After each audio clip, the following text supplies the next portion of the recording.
on Main Street. I know a couple people will be really upset with me saying that. But what about shutting down all the parking spaces for not a long amount of time, but just like, let's say, a few months while the governor is figuring out reopening the economy?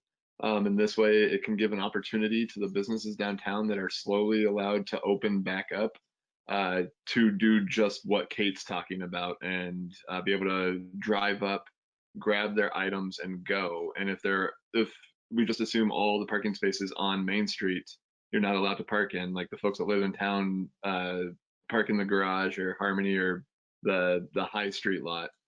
Um, I think folks will be pretty understanding that it's to build uh, Brattleboro businesses self-esteem back up, knowing that they're given more options to deal with the distancing protocols that are still unknown, that are still coming at us.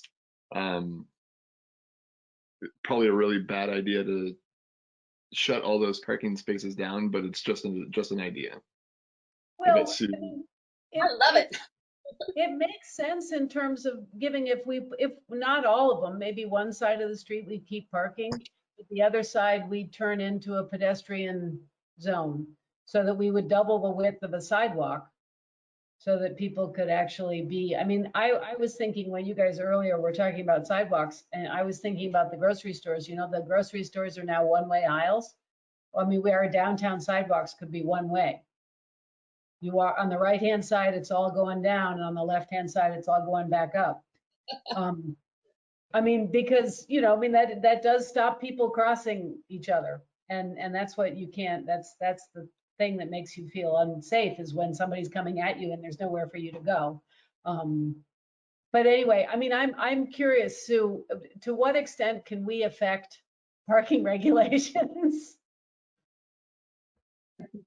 I'm going to play devil's advocate here and just throw out some questions, because if you were going to make this proposal to the select board, they're sure going to want to know these answers. So, okay, so there's no parking or it's free parking? Which are you talking about? There's I what's would, that, Josh? Are you talking about yeah, Main Street Anybody? or are you talking all of downtown? No, I think what I'm talking about Let's is start with Main Street. yeah, no parking on Main Street, and then free parking in all of town. For that's a whole different item though. The free parking downtown for a healthy amount of time. And what I mean by healthy is once our businesses are boosted again and feeling really good and comfortable and not scared of needing to shut down, then we can start potentially charging for parking in all of downtown. So I think for the to-go ordering and like the pickups of food and the pickups of shoes and the pickup of bicycles and stuff, no parking on Main Street because that'll allow a lot of space for people to walk. Some eateries can have some tables outside, and then people can do their drive up pickup. Uh, what Kate was mentioning. Okay, so I think there's a couple of things you need to think about. I think we would need to know what do the merchants want, because a lot of them will say that they want parking in front of their buildings. It doesn't matter that they have an entrance on Harmony Lot, they still want it out front. So that's something to consider. In terms of free parking throughout the downtown, or I mean, that's where you have to pay to park. We have some parking lots and elsewhere in town, but for all intents and purposes, free parking. So there are 4 employees that have been furloughed from that. That parking fund helps deal with maintenance at the garage. So what is that shortfall going to be, and what's the impact to taxpayers if that revenue is not coming in? I think we need to look at enforcement, because if you don't have the parking, if you have the employees that are still furloughed, you're assuming there's no enforcement. It sounds great that people would want to do it for the good of downtown, but I think the research shows otherwise, that the people who are not there shopping might be parking there because they don't want to have to walk from High Street for the free parking or whatever. So there's just some things to think about before you would make any recommendation before the select board. You'd have to totally vet it. And that would be something And read the that, parking study from 2018, because it does get into, it talks a little bit about kind of calibrating parking rates and that kind of thing. does that study tell us how much money, how much we bring in from parking?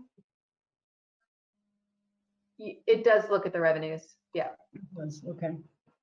It's, I can send you a link to it all. It's on the planning department website.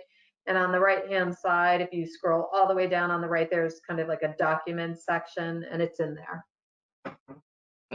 Do we have a study of the Very nice. revenue that we gain from our Brattleboro businesses? So my argument to the select board would be losing 20% of our Brattleboro businesses, the revenue we gain off of their taxes, may way outweigh the revenue that we gain from parking meters.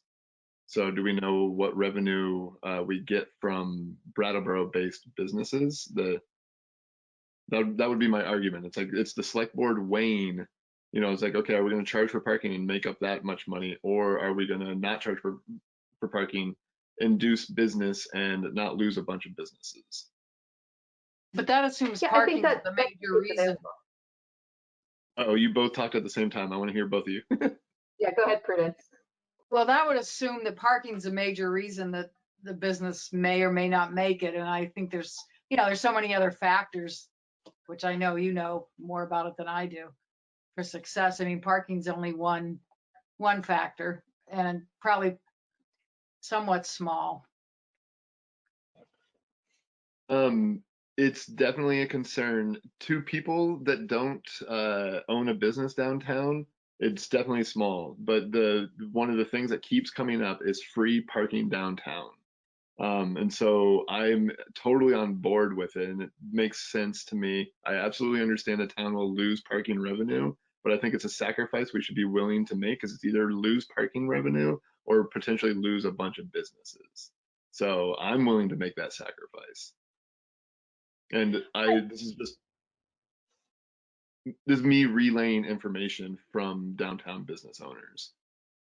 And they argue that if parking were free, that would induce more people to come and shop. Yep, absolutely, without a doubt.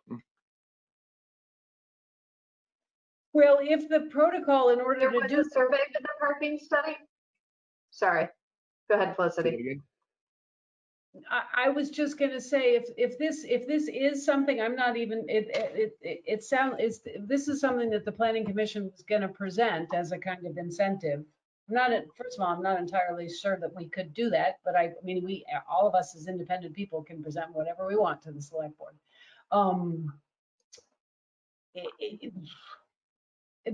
They could, I mean, we would have to have data that demonstrated that that was the case. And I don't know that we have the data. Well, no, that'd be similar to like what Jess was talking about. We have data now that prove that if you house homeless people, you have less of a loitering issue on our downtown. So it's these circumstances that provide that data. And so the 1% sales option tax is just an insult to Brattleboro businesses. Parking downtown has always been there. Paying for parking downtown has always been there. But the fees keep going up, and the hourly rates keep going up, which absolutely, when it comes to a town of 12,000 people, the percentage of the 12,000 that actually shop down is super small. And the biggest complaint from consumers not going downtown is paying for parking and how expensive the parking tickets are. So that's super hard data to obtain. But maybe after this, once we go forth with it, maybe we'll have that data and we can have something to show the select board and be like, hey, this is how damaging paying for parking downtown is. The revenue and the taxes that we make off of these businesses from not having paid parking downtown is incredibly beneficial. Like it could be beneficial for us to learn this now, potentially. But no, there's no data. I think that everybody should read the parking study. There was a survey done. We should all just look through it before we undertake something like this. I think, the select board's going to want data. They're going to want to know, we're going to have to put everything together if that's something that you want to pursue. But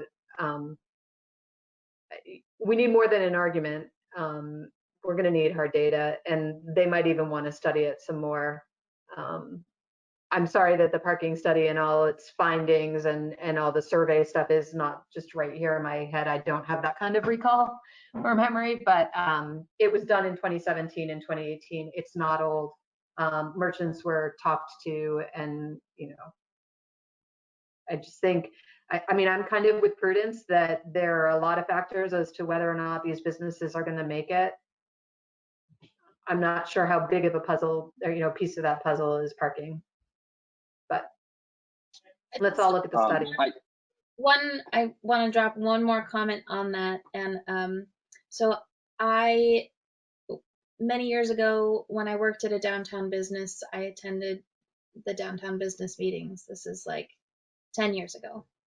And 10 years ago, parking and free parking and paying for parking was also a topic of contention. And with downtown business owners, when Irene hit with the recession, that was always one of the points that came up in conversation that they wanted to ask the town for.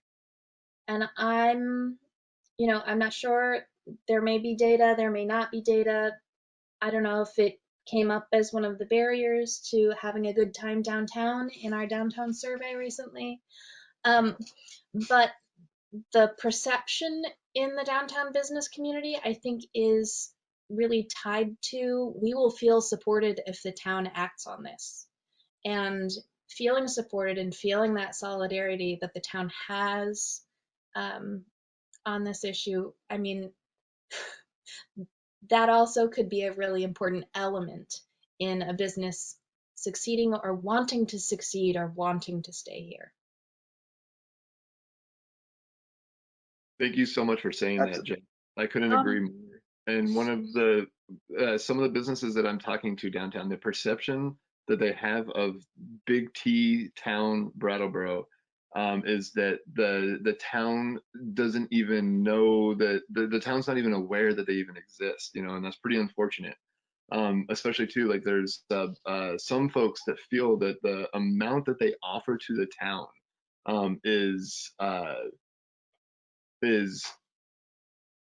worth the town considering some things like not charging for some, to me, some simple things like not charging for parking.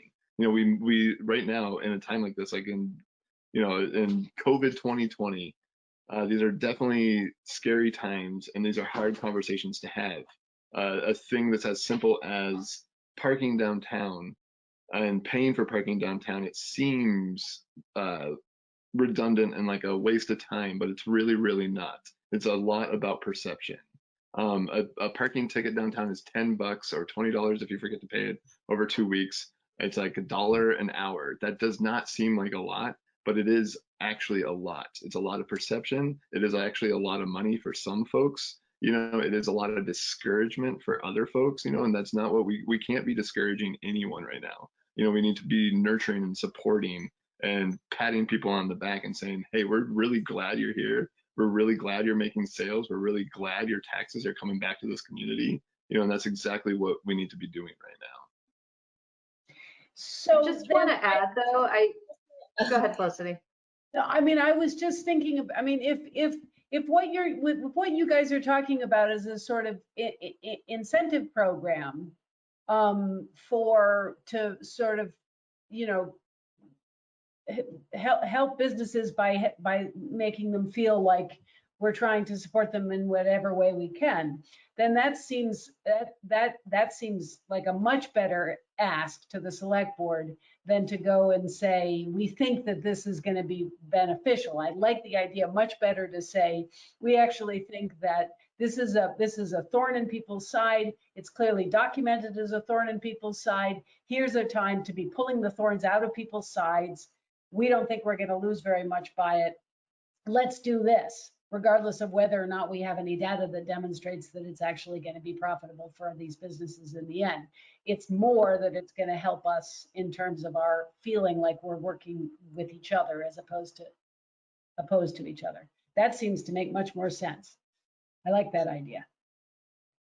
But I think it should be a package. I think we should do other sorts of things too. I don't think we should just go to the select board and say, we should cancel parking. I think there has to be a sort of this notion that we want to try to make businesses feel like they've been heard. I was struck by the few that we got the BDCC data. They have not heard from very many businesses. There not very many businesses in Brattleboro have taken that survey. So I still feel as if I'm quite uncertain about, and that most of the data that I found that was valuable that coming out of the BDCC was what they had done vis-a-vis the Brookings Institute, that Brookings Institute had gone through and classified businesses of immediate risk, medium-term risk, and long-term risk. And essentially, I mean, everybody is a long-term risk. I mean, so we're all at risk. I mean, because this is going to be the long term. So we should be thinking really innovatively about other sorts of things, because since we're all at risk, how can we all work together to make each other feel better, which might even be just the thing we need in order to survive. Might not actually cost a dime.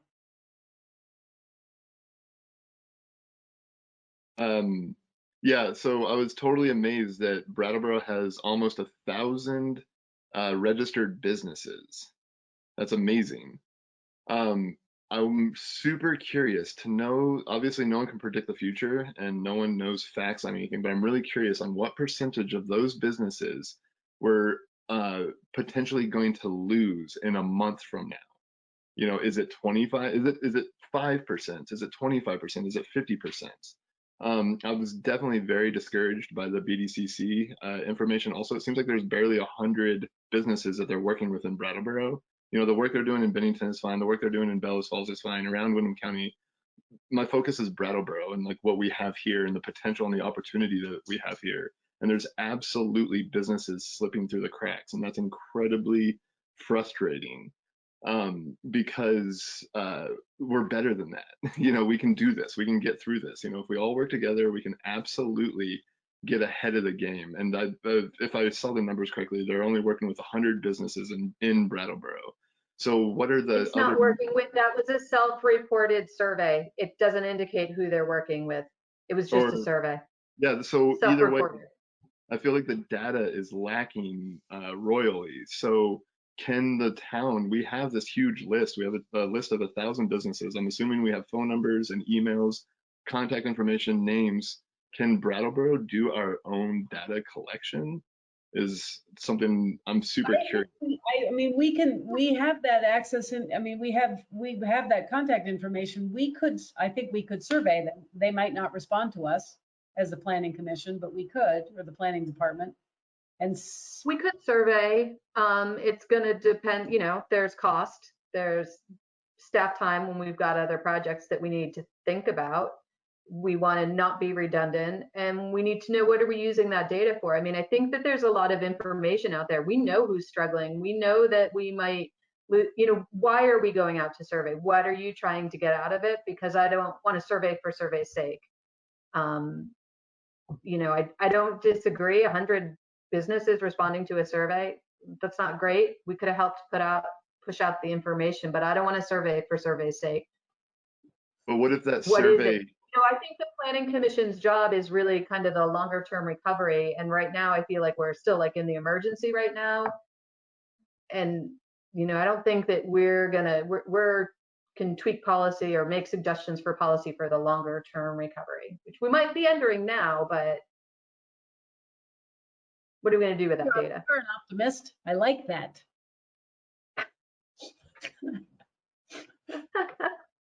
I feel like doing some of our own data collection would be hugely important and relevant, and asking businesses in this area, what are your biggest concerns right now? Where are your biggest shortfalls? Like, what is it? Like, how many months of this can you endure before you throw in the towel? You know, like the data that I saw on the BDCC, like it didn't tell me anything that I don't already know. And it also actually told me less information than what I was excited to see, you know, or learn about. I have a lot of questions for businesses, you know, and like simple things like what is your biggest concern right now? And what can the town do to support you in that? And it's super simple things. Even if we don't act on anything, it's at least we have that information and we can make uh, more educated maneuvers to helping our future if we do things like that. And I don't know what it would take. It would obviously cost some money, but to put a survey out there and email it to all 1,000 businesses and just see what their needs are, see how they're doing, see where I don't know what it looks like. I don't know exactly what questions to ask. I could come up with them if I know that this is something we're moving forward with. But until I I know, cannot sit here tonight and say that this is something that the department can do. If we want to give some thought as to what questions would be and how it would be, I'm willing to do that or have you guys do the legwork. But, we do have, this is kind of and I understand it's extraordinary times, but we have the municipal planning grant that's got to get done by mid-July. That's been pushed back. I've got some other projects on the plate. So it's not something that the department can fully take on, but lots of boards and commissions, do work on the side too and feed that information in. So if that's something that you guys want to start thinking about, I just can't fully staff something like that. I'm fairly sure I can give some more thought to it, and I'm not trying to like totally squash it. If you guys want to kind of put some thought into questions and feed them in and, have another work session to get it done. I mean, the other thing is you can't meet without a warned meeting if you have a quorum, but I'm just being realistic about what the department has on and, where it may fit. But I think we need to give some real serious thought as to what are we going to do with that? I just really, I'm not a fan of surveying just to survey. So I have a question, because I mean, and this is based on complete and utter ignorance. If you're a business owner in Brattleboro and you feel like your voice is not being heard, where do you go? I mean, you could go to the select board. You could speak to the town manager. Is that the norm in most towns?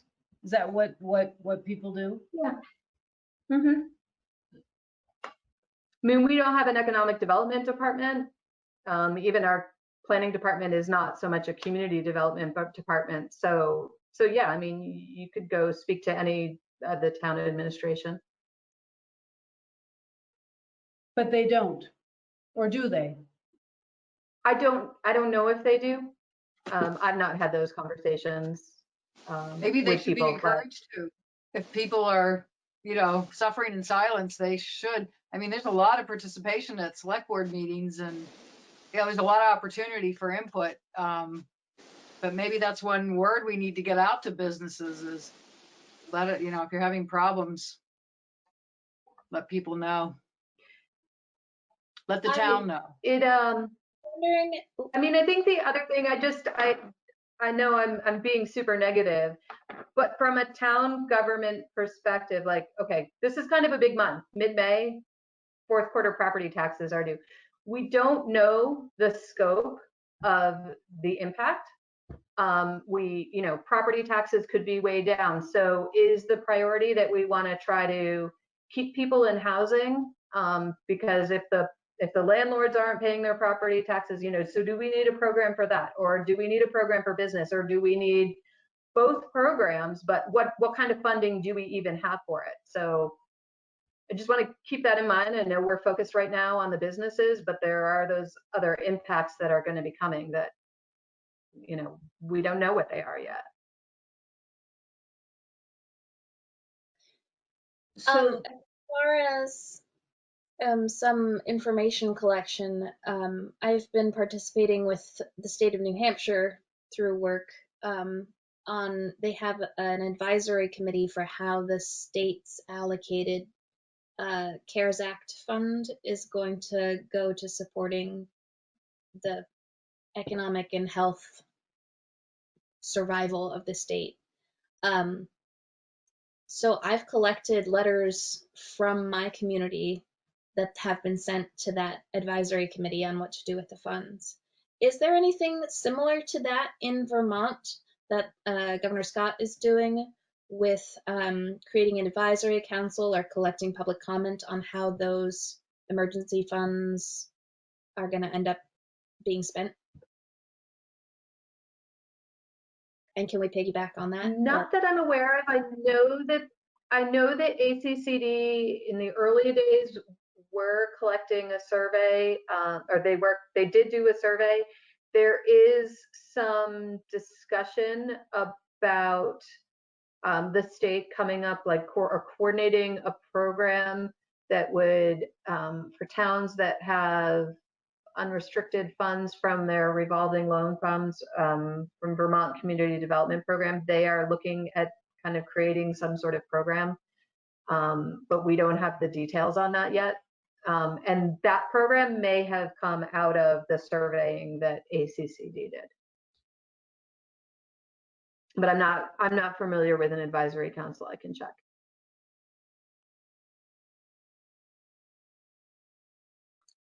So I'm just doing a time check. It's coming up on 7:30. We were going to talk a little bit about values and a little bit about zoning, but how are people feeling? So it feels like we should close on the last topic we've talked about. And then I wonder if for the next topic, if the zoning changes maybe should be talked about next ahead of the values. Because since my understanding from the feedback last time is that the values is something that, will be a longer conversation. So I wonder if that means we should talk about zoning next. I know zoning's third, but maybe it should be second in the agenda. That's just an idea. It's totally fine with me. I only wanted to keep it on the agenda just because when we're talking about, the idea was when we're talking about zoning, we want to sort of be thinking about the values that we've put, that we've decided as a group are most important. Oh, I see. Okay. Yeah. Would it be okay if like each of us read one of them so that we get back on the same page with what they are, and then we move on to the move along to the conversation? Before we shift topics, though, I'm wondering how we should close the previous conversation. So we had a lot of ideas generated for how we might help. But I wanted to hear, like, how do you guys want to close that conversation? Was there anything where we want to recommend staff look at something specific? Do we want to vote on any of those ideas? I'd been thinking about, again, because I feel like we're in a immediate crisis, if there's anything that staff would recommend, like, here's one of the ideas you guys had, and this is something we could easily recommend or really easily pull off the list and possibly make that actionable. But what do you guys think? I look forward to some action, especially because of the short-term and the long-term crisis that we're in. So Josh, how do you want to go? I mean, we have, I have to go back and look at my notes. I mean, it's not up to me, like this is a group effort. I'm definitely discouraged. I guess I'm asking you, and then other people chiming in. I mean, there is the question of the 1%, and I don't know. I mean, I think some of this stuff is not really our purview, but we can, if there's a sense among the commission that we really want to make a statement about this, we can write a letter, which is not the strongest action that one can take. And then parking, which seemed to me to be the ones that were that had the most immediate action attached to them. If I'm missing one, let me know, because and the cleanup, I mean, I will say, Josh, on the cleanup issue, Bama has been working on a number of different fronts, and one of the newest fronts is trying to put together a corps of volunteers. Because there's a lot of people, Bama has gotten a lot of people excited about volunteering, but then there haven't been immediate needs. So there's just a lot of volunteers without anything to do. Good problem to have. What? Good problem to have. Yeah, exactly. So there's now a volunteer corps, or at least there's the idea of a volunteer corps and the town is funneling jobs that can be done by volunteers to Bama to then send them out to the community so that people can work under the auspices of the town at various jobs like cleaning things, painting things, doing various other things, all above board and legal, because there's a lot of legalities around doing work like that. So that is so just so you know, that is happening. And I hope that it'll result in some cleanliness. I don't know, but anyway, so how do we move ahead with this conversation we've had? I obviously see the ineffectiveness of writing a letter to the select board, but I definitely feel like we should. If everyone is in agreement on these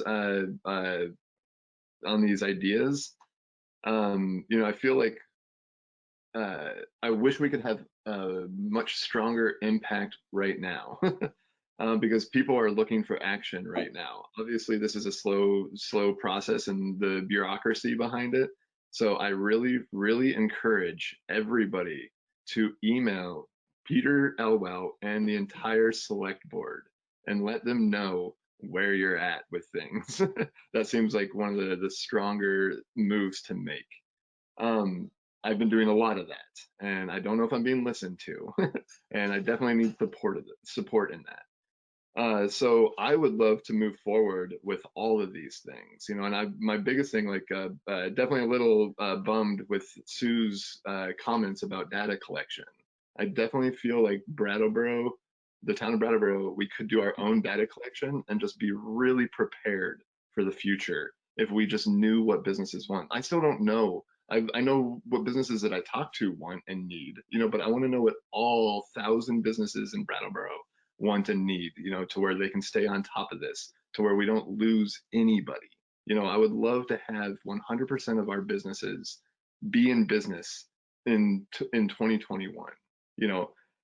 So what can the town do to assist with that? I don't know. We need that data. The BDCC hasn't supplied it. So what can we do to obtain that? If it seems too big of a project or there's no funds there, I guess I'll live with that answer.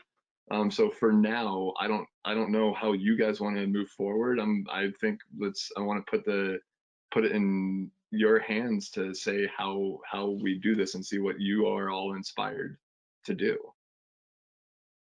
Josh, if I can propose something, maybe you can start doing some of the legwork with doing a draft of what you think this survey might look like.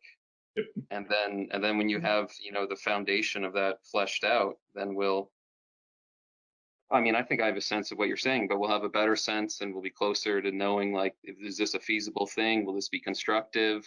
How will people receive it? And then we can really plug in our input and make it potentially a group effort. Okay, I can easily do that, and it's not even a big survey. I foresee 10 questions, maybe less, and so it's something pretty simple, and I can easily do that for sure. So I'm happy to I'll have at the end of the week, I'll have a little bit more bandwidth, actually a good deal more. So I'm happy to, it makes, I think the commissioners can take this on, in the absence of staff time. It does seem like a valuable thing. I like you, Josh, I find the absence of real information about how these 1,000 businesses are managing, or some anecdotal information about some of them, and not a great deal that gives us a coherent sense.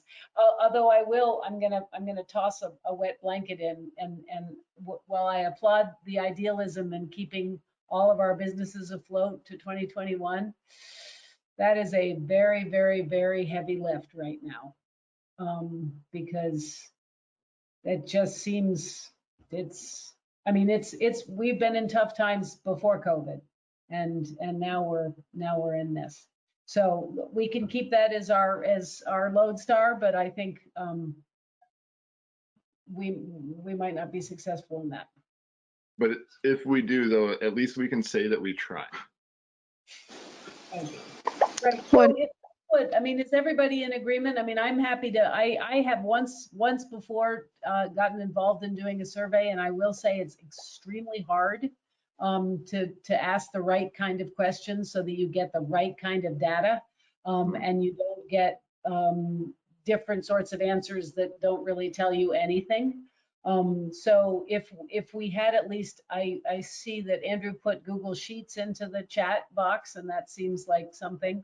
But if there's one of you non-staff members who have any kind of training on how to survey, if you would volunteer a few minutes to review whatever the questionnaire is produced, that would be really helpful. Jessica, are you nodding your head? Yes. Great. Okay. Let's try to do. And I think Andrew and I can give some time. I just can't be taking on a survey all, coming out of the department. I want it to come from the Planning Commission. We can, make use of our lists, get it out there, but it's just not something that's, we can handle by ourselves at this time. If we can put together a survey and get it, I mean, we could do it by this week and get it out by the beginning of next week, then depending upon the responses, we might be able to call a special meeting and look at it if it seems as if the responses give us something that we might feel we want to do in between now and June.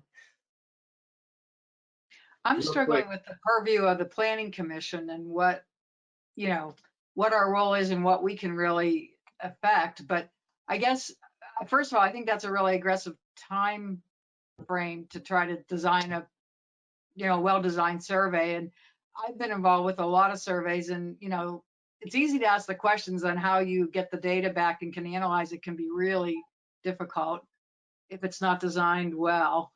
And even if it is designed well, it's still time consuming. And I just feel that we should touch base with the select board to see whether this is something would this be helpful for them to hear about this? Because we are stepping out of our normal role, as I understand it. Well, we can ask for data. That seems to be about the one thing that we're really on safe ground doing, is asking for information is one of the things that we are charged over and over and over again to ask for data and then make recommendations based upon that data. And we can make recommendations. We can make recommendations on policy and things like that. But what are the things, Sue, that we specifically can change? Can I just real quickly say something? Sorry, I just don't want to forget. Sorry, the Google Forms will create graphs and analyze the data for you. So just FYI, it does save time. I've used it in projects in school with like 2 weeks, and it's amazing. So I just wanted to make sure that you guys understand that. If you need a tutorial, I can always get on the phone with someone and help them out. I just wanted to say that real quick. Thank you. Sue. So what can the Planning Commission actually change? I'm just trying to go through. I mean, you make policy recommendations. So land use regulations, we write the regulations, but ultimately they're passed by the select board. Same with the town plan. But so yeah, I can't really think of something off the top of my head that you have direct according to the authority chart to change. Yeah, we don't do anything. I have it right here. That's not true. You do a lot. No, I mean, everything we do is we send stuff to the select board. We send stuff, we don't, Right. there's nothing that we actually I mean, you know, if we do our job well, the select board accepts what we do. But we Right. have to do things within the purview that we have a responsibility for in order for them to agree with what we do. If we go off the Right. rails. And I think that's why I'm pushing so hard. You know, if we're gonna undertake, if you're gonna make suggestions on parking, we need to understand what are the ramifications, because we want to do a good job so that you have success at the select board. But that's in, Sue, to argue with you a little bit, that's in normal circumstances. We're not faced with normal circumstances right now. And so I feel that like we need to be thinking outside of our comfort zones and outside of our boxes to be as supportive as possible. You know, so normally, like in 2019, yeah, we go to the select board, do we make recommendations, they can approve it or deny it or whatever they decide to do. But now we're in different circumstances now, so I feel like it's going to take different tools and mechanisms to make things happen and make things work. And that's what I'm excited to work with everybody, you know, on the planning commission in doing. You know, like obviously we're limited and our hands are tied in some situations and we don't really do anything. We're not really that effective. But what if we can have a little bit of an effect? You know, that's what I'm hoping that we can get out of this. I hear you. I like big ideas. I just would respectfully disagree that we can't just go in with a big idea. It has to be, you know, because the select board has a responsibility to all taxpayers. Mm. So they're going to want to know what are the effects. It's just my recommendation. So if we were to make a recommendation on, say, free parking, we would need to have data on how that would impact availability of parking. We would need information from downtown businesses on how that would make them feel or how that might impact their business. We would need to reflect some sort of fiscal plan for the positions that are currently furloughed and the care of the municipal parking lot structure. So is I that, don't know about the furloughed employees, but that we definitely need, what are the responsibilities? And we need to have that data in place before we make a recommendation to the select board? well, I think there's a couple of ways. I mean, if you're going to go in with a hard proposal to say free parking, then I think we need to strategize over how, you know, what kind of information you think would be useful. I think the other tactic you could take is put together a letter with, you know, look, we had a long discussion at our planning commission meeting. There's this, this, and this. Are there anything that you're interested in that, you know, you want us to do some research on? That's another tact. It's maybe not as direct because you're asking them to say, hey, where can we be helpful? But that's another possibility. I think that that might be a lovely, lovely first step because we really have all this energy, we have all these ideas. Writing a letter to the select board that sort of outlines a couple of different ideas where we could spend our time and energy and getting feedback from them on what would be most helpful to help them make a decision and move forward in prioritized order. That would be awesome. What do you guys think? I like it. I worry about how long that'll take, but I really like it. I like it too. Yep, I like that idea as well. I like that idea as well, but the one thing that I really don't want to let go of is I really don't want to let go of our principal rule. I mean, what we can do as a planning commission and what we're required to do by Vermont statute is plan and is take this crisis in the moment and really try to think in the same way creatively that we've been thinking about the present about the next 15 to 20 years, because now is the time that we could really be making some structural shifts that would have long-term benefits and prevent us from getting into another situation that we're in right now. I'm all for trying to deal with the immediate crisis, but I also think it's so important to always be thinking ahead, and that is, after all, what planning is about. So I'm happy to do that with the next, week or so. But then I really want to dig into the data and the information and the zoning so that we can really start thinking what Brattleboro 2030 is going to look like. Can I you, think that point's well taken, Felicity. I've been thinking also about, if we do lose businesses, which I think, is likely to happen, and, folks have trouble, say, making their rent and their mortgages. I've been thinking about what does that look like long term. So when you're thinking about a recovery and businesses are reopening, or people are starting new businesses, how does zoning play into that as well? Right. Sorry, Josh, I cut you off there. no, you're totally fine, Kate. I'm curious, Felicity, so that I'm thinking about it from here on out, can you just give me an example? Like, give me one of your ideas, just so I have like a baseline, so I have an idea of like where you're at, where your mind is going. Well, I'm thinking about, if more people are coming to the state, because they've discovered, their bosses have discovered, hey, you can work remotely now 24/7. And it's safer here, and you can social distance without even trying. And so all of a sudden, people are going to be buying up land, and people are going to want they want a chunk of Vermont of their own, so they want 5-acre, 10-acre parcels, but they don't want to work them. And we have a lot of people in this state who survive off of livestock and haying and various other sorts of things. So we have to pay attention to right to farm, that pigs smell, that cows make noises, that hay balers make noises, that if you're going to be driving around on your SUV, then you ought to be paying extra money for the cars, for the roads that are going to get, screwed up.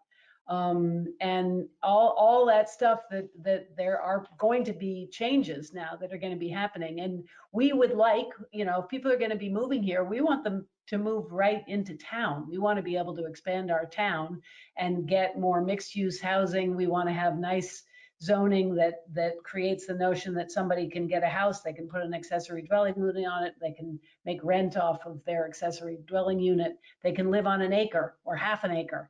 And then they can ride their bike out to the beautiful rural countryside where the cows are. And I think we can incentivize that through zoning, and through foresight. So that's what I'm thinking. Sounds like growth management to me, Felicity. No, that's perfect. That's an excellent example.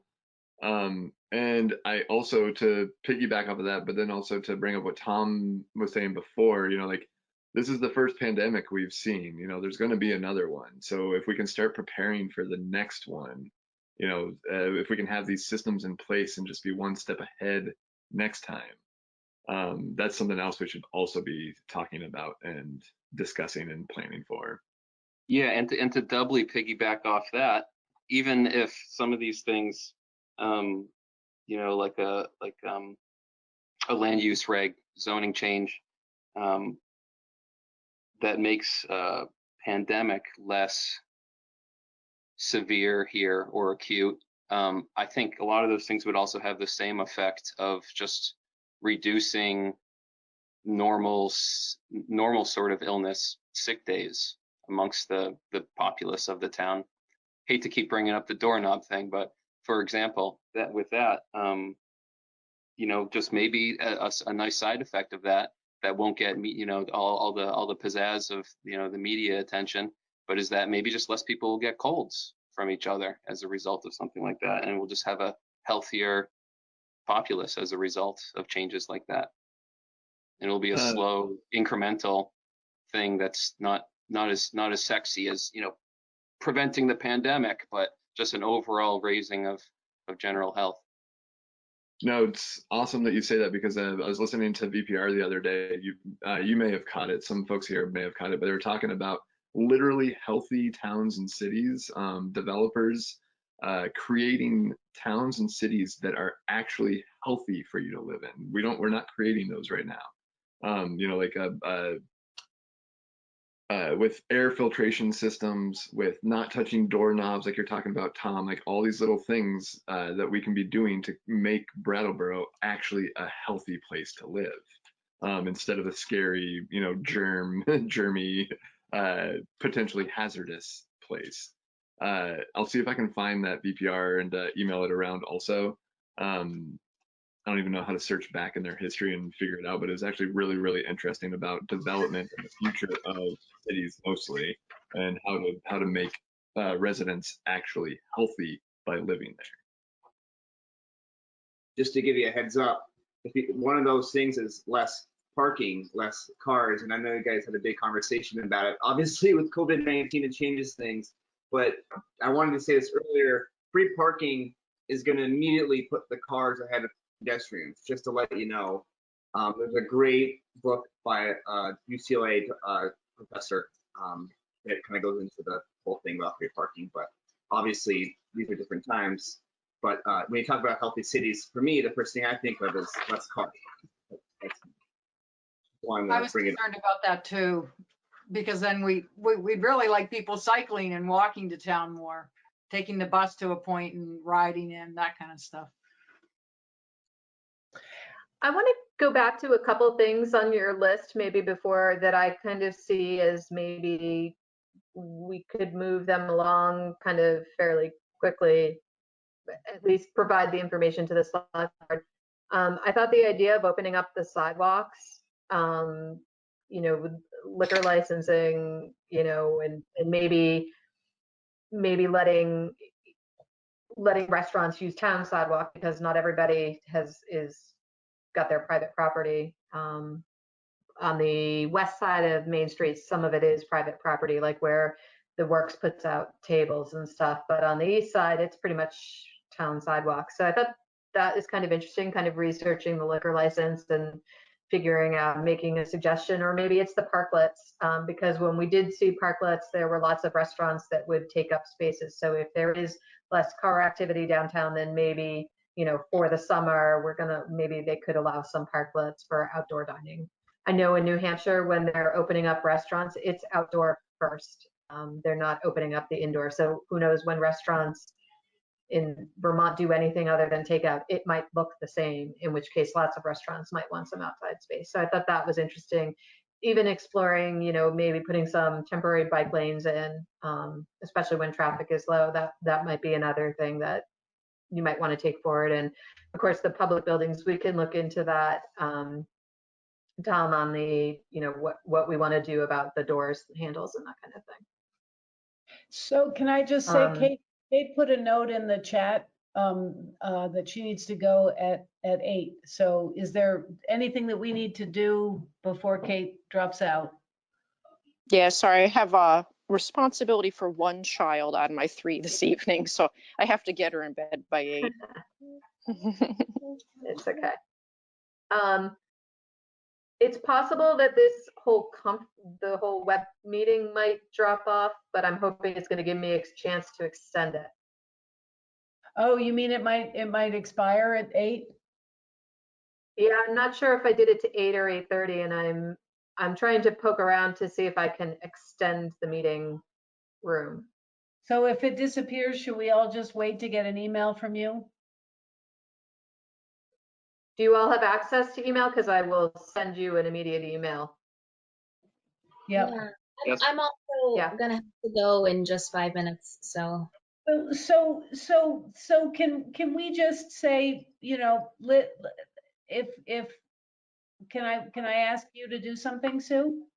I mean, Yes. if we list out the things that we think are there's sort of general consensus around pushing them forward to the select board along the lines that you outlined of sort of, we want to make these recommendations, and if you see anything on here you think would be valuable for us to work forward on, we'll work forward on them, and then That's one, the letter for the immediate urgent needs. The second is the question on the survey. Have we decided we don't want to do the survey? Or do we want to investigate what a survey might look like? I think in the I letter think I heard you say you did want to do a survey. Jess brought up a good point. Maybe in the letter, before we jump the gun on a survey, maybe in the letter to the select board, we ask them if they see any value in us surveying our list, the town's list of registered Brattleboro business owners. Because I know more than 100 will respond to it. Okay, yeah, okay, so then based upon the minutes from this meeting, which are obviously better than my notes, drafting a letter, and then how do when we've drafted a letter before, we've drafted it, we've sent it around, everybody is signed off on it, and then it's gone to the select board, is that right? Yes. Okay, so who wants to take the lead on drafting the letter? If nobody volunteers, then I have to do it. I can absolutely help. Okay, all right, I will. I cannot write to. I would right. definitely support you in it for sure.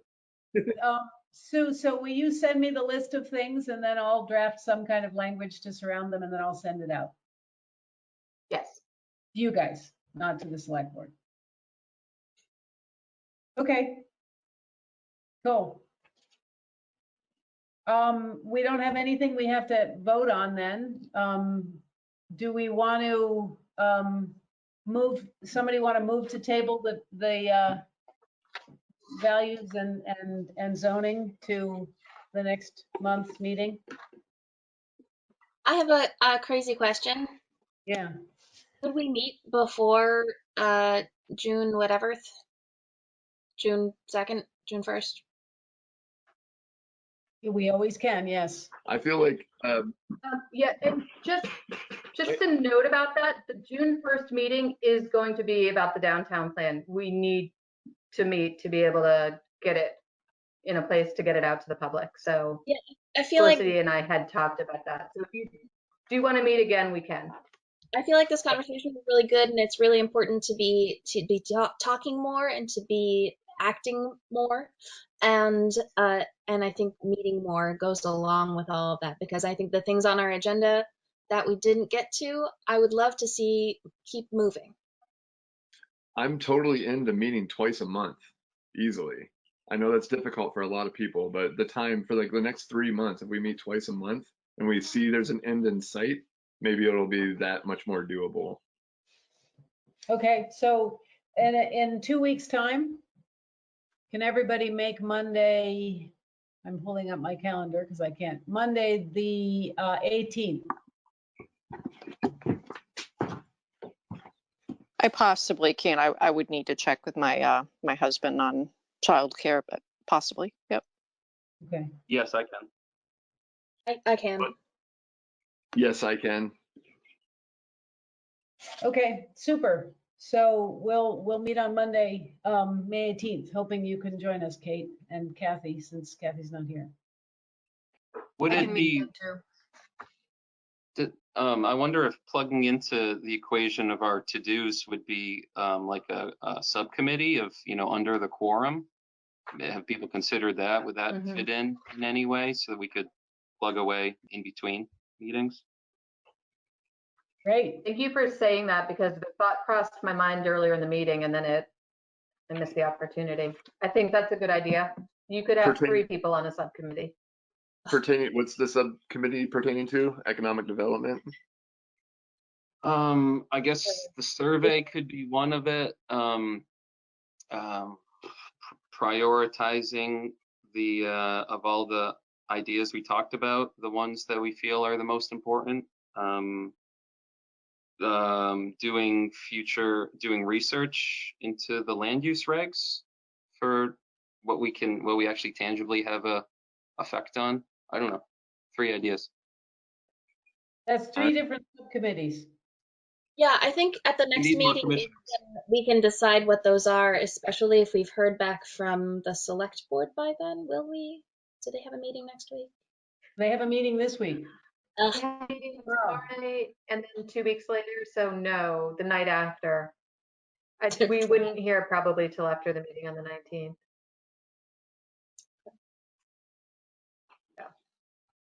but we still could have that conversation. I need to leave.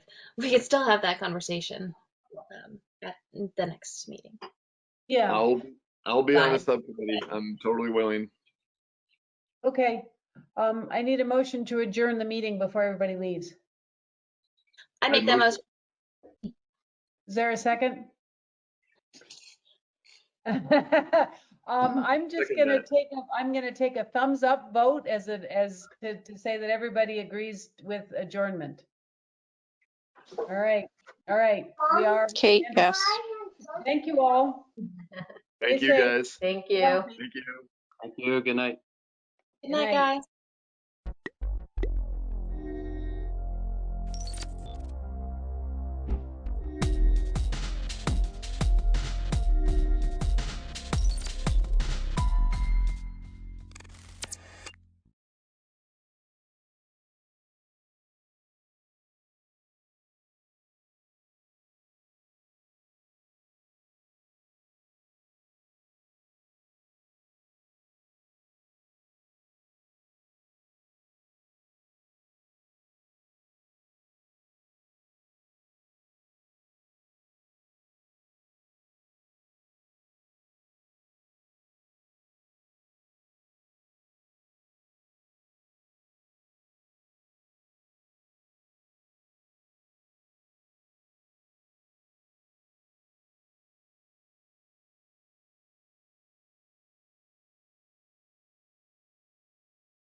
We'll call the meeting to order at 6 o'clock, 6:01.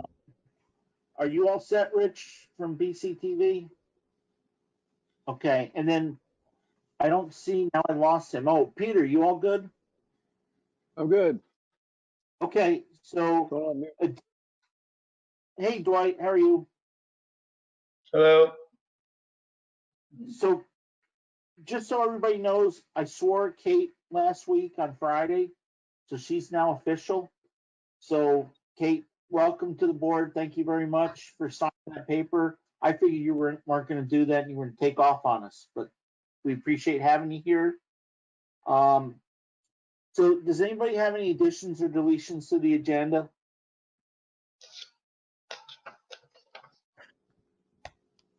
Mark, do you have any, Mark, is there any public around? No. Okay. We have the minutes of the April 20th, 2020 meeting. So if we can get a motion to approve them. Before that, Barry Pearson was not a board member in attendance at that meeting.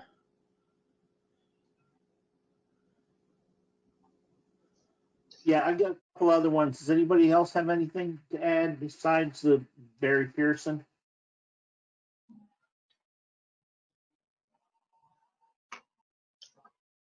Okay, I also had, and I thought I sent you an email, Peter, but I may have missed it. We came out of executive session probably around 7:35, and Richard and Rick were going to keep the board informed of where we stood. And then I don't remember. Noted, 7:35. And then I think Rick motioned that we adjourn, and everybody agreed. And I don't think we had a roll call vote because I think everybody got off TV really quick. So Any other- between when you emerged from the meeting, from the executive session, somebody was going to do what? Rick and Rich were going to keep the board informed. Good, thank you. And then Rick moved to adjourn Got that? like 2 minutes later. Noted. I move that we approve the minutes of April 20th, 2020 as amended. Is there a second? I'll second. Dwight seconds it. Yes. Roll call vote. Rick Thorpe, Aye. Dwight, Here. Aye. Mark, Aye.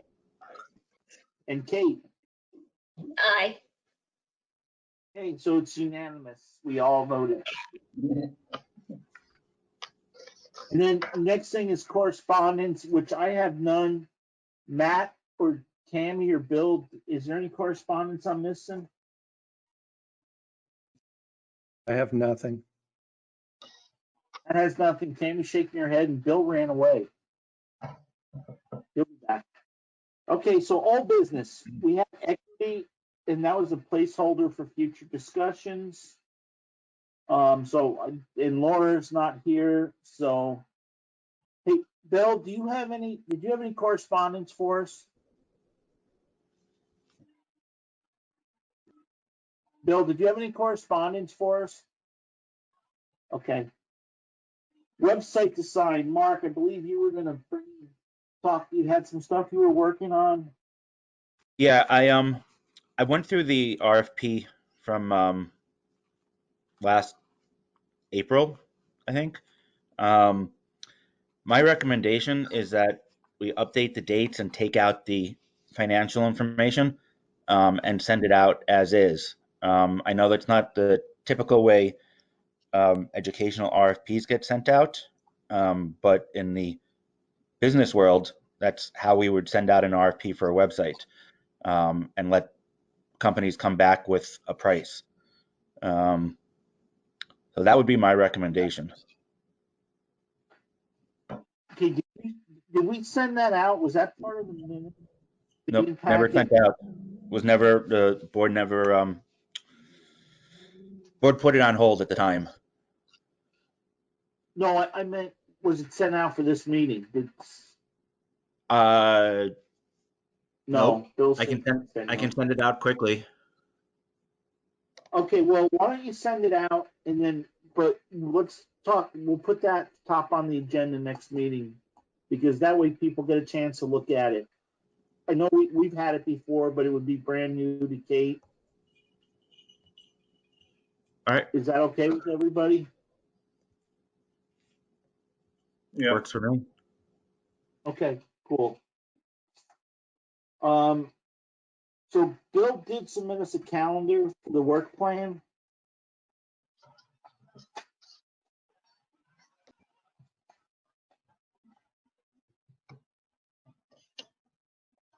looks like multicolored pieces of paper.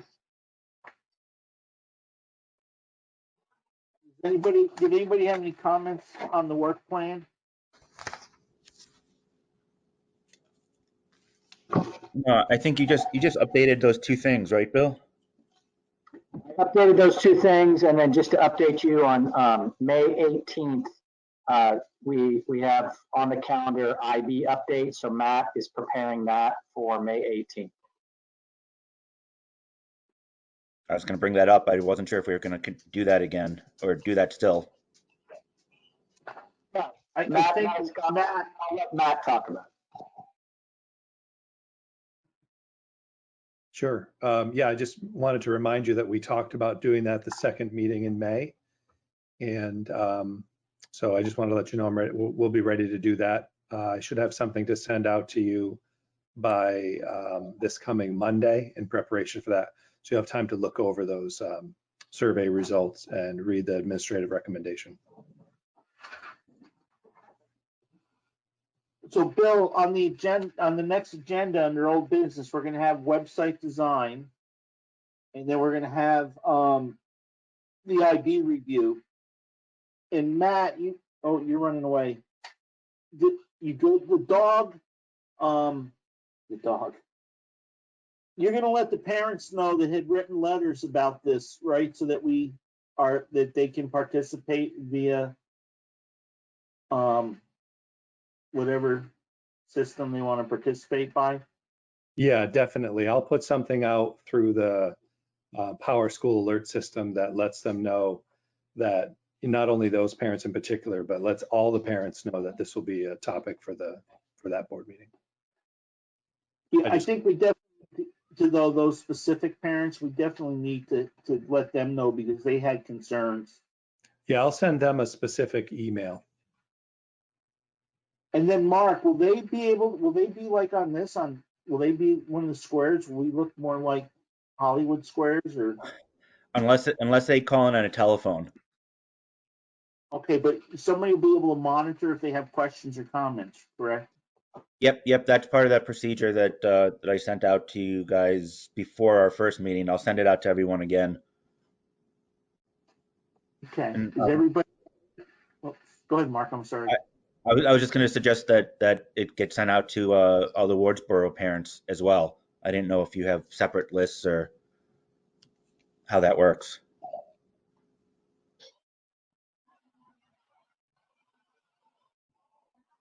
Yeah, we certainly can do that. Tammy?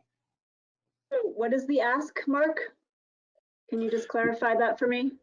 Just whatever message that Matt's going to send out to the Dover parents in regards to the May 18th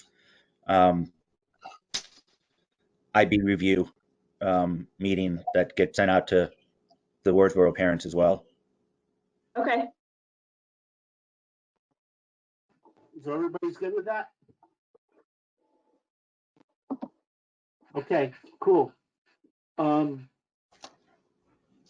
Anything else on the work? Anything else on the work plan for anybody? Dwight? Yeah, I'm just taking a look at it. Is this something, I mean, under normal circumstances, would we kind of be having a get together where we'd be designing what we want to work on for the coming year, or we should be filling some of it, or is this something kind of a homework project, or, is this a work in progress? Or what's the plan going to be for the plan? Yeah, if you see something that we're missing that you want to get in there, that this would be the time to bring that up. Okay. Just saying, because maybe we don't have any meetings in October, or wait. It's not that we have a meeting, but just when we're doing certain things. No, I understand. Okay, no, I'll be happy to come up with some ideas. I'm just wondering if it's more of a collaboration, if there are other things we need to be discussing, or. Yeah, I think Bill and Matt and Tammy, we, one of the things too is like, I know in November you got to identify budget priorities. But we also talk about making sure, looking for efficiencies. Even though we have an approved budget, with Lori and stuff, and I don't have that in there. So maybe that's something you guys can talk with Lori, and maybe we can add that somewhere here in the future.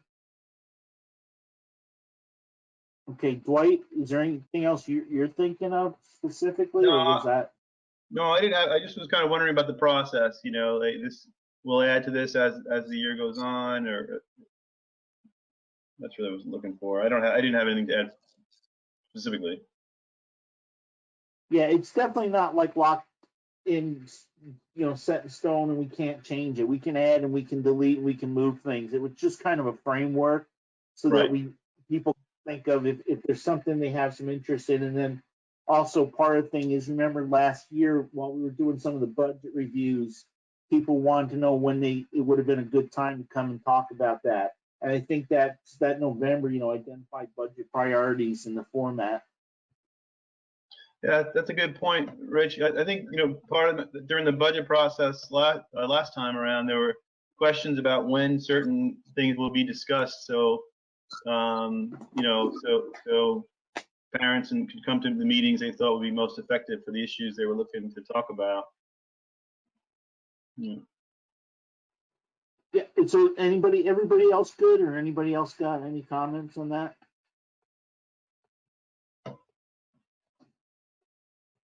Okay, then moving along, our next item is auditor appointment, discussion, and possible action. So I have talked to the three people that had expressed interest. Last year, Robert McIntyre was one of our auditors from Eastover, Randy Capitani from Eastover, and Matt had talked to a Danielle Salway, who's a parent, and she has a bookkeeping business, part-time bookkeeping business, and lives up in Dover Hills. Unfortunately, they're all three from Dover, but they all volunteered. And the one thing they asked me was, what do we have to do? And I said pretty much nothing. We just have to appoint, and they're willing to be appointed, and they're all willing if, we need to have something done, or we can call on them. So, I know last time we advertised and we had a gentleman from Wardsboro who was willing to do it if we couldn't find anybody else. And that was almost as hard a position to find as it was for a school board member. So if you guys want to appoint somebody, make a motion to appoint those three, we could do that. And then just next year we need to, oh, my screen went away. We need to make sure we discuss it at the school district meeting. So I'll move that we appoint those three. Peter, Robert McIntyre, Yes, sir. Noted.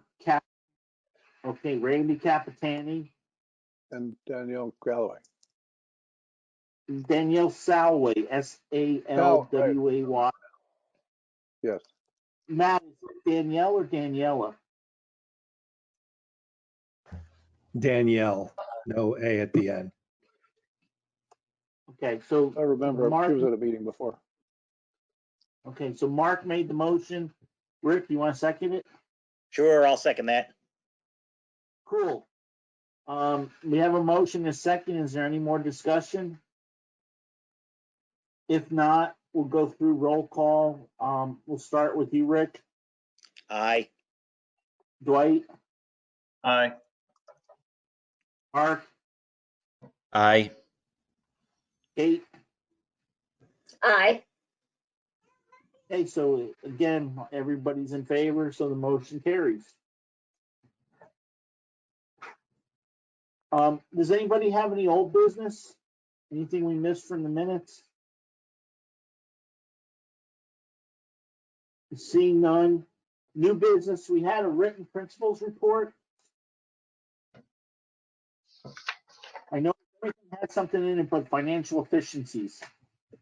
It's hard to have financial efficiencies during a COVID epidemic. Any questions, comments, Rick? None here. Dwight? No, looks good. That, Can I get a hold of a copy to append to the minutes? Yeah, I'm sorry. Peter, Hang on. I'll send you a link to all the documents. The financial efficiencies, I'm just showing a bullet point with nothing else there. Is that correct? Okay. Yeah, that's what my comment was. There are no financial efficiencies, so that's why there's nothing there. Kate, do you have any questions? You got a copy of it, right, Kate? Yes, no questions. Okay. Anything other, Matt and Tammy, that showed up on the principal's report that you want to bring up?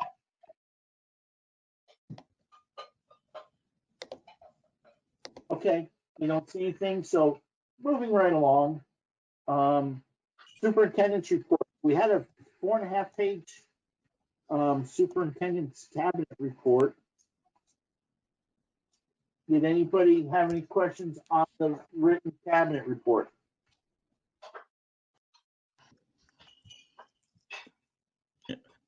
What color are you painting in the inside of Dover? Same color? We're going to stick with that nice mauve pink color. What do you think? Oh, Bill doesn't like it. No, we're doing it's a kind of a slate blue on the bottom and then a institutional off-white on the top. It looks really good. It looks nice. The mauve came from the addition people and nobody liked it.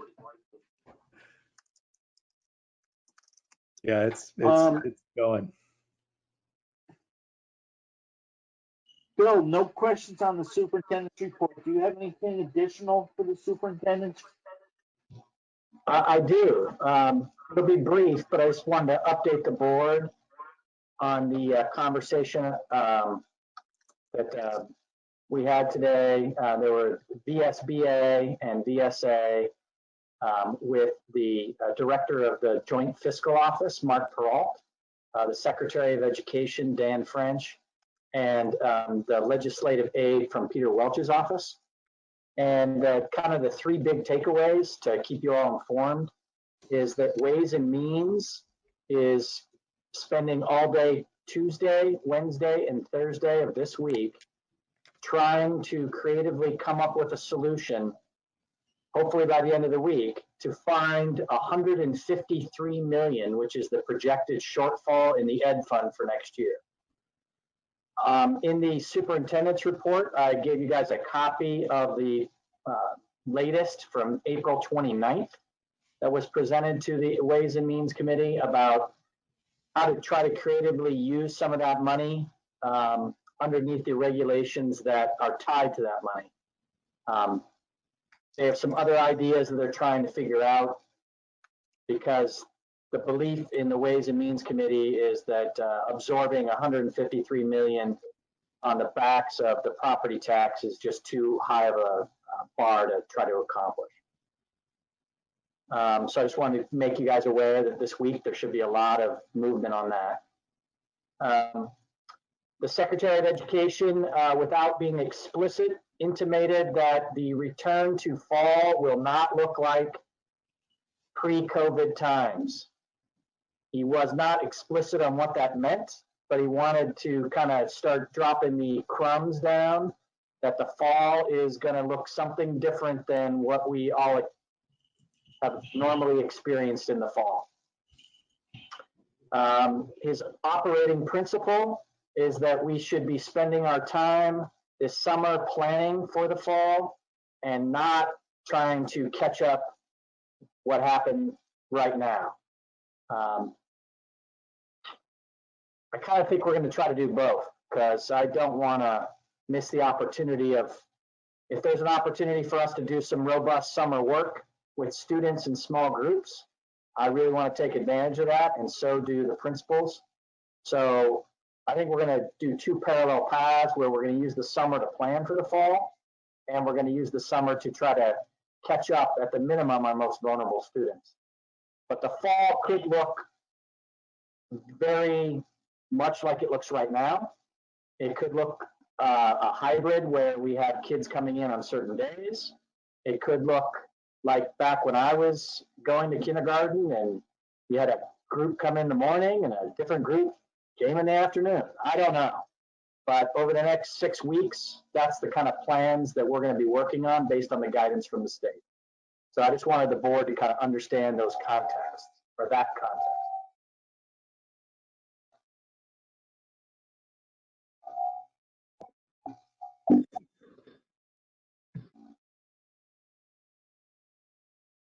Mark, go ahead, buddy. Yeah, If anybody wants to watch the meeting from this afternoon, the VSBA will be sending it out to all board members, a link to it tomorrow. And Katie, I'll make sure that I send it to you so that you have it. Thank you, Mark. the biggest thing I took away from that meeting today was that they're very concerned about students were missing, students that were not being able to access, and I think there's going to be a lot of time and effort put into that. And I noticed that there was a new memo from the Department of Ed today about Medicaid and billing for students, for phone stuff. So it seems like almost every day there's a new memo from the Department of Ed that's creating a lot of work for everybody, making it like people jump through hoops. I wish, if they think that they're not going to have school in the fall, as it was pre-COVID-19, that they tell us now so we can start preparing, because that's going to be really tough on parents, especially in our area where, if ski areas open and the businesses get going again, sometimes the school is more than just education. It also does act as daycare for people. And if they don't have that, that's going to be a huge, I think they're going to go somewhere. If they don't want school, they're going to go into some kind of daycare situation or something. So I know and you guys can push it to Superintendent's Association and Matt and Tammy, the principals, that if that is what they're thinking, they need to really push hard on that to let us know as early as they can, because that's, I think everybody's assuming that we're going to go back to school, at the end of August, beginning of September. Yeah. The VSBA has an emergency meeting this Friday. I can push it then as well. Yeah, I really think if they're really considering that, then they really should start letting us know now. I don't know. Does anybody else have any thoughts? I don't think it's just the schools that are in this boat. I think the daycares are also in the boat, because I have a child in each age bracket. And right now, my current daycare is closed. I have no idea when they're going to reopen or what it will look like when they do reopen and how many spots they will have. Right now, my employer is having us all work remotely. So I'm working from home with people coming and going, as you guys see. And this is the COVID normal at this point in the game. So I don't know. It'll be really interesting to see where we go. Yeah. Oh, sorry. Go ahead, Dwight. Oh, that's okay. I mean, Phil, can you give us any idea of some of the things that are being bounced around to either, one, make up the shortfall, or what school may look like in the fall? I mean, some of the things that they're talking about, or do they even know themselves? No, I mean, I think they're being really creative with the shortfall. I think actually this board has been very prescient to kind of wait and see what these discussions were going to bear fruit instead of diving into the worry right away. Because once they learned the rules of the 1.25 billion, then they came up with some interesting ideas. So kind of modeling the $1,200 check to citizens of the United States. They're considering grants to all property taxpayers, because that technically is not backfilling a loss of revenue. It's giving something to the citizens. So it's kind of in that gray area, but I really like the idea. And then they would just do it to match that 26 cents that is estimated to be lost. So everybody would get a grant on their tax bill that actually would gobble up that loss, but it would look like everybody paid, that the tax rate would rise, but then you'd get a grant to bring it back down to normal. That's one idea they're looking at, which I think has real promise. At least the Welch people felt that way. This is the federal grant you're talking about now. Well, no, the state has the money, and then the state gets to distribute that 1.25 billion however they decide. They just have to follow the rules that are provided. Gotcha. Okay. Secondly, when you talk about what it's going to look like in the fall, everything's kind of on the table. It could look exactly like it looks right now to start. It could look like it looks right now and bringing in small groups of kids. Kate's first grade daughter might come in on Mondays, Tuesdays, and Wednesdays, but she's home on Thursdays and Fridays. I don't know exactly what it's going to look like, but we meet with the secretary on Thursday, so we'll be asking these questions that you guys are talking about. I think that Friday, May 8th is a big deal because they're going to talk about graduation ceremonies. And so I think that's going to be starting to show us kind of what their thinking is. And then back to a point that Rich talked about the most vulnerable kids and being in touch. I would let you guys know as a board, you should be really proud of your team because you have really high percentage of kids engaging. Just as an example, in Wardsboro, after 9 days off for vacation, 100% of all of their students engaged right after vacation. I mean, that is huge. That is a real connection to the school that is just gigantic. So you guys have really set a nice connective tissue that people want to be a part of. So we're going to have less kind of making up because we have a very engaged family and community. I would say, yeah. And for the summer, I've never been a big fan of summer school, but I think the engagement is really important for the kids. And if they don't have other things going on in the summertime, just the ability to reach out to their friends in the community and, have a little bit of a learning experience, I think would probably be a good idea. So I'd be interested to see what they come up with or what we come up with the summer months. Yeah, we're operating on starting that planning after we hear from the secretary on Friday. Okay. Thanks, Bill. Is everybody all good with Bill's superintendent report? Okay, so part of that, under that, Bill's got a half day for professional development in school focus. You want to have a discussion on that. And we also got a email from Tammy and Matt, or a part of one of the packages was Steve and IB program development proposal. So I think these are kind of like go together hand in hand. I believe Matt and Tammy, are you okay with that?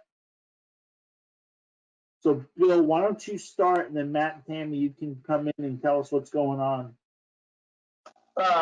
So basically, Matt, Tammy, and I have been discussing since August how to make sure that we are really developing the programs, really developing STEAM, really developing IB, really reflecting on not only implementing a program, but developing a program.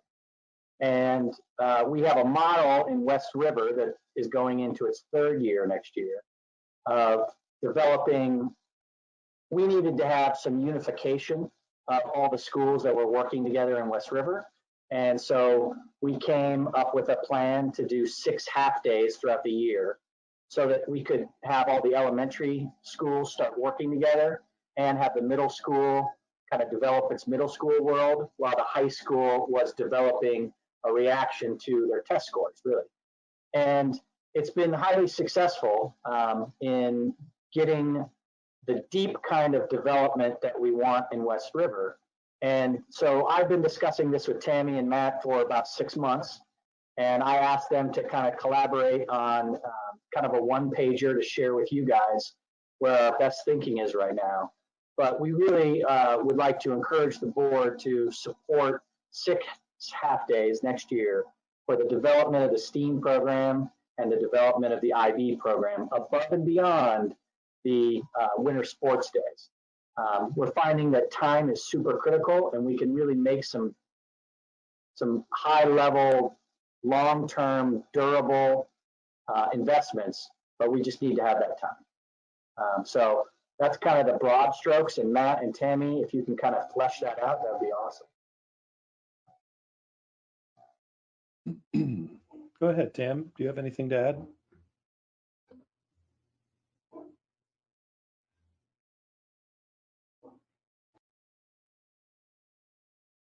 I think you nailed it, Bill, really. I mean, basically, we're looking for some more time. I know, especially, STEAM is really in the infancy stages here at Wardsboro.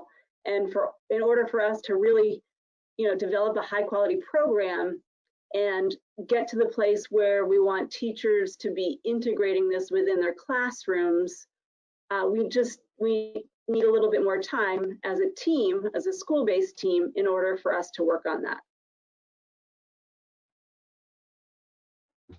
Yeah, I think it's the same. What we're finding with IB is the same thing. The winter sports time is great, but we're looking for something that's a little more spread out throughout the year. Every 4 to 6 weeks, a new IB unit starts, and there's quite a lot of turnover that needs to happen in that time. And a lot of it is based on reflection, where teachers are reviewing the work that they've done and the effectiveness of that work. And it's really important after the job is done to have a look at it and try to determine whether or not it was successful and what you would change to try to improve it. So by the time January, February rolls around, the iron has cooled down, for lack of a better word or a better analogy, with those 2 or 3 units or 4 units that have been taught in the fall. So we're just looking for those times to try to grow the program, try to build the program, rather than just maintain the program in the case of the IB, to try to keep the status quo. We really want to we want it to grow. We don't want it to just stay the way it is. And we're finding we're struggling with the time.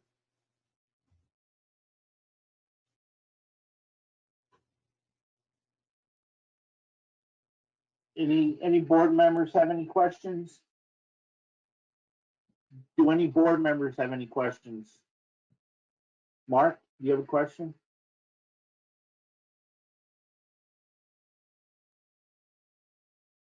Bill or Matt? Katie had her hand up first. Oh, I was saying, sorry, I thought Tammy was talking and adding something after Matt talked, and I didn't hear what she said.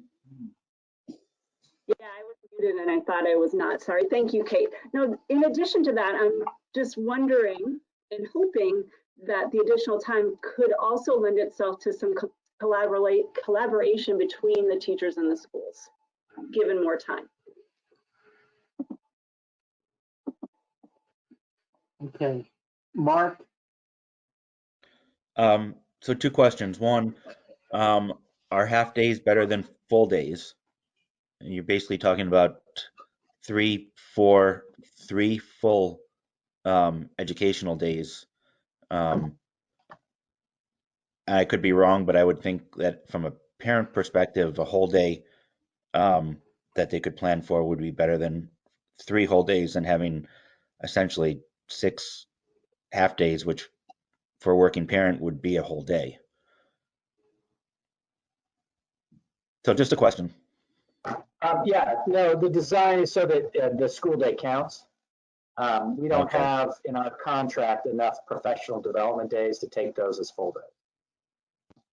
Okay. And that answers my second question. So thank you. All right. Anybody, Dwight, you have a question? No, I think that was kind of similar. My question was, how many days do they currently use for professional development and how many are contracted? So is this addition to what they are contracted for, or is this the same? No, we Yeah. would have. Oh, go ahead, Rich. Well, so I was just looking, we contract for 186.5 days. And I was trying to figure out, because I can't find it really quickly, but there's X number of days that are student contact days, and certain dates can be used for professional development. So maybe Bill, run through us out of those 186.5, because we did make some changes for the SU also to give you some additional days at the SU, and then we wanted to give Matt and Tammy some time to for in school besides. So can you run through that for us? Yeah, so you run 186.5 days, and you run 176 student days. So that gives you 10.5 professional development days. Half of those, 5 days, you work in collaboration with the SU. And then half of those, 5.5 days, are specific to river valleys.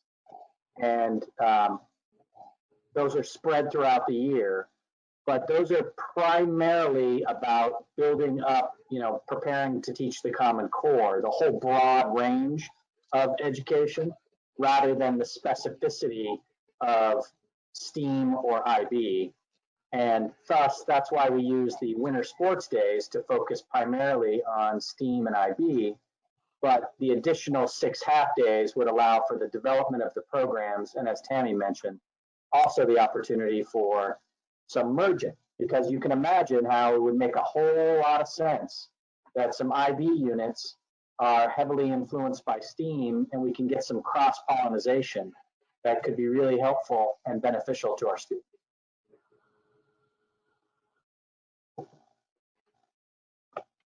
So then I have a- what? Oops, okay. Oh, I have a question too. So, this ask is definitely like, it's reasonable, but is it adequate given the part that, the landscape of, the schedule may change pretty drastically next year? Do you think that this allows for that scenario as well? Or do you think that would bring, some other planning challenges to the table to work, IB and STEAM lessons in a distance learning or in a, 3 days a week in the school setting learning? Like, is that going to be adequate time, or how does that look? So the honest answer is I don't know. But I think that it's a good place to start as we navigate whatever the world looks like. One benefit is that people are getting much more comfortable in this environment. So you can imagine where if we wanted a collaboration in October on a Wednesday, you might use part of the time in your own building working with the teachers in Wardsboro, and then you might spend part of that time collaborating over a distance learning with the teachers in Dover. So you could do both, and you could, adapt to the environment that's happening. So that's one of the benefits, that we're learning how to do this and be functional in this environment. But to be quite honest, until we know the rules of the game, no, I don't know if it's enough or not, but I think it's a good place to start.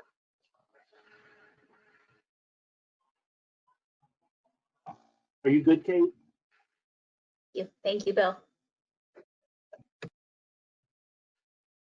Any other questions for Bill or Matt or Tammy? So I'm understanding, Bill. So we would have a total of 16 and a half PD days now?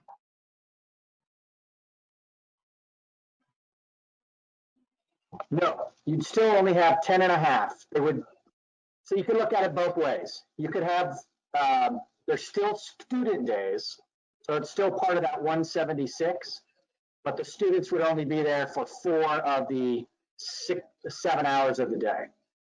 So you could cobble those half days together and make that count. I think you're right, 16 and a half.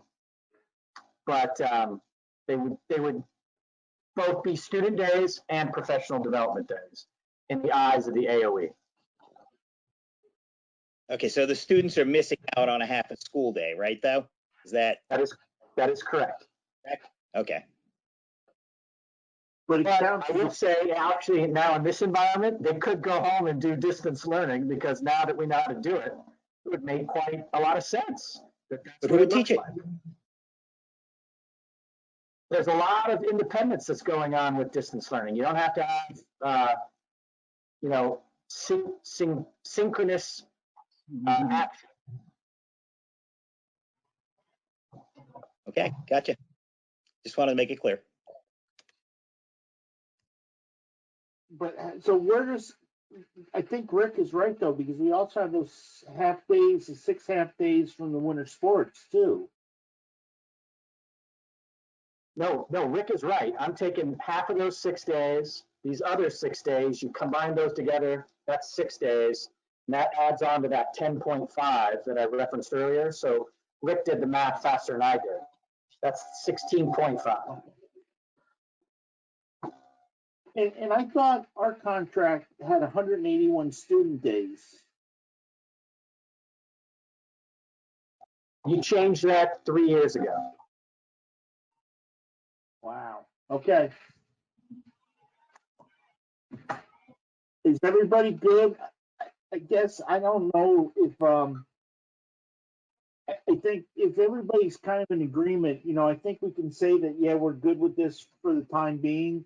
But I think until we know what the calendar is going to look like, I think maybe we just say that, yeah, this is something we'll go forward with. But until we know what the state's planning, it really doesn't make a whole lot of sense, I think.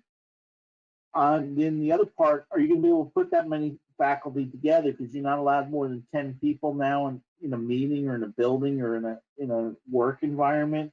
So I don't know how that plays into it and when that's going to loosen up and, if that changes. But so if everybody's good, I think we can give it a conceptual approval. We won't take a vote on it, but then Bill and Matt and Tammy, when we get closer, to the new year and the new budget time, we can bring this back up and just see where it stands. Is that okay with everybody? Yeah. Dwight, you're good with that? Yeah, it's Kate, good. you're good. Mark? For me. Mark's good. Okay, so guys, Matt and Tammy and Bill, conceptually we're good with it. We'll just, let's pay attention to what's going on and where we move forward and what the new lay of the land's gonna look like. Okay, so then the next thing I have is the COVID-19 update. Bill, is that something you put in or is that? I just wanted to make sure I had it in there in case anybody had any questions. I think it kind of got taken care of by talking about it during the superintendent. I don't have any additions. Does anybody have any questions about it?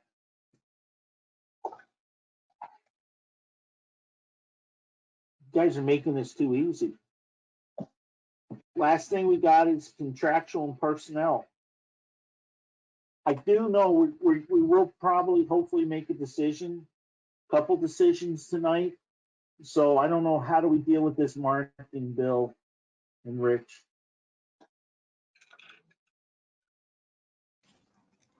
We'll kick everybody out, and then I'll lock the room. And Rich, you can come back into the waiting room, and I'll unlock it when we come out of executive session. Yeah, that works. Peter, are you okay with that? Yes, yes. Would you like me to come back afterwards? Yes, because I believe we're going to have a couple decisions tonight. How will we know? Come right back in. Gonna kick you out. Come right back in. You'll be in the waiting room, and I'll open up the waiting room when we get out of executive session. Will that make a little bell sound or anything? Or shall I stare at my computer? I honestly don't know whether it will or not. Okay. I'll leave the sound on. You can all yell at me. There you go. Rich? Yes, Bill? Could I ask that to start the executive session, that is just the board and myself for a real brief moment, and then let Matt and Tammy go into the waiting room and then bring them in? Well, we got to, yeah, we can do that. Right, I have one thing to talk about. And right. Then, right. Okay. Okay. So if I was just gonna say, Rich and Peter, if you could wait 5 minutes before you come back in, because I can't let individual people in. I can only open up the whole waiting room. Right. Yeah, that works. Just please don't make the decision before we come back in. I think it'll be more than 5 minutes. Okay. But that will let Matt and Tammy back in. Yeah, that works. Got it. So we'll abandon you for 5 minutes and then come back in and we'll get in the waiting room. Yep. Hang on a sec before we kick anybody out. I need a motion to move into executive session for contractual issues and personnel issues. So moved. So Rick moved. Do I have a second? I second. Kate seconds it. Roll call vote. Any discussion? Hearing none. Rick? Aye, Rick? Aye, oh, absolutely. Dwight? Aye. Mark, Aye. Kate? Aye. Okay, so we're all in favor, so we're moving into executive session, so kick them out. Make sure there's nothing good in that way.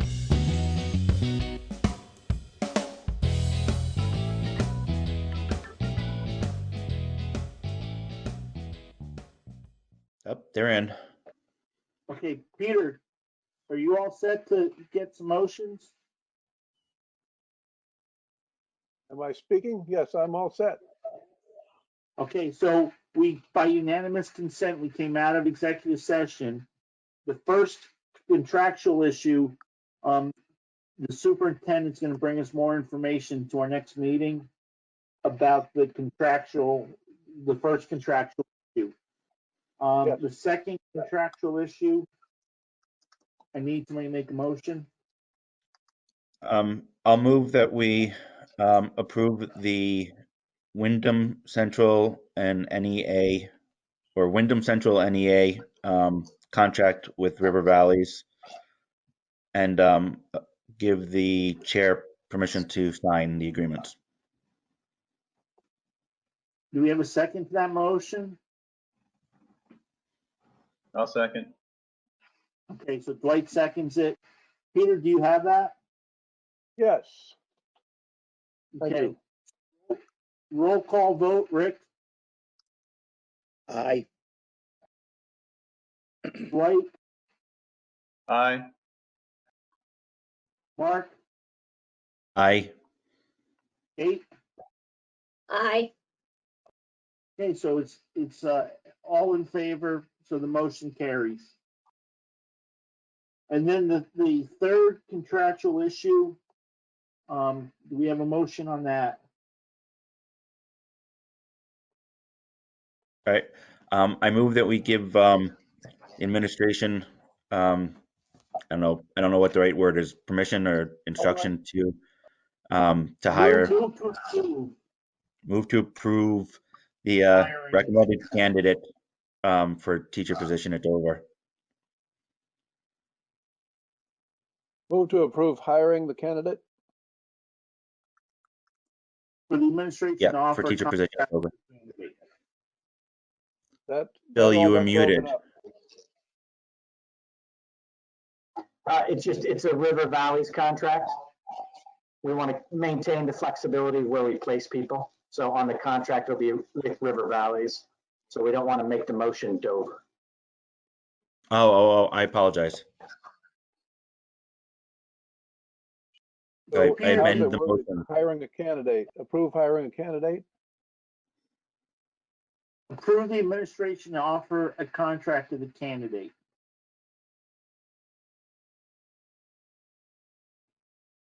Offer a contract, great, okay. Okay, so Mark, you're good with that motion? I am. Do we have a second to that motion? I second. Okay, so Kate seconds the motion. Is there any discussion? Hearing none. We have to do roll call for everything, Bill. Thumbs up, yeah? Okay, Rick, Aye. Kate, Aye.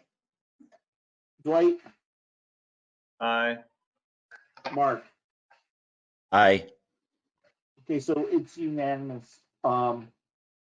Move forward, Matt, Tammy, and Bill. So our next meeting is May 18th at 6 p.m. And if you have anything you can think of that we've missed to put on the agenda, please let us know ahead of time. And if there's nothing else, Rick, you ready to make a motion to adjourn? Just a clarification. Mr. Schaber moved to approve the administration offering a contract to a candidate. Is there a position involved here? As a teacher. Teaching contract, okay, thank you.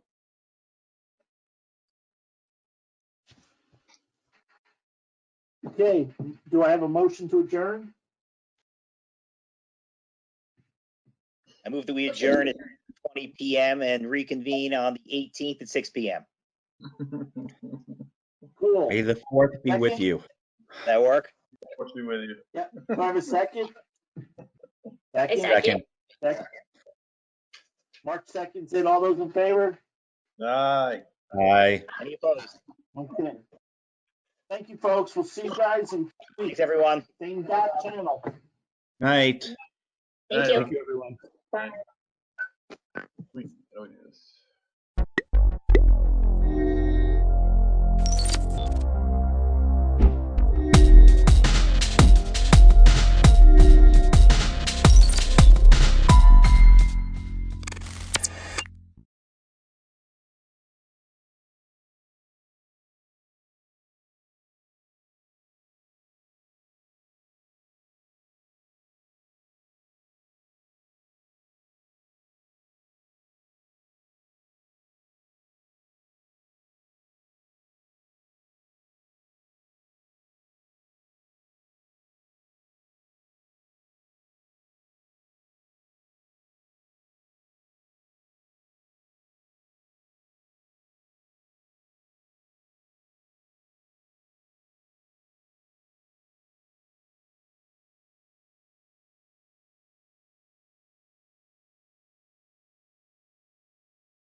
All right, I have 6:30.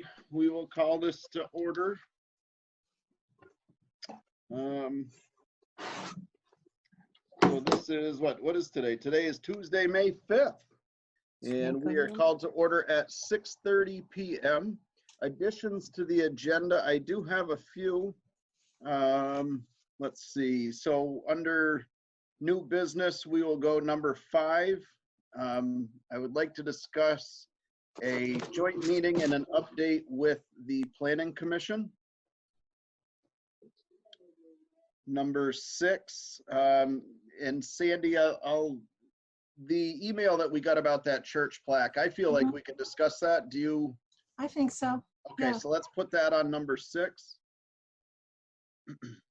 I missed that. Everybody squirreled out there for a minute. What was number 6? Number 6 will be the discussion of the historical plaque at the church.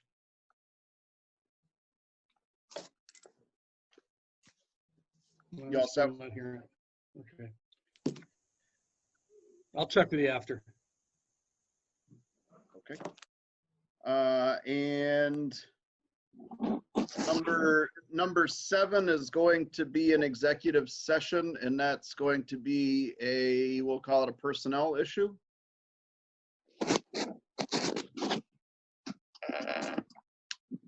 And that is all I have. Any other additions to the agenda?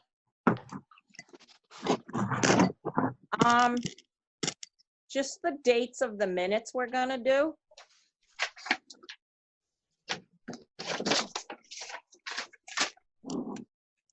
So that would be Tuesday, May, oh no, how many of these do I have?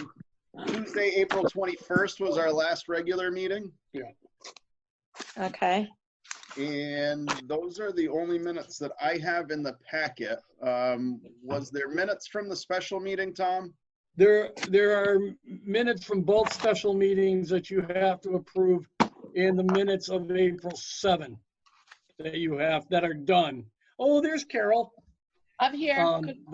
That you have to do. The April 7th are done. One of the special meetings are done, and the last week's special meeting is almost done. But we only have the 21st. Tonight, only the 21, correct. I have the On the 7th. 14th, all of the others will be done. On the 19th, all the others will be done. Okay. All right, so we're just gonna do the 21st tonight then. Okay. Okay. So moved for all those additions. All right. Moved and seconded by Miss Harris. All those in favor, please signify by saying aye. Aye. Opposed? Okay. Chair's remarks, I have none. I mean, I think that all in all, we're doing okay, given the situation. So, open public comments. Anybody have anything on agenda items? Seeing none. Guests, we do see Brana here. We have my son. I see Seth. We are still waiting on David. Yes, Brana? Can you unmute Brana, please?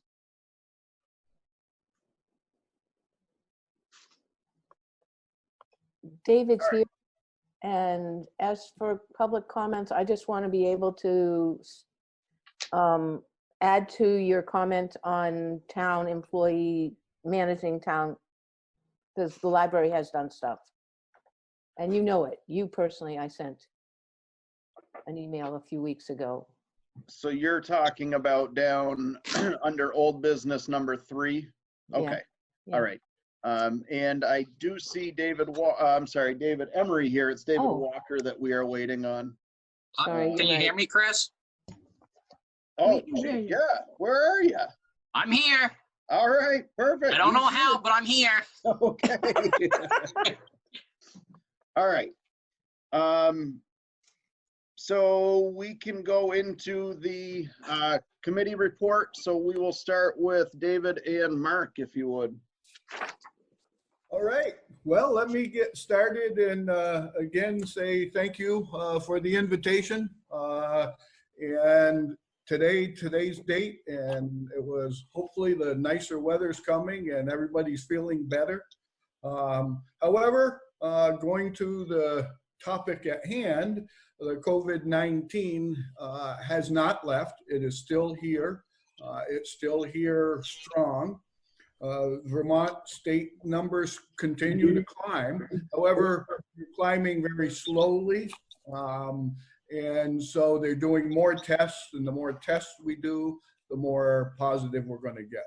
So as of today, they've done 17,518 tests. And out of that, we have 907 positive ones in the state. And the sad news is the deaths still climb, and there's 52 deaths that go along with that in the state.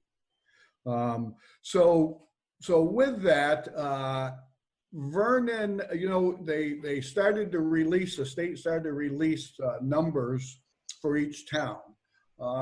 Vernon has the number 7 of positive tests that have been in Vernon. And if you look at some of our neighboring towns and they don't have a number, it's because they are either at 6 or below. That was the magic to it. Not to say that they don't have any, because they certainly could have 0 to 6. And Vernon has 7, so ours becomes public. So with that, we are still at what we've been saying for 8 weeks. Wash your hands, social distancing, you know, and a scarf or something to cover your mouth. I know more and more people are being relaxed and are going out. The governor, as you do know, I'll just reiterate it, has allowed 10 people. However, businesses that are operating are now under a VOSHA regulation. The VOSHA regulation is the offset of OSHA. It's the Vermont version. VOSHA does not come and inspect your business or get involved with you unless there's a complaint or a reason for them to come. But they have released a training slides show. It takes about 30 to 45 minutes to complete it. When you complete the show, the training, you can print off a certificate or email it to your boss.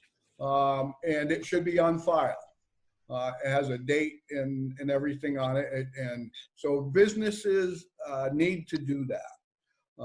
Again, VOSHA is not going to come down and see if you did, but if they do show up for whatever reason and you haven't, then you're subject to significant fines or whatever repercussions come with that. So as well as it's really good training. I took it. I actually found that it was quite useful. You can go online either under the Vermont Department of Labor or under VOSHA. And it's right there, you can click on it.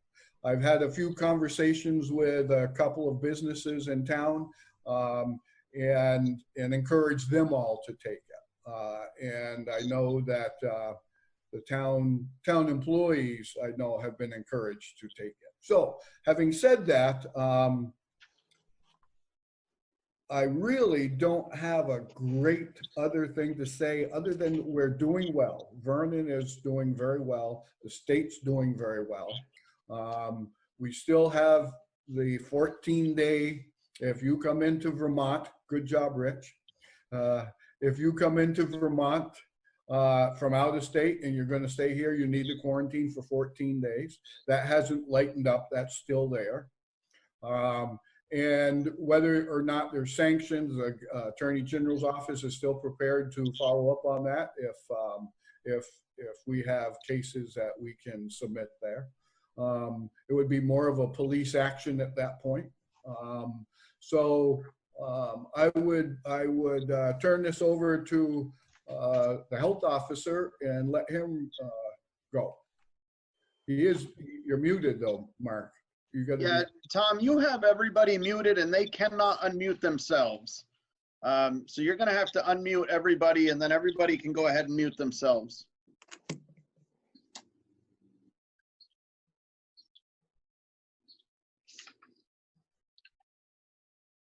Everyone is unmuted. Mark's not. No, they are not all unmuted. Dave Walker's not. Well, they're all unmuted here other than Addison. Michael is not. Seth is. Okay. Mark is not. Well, hold on, because they're all showing to be unmuted. But Mark, can you try and unmute yourself and see if it's? So can you unmute Mark Snow, please?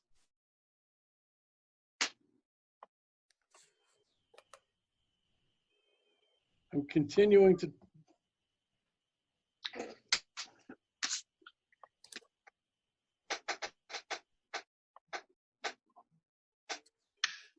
Thanks, Tom. Oh, hey, Mark. You are all showed as unmuted, though. I will let you know. I'm here. Can people hear me? Yes. Yep. Yes.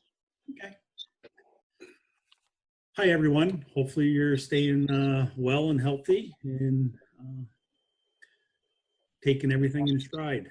I have just a few bullet points that I'd like to mention. But like Dave, really not much new going on this end. Locally, I'm not aware of any direct problems related to the COVID-19. So that's really good news. As you know, Governor Scott continues to evaluate and lift restrictions, like Dave spoke a few minutes ago about. As the data shows that the governor can release further restrictions, he's doing so that Vermont can reopen and people can get back to doing things in their lives. Though I would like to remind everyone that we still all have a part in this COVID-19. We're not out of the woods yet. We still have to follow the directives that are handed down by the state. And that means the isolation distances, mask coverings, and certainly washing hands. Mask not only protect yourselves from others, it protects others from you as well. So it's very important to wear mask when you're in public and you can't keep the isolation distance of 6 feet or further. The Vermont Department of Health continues to maintain their webpage, which is healthvermont.gov on the COVID-19. They have a great deal of information on that website that people can log on and certainly find that information for themselves. There's also a section in there for frequently asked questions, so people can look at that because they may have a question but don't know who to ask. So somebody else may have asked that and it may be posted on their website. The other thing is now that there is nice weather, people are starting to be outside more and more. And as we all know, ticks are around. Ticks can be a health hazard. So just be aware when you're outside of the tick problem. And when you get inside or before you go inside, make sure you look yourself over to make sure you don't have any ticks on you or your pet. That's pretty much what I have at this point. Not sure if there's any questions. While we have Seth hanging out here, Dave or Mark, I just heard the governor say on the news this evening that he would be releasing his I don't know what his plan to reopen recreation, and that was everything from golf courses to, he really didn't elaborate on that, but did say that there would be some more information to come tomorrow about that. So that might be a press conference that you'd like to catch, Seth, just to absolutely, yeah, out there. Sounds good. David, and I would assume, because he wouldn't allude to any more, that we haven't heard anything else about what the plans are there. Or... No, I was on a conference call this afternoon, and basically they're saying the same thing. That's his next spigot or next quarter turn is to look at places like that. However, that's one's a little more complicated because recreation areas that we think about may not be included in that. Right. It may be, you know, camping areas and stuff like that. Right. Not certainly just nice to hear those words and have some hope that maybe things are going to start to certainly not normal size, because I think we're a long ways from that, but maybe we can start to get these kids outside and enjoying some of this fresh air and not being, I know my kids are not staying inside of my house all summer. That's just not happening. Yeah. And I would offer to Seth that if there's anything that, you know, we can do to help when it comes to the planning part, it's going to be a tough one to do. So, but it's Appreciate it. turn a new leaf, and I think his press conference is at 11. Yep. All right. Do we have any questions for Mark or David? Awesome. Gentlemen, I believe that you're all set if you'd like to cut out, if you want to stay and listen to us. I don't blame you. It's probably the most excitement that any of us have. So, Well, that's sad. yeah, it sure is. All right. Thank you, and everyone safe. Thanks, Mark. Thank Let you. me know if you need anything. Will do. Thank you. Okay, bye. All right, Thanks. so we will move on to Mr. Walker so we can get him out of here.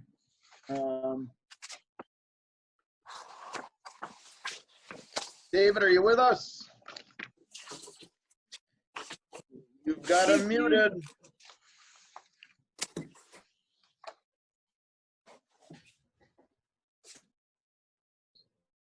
Tom, can you please unmute him? There is no one muted other than Michael Rutan. He's doing his own. And No one on the eternally, mic. who is David?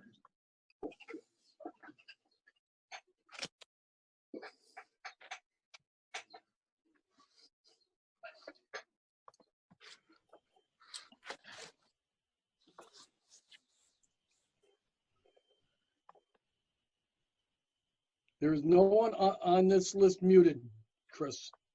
Well, I can see from my list that they are, Tom. So I Well, don't I'm know. looking at, I don't know what we have managed to do in this meeting this evening, but for some reason, people cannot unmute themselves, and it has not been like this previously.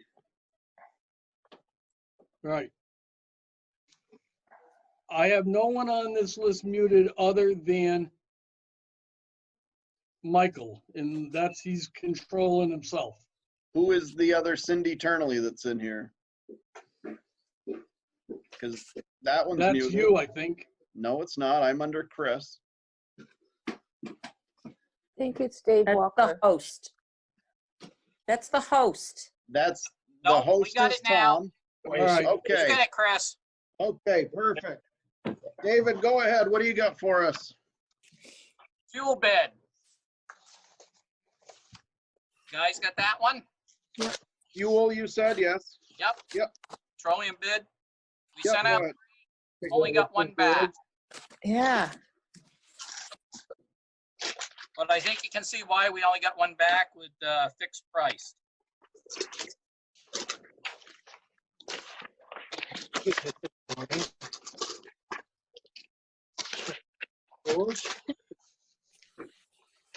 So would you recommend going with them, David? Yep, I'd recommend going with Barrels and Fisher again with everything.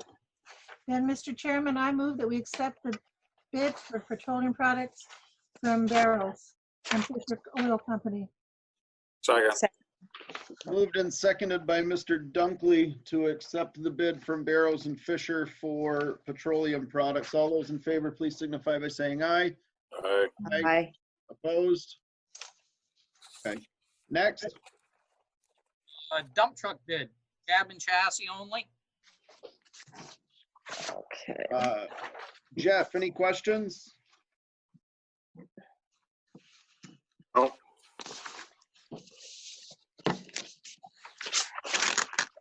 Gene? Go with Patriot. Gene, any questions? No. Jeff, I'm sorry, did you say nothing? No, I mean, I guess I would go with the low bid, assuming that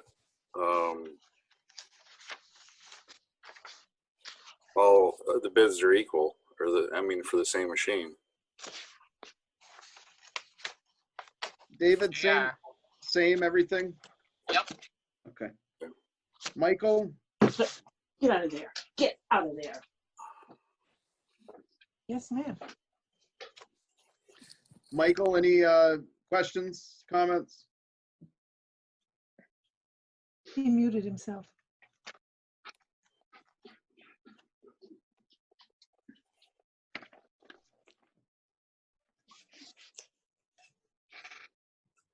Yep.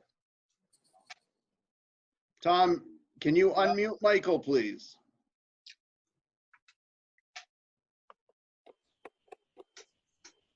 Thank you. No questions. Thank you. Sandy, No questions. can I get a motion, please? Mr. Chairman, I move that we accept the bid from Patriot LLC for the 2020 dump truck bid not to exceed 136,054. Second. Moved and seconded by Ms. Carr. All those in favor, please signify by saying aye. Aye. Aye. Opposed? Next. Dump body bid. Plow Yep. and wing. So what's the difference here? Because you got equipment specialties on one.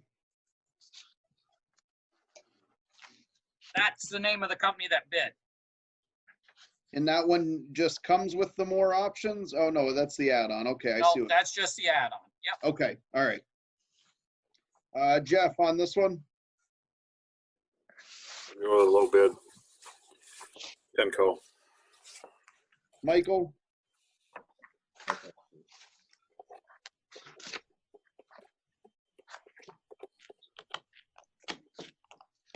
Can't hear you, Michael. I don't have any questions on that one. Sandy? What does David recommend? The other two bodies have got a Tenco. Go with Tenco. Okay. Gene? All set. I'll take a motion. Mr. Chair, I move we award the bid for the dump body plow wing for 2020 for $78,971. Second. Moved and seconded by Mr. Dunkley. All those in favor, please signify by saying aye. Aye. Aye. Opposed? All right. Paving bid, David?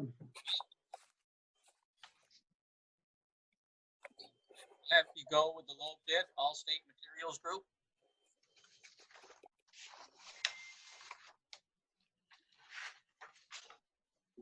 Mr. Chair, Yes. I move we accept the bid for paving with All States Materials Group for not to exceed 114,946.20. Second. Moved and seconded. Is there any discussion on this one? I know that paving tends to be a little, there's usually something. Why we pave the road? Only one house. David, any insight on Hubbard Road, why we own that, why we paved it, and why we maintain it for one house? We've always owned it. I don't know how it came about. It's ours. Do we have a schedule for paving? Yes. Does that one need to be done this year? Like, it seems to be It's all cracking up. Is there a reason that we couldn't just let that become a dirt class 4 road that doesn't require as much maintenance and money? Actually, the dirt will cost you more, Chris. Okay. And actually what's on it, just so everybody knows, about 15 years ago when we did Governor Hunt Road, that's all the millings we took off of Governor Hunt Road, and we redid a bunch of roads, millings. okay. That makes more sense to me now. Okay. And is that common practice, Dave, that we have access to those millings before they disappear and they make more money off from them? Yep. You can hold them and have them come, take them down to the garage, and we can do more dirt roads at another time. They're great for pothole repair. Mm.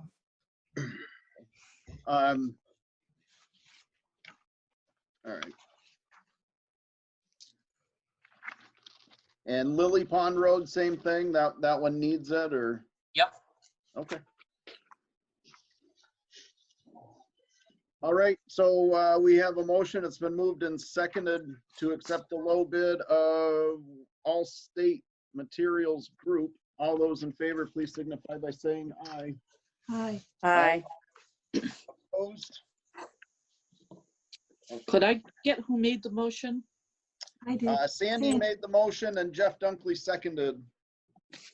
And that was the same for the Demco dump truck, the plow and wing?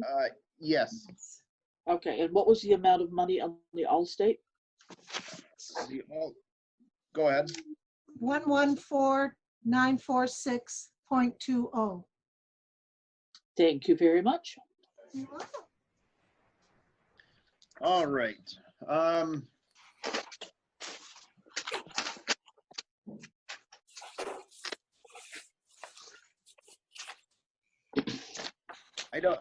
Would anybody object, because we have Mr. Walker here, would anybody object to going into old business number 3 and have that discussion quickly? Because that will directly affect his staff as well. Actually, there's a few other things on here that will affect your staff too, David. What was that, Sandy? It's fine with me. All right. Yep, that's fine. So we had all agreed when this nightmare started that we would revisit payroll on the 5th of May. And here we are at the 5th of May. I think every one of us was hopeful that this nightmare would have ended. We all would have been back to work and living our happy, normal lives. But here we are on the 5th of May, and that is not the case. So now we need to figure out restrictions are loosening. David has continued to work with his staff. I believe you guys haven't really had any downtime, have you, David? We haven't. So I don't think that the payroll is an issue on his end at all. They're still out there. There is some, which I'm sure that you're well aware of, David, with the addendums to number 11, just as far as how many people can be in your trucks, the social distancing, all of that stuff, which when I've seen you guys around town, you've been in separate vehicles and life seems good. We're going to keep maintaining that for a while. Okay. So I guess that just brings up the few other employees. I know, Brana, you wanted to be here for this one as well. But there is still a few employees. Seth has some staff that we're, again, hopeful that that rec starts to open up and we can start to utilize them. But I guess we have to have this discussion here. So Jean, what are your thoughts on this? On continuing to pay? Yes, sorry. That was very unclear in my rambling. I get it. Well, I think about this a lot because otherwise you would be laying people off.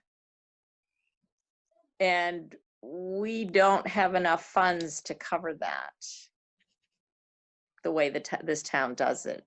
Mm-hmm. There's only $20,000, $22,000 for unemployment. Okay. And their wages are already in the budget. So agreed. Sandy? That's a good point. I was wondering how much we had in it. I think we should continue to pay and look at our unemployment status for the future. Good point.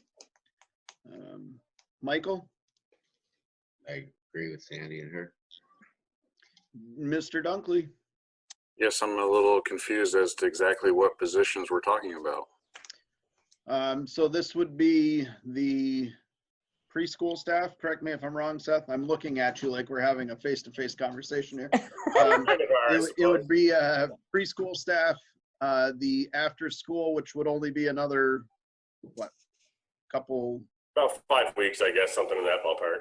Right. And then last week when we had or I'm sorry, at our last meeting, we had the discussion and you were able to show us those numbers within your budget that would bring us out to the number that we needed to be so that this wasn't affecting taxpayers in any way, that this was just kind of status quo and everything came out even in the end. Is that?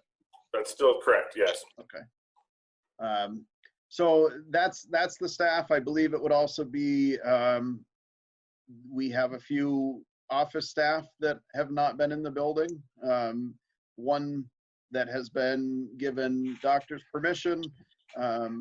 And I'm not, the other one, I don't know as if we saw anything on that yet, but certainly. We have two with doctor slips. Okay. So those are the people that we're talking about at this point, Jeff. I would support continuing to pay any town employee that is a full-time position and receives benefits. I'm not going to support part-time jobs. So what happens to the money that's been voted on and is set aside for those positions if that did not happen? Where would those funds return to? Those are close out at the end of the year, Mr. Chairman, to undesignated fund balance, to the best of my knowledge. Right. To be clear on the part-time personnel for the preschool staff that we're discussing, those monies are not taxpayer dollars. Well, I mean, they are not as they come to us. They originally are. Those are our preschool partnership dollars that they're paid out of. It's not taxpayer dollars per se. So that does not go back into any general fund. Right, I was talking about town hall office part-time staff. Sure. Seth, are you still getting the school partnership money? Do you still get that? Yeah. Yeah, we have one last payment that we will receive in full. We've been assured by the district, and I've submitted for that, and it will be on its way. Actually, it may already be here. I'm not sure, but if it's not here, it will be shortly. Great, super. I'm going to interrupt for 1 second. David, I believe that we have discussed everything. So if you would like to cut out, you're welcome to. You guys are still working, so I don't think this pertains to you. You are definitely welcome to stay, but I just wanted to give you that heads up. So if we chose to not pay the part-time staff, we would have to lay them off or furlough them or whatever, and then we would have to pay them out of the unemployment fund anyway. Am I correct with that? That's my understanding, Mr. Chairman. Yeah. And then at that point, we would have to go to the taxpayers and ask them to refund that account? Or is that coming out of their paychecks? How is that money getting into that account? It's just been there. It hasn't get used enough to refund it. So then this would be another thing at town meeting where we would stand up and ask people to put some more money into a fund because we used it now. Is that we would be looking to recoup that so that we had our rainy day fund there, right? That's how I understand it. Or you pay the unemployment to the state based on all your wages every quarter, which historically It's more expensive. Yeah, a lot more money.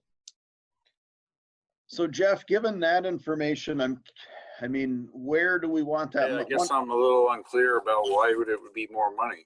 I mean, is this a municipal thing, or because I mean, in private industry, that's not the case. So I mean, essentially, does it mean that we pay people not to work because it's cheaper than to furlough them? If you have two people out on medical leave, you really can't furlough them anyways. Yeah, Jeff, the town does not pay the state any unemployment compensation money. How come? Because the alternative was to have kind of our own unemployment fund. Okay.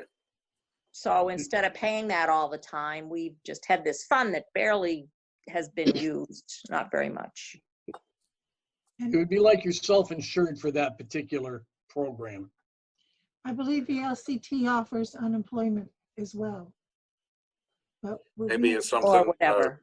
Maybe it's something that ought to be revisited. I think yeah.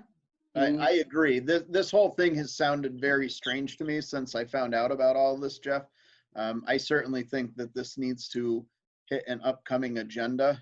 Tom, if you can make a note of that, and maybe we could get with the treasurer and find out how this came to be, why, and how much we're actually, if anything, saving by doing it this way, so that we could all be on the same page. So is it all right if I ask her to the next meeting then, Mr. Chair? That would be fine. Yep. Thank you.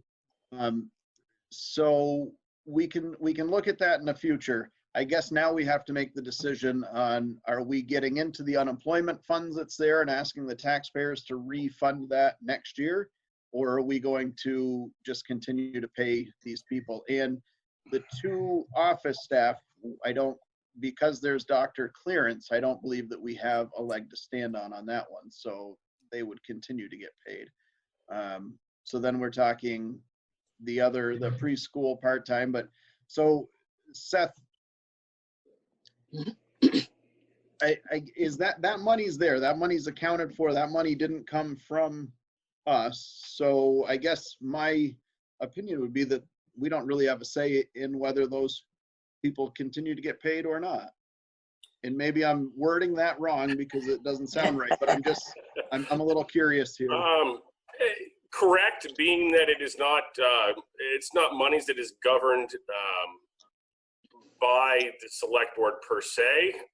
It is essentially like grant, or not, I don't want to say grant monies, but they're non-taxpayer dollars, correct? So it's like fundraising dollars that the department has the authority, so to speak, to spend that money how we feel fit, is my understanding. And I'm not trying to come across as, you know, you can't stop us. I don't mean it that way in any way, shape, or form. I'm having a hard time articulating it, I guess. But that has kind of always been my understanding with those. They're not subject to the same guidelines as some of the regular taxpayer dollars. And could I ask a question, Mr. Chairman? Sure. So this is in lieu of these monies, Seth, that you're talking about. This is in lieu of monies that you would have collected in tuition that you're not able to collect in tuition. This comes out of a fund that allows you to spend money as you see fit. So there's two separate things we're talking about here, Tom. Okay. We're talking about the part-time staff is paid through our ADM partnership monies. That's monies we receive from the school district. Okay. That is separate from our fiscal budget. So that's what our part-time personnel have been paid with. So they don't have an impact on our actual budget per se. Yeah.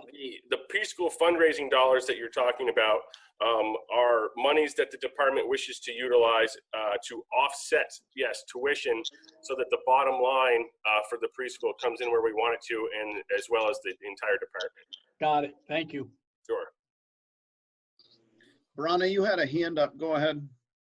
The first motion that you made, the library also, the trustees voted to pay all our staff, whether they work or not, until the first pay period. And then at our last meeting in April 8th, I believe, the trustees voted to continue to pay our staff, whether they work or not, until the end of the budget, the fiscal year, which is June 30th. Okay. So because as I think it was Jeff that said it when this discussion happened, 6 or 8 weeks ago, it wasn't their fault. This was not fair. It wasn't their fault. And it's budgeted. So that's it. Have any of the library staff, with the exception of Jean, I know that she's there a lot, but is there things that could be done in preparation for reopening at some point? Sanitization of the books, the shelves, I mean, just going through and doing that thorough clean and emptying the shelves. And as I sit here and say that sounds like the most horrendous job ever to have to do all of that. But I'm curious, would that be something that we could be looking at in preparation for the hopeful near future reopening? So I don't feel everything in there needs to be sanitized because it sat untouched for so long. And I do the, frequently touched surfaces. I'd been emptying the book drop, sanitizing those books. And initially I just let them set because I didn't know what the recommendations were in terms of how long the virus was going to stay on things. As we got more information, I realized that, we were in good shape with what I was doing. So after last week, when the governor loosened things a little bit, because the library being non-essential really meant that nobody was supposed to be in there.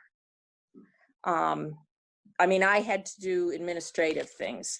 So when he loosened things a little last week, I did have one of the assistants come in to get caught up on a ton of books that needed to be put away. And I'm gonna, and she's actually, I had them pack up all the toys because that kind of stuff won't be able to be out. You know, just starting to clean up things and put things away. And there are things that I'm going to be able to have them help me with when I can get to them. So I am starting to have them come back as I have work for them. Okay. Perfect. So, Jeff, any further discussion on that? With this information that we have about our strange unemployment fund in this town? Yeah, I have a little hard time wrapping my head around it.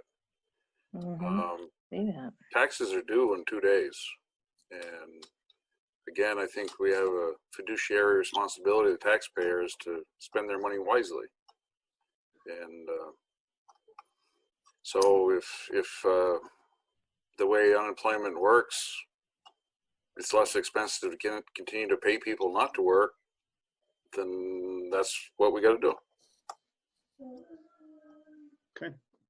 Yeah, I think you just need to wait to listen to hear from the treasurer on this because she really is an expert on it.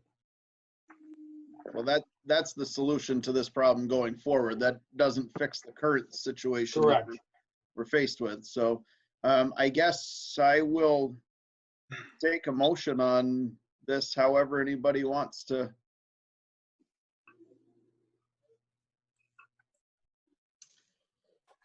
I will make a motion that we continue to pay our staff the way that we have been, and we will continue to follow the governor's recommendations and orders and adhere to those and revisit this as necessary for the remainder of this fiscal year.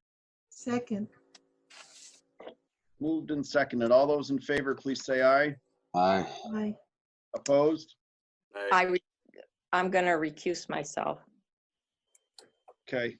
So Carol, we had one nay, one recluse, yep, that word, and and 3 yays. Thanks. Okay. And then while we still have Seth here, and Seth, you can get out of here right after this. Let's get an update. You and Jean pulled off this gray t-shirt thing. We talked about it 2 weeks ago. Well, we put it out there and you guys made it happen. It is posted on our Facebook, on our website. It has been shared all over the place. I've already ordered some. I actually called her and asked her to make me a special hat, so that's coming too. And I know that Michael has some coming and he's sending them to his brother and sister, so it's getting out there. Any update on that? I just want to say thank you guys, because that's fantastic that you guys pulled that off. So any update or information that we should have on it? Last I knew, we'd had several orders already come in. I haven't checked it this afternoon. I do have kind of a back end to the website so I can track orders. But I can, Gina and I can chat and we can stay in touch as far as how that's going for everybody. And no, I think it's going well. I think it's a good start, and as word gets out, I think it'll be even stronger. So tell us how much the town gets out of this, though. Sure. Every T-shirt sale for adult T-shirts, we get $10 per shirt. The adult shirts sell for $19. The children's sizes sell for $18. There's 2 different designs available, and there's 2 different ordering windows. Essentially a 2-week window that's open right now those orders will be filled, and then there's a second 2-week ordering window that those orders will be filled at the end of that. She's offering shipping if that's what people prefer, or a pickup, which we kind of went with the rec area just because it's an outside area and seemed like an easier spot to kind of have people come pick up their orders. So that's kind of where we're at with that. Nice. Yeah. So every shirt that's bought, the town gets $10 back. The $8 or $9 stays with her company, which we were able to go with a Vermont company last time we were talking about New Hampshire. This is also a company that prints all of our rec shirts for sports teams. I believe they do banners and stickers for you guys too, right? They pretty much anything that our school needs, they take care of. Yep, fantastic.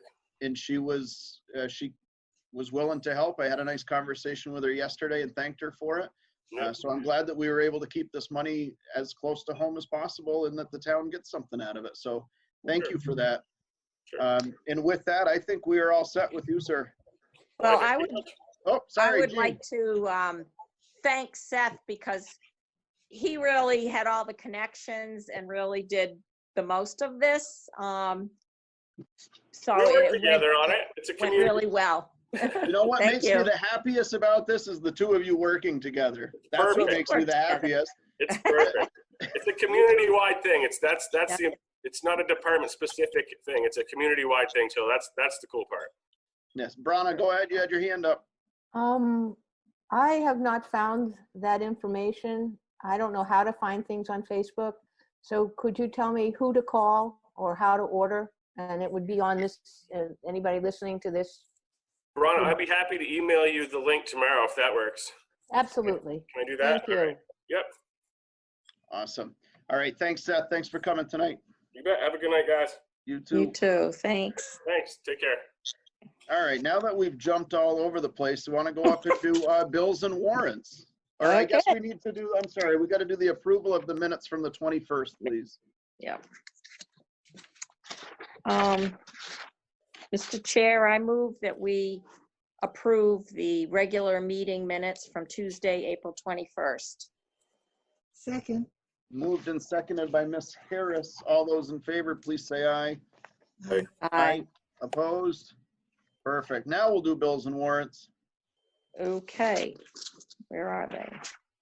All right. Mr. Chair, I move that we approve payment of the following warrant.